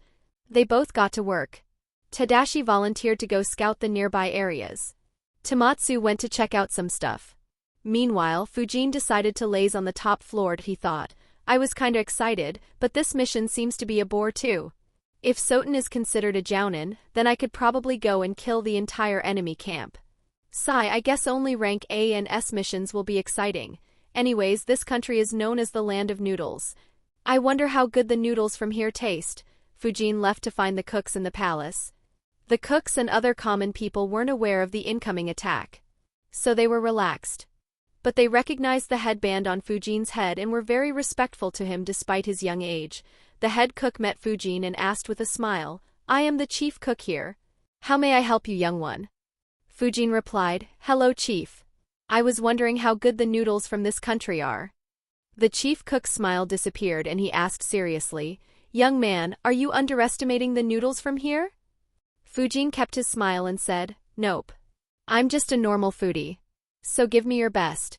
The chief cook said, "We have 19 varieties of noodle dishes here. And all the 19 varieties are the best among any noodles." Fujin said, "Oh, that's cool. I'll try all 19 varieties during my time here then."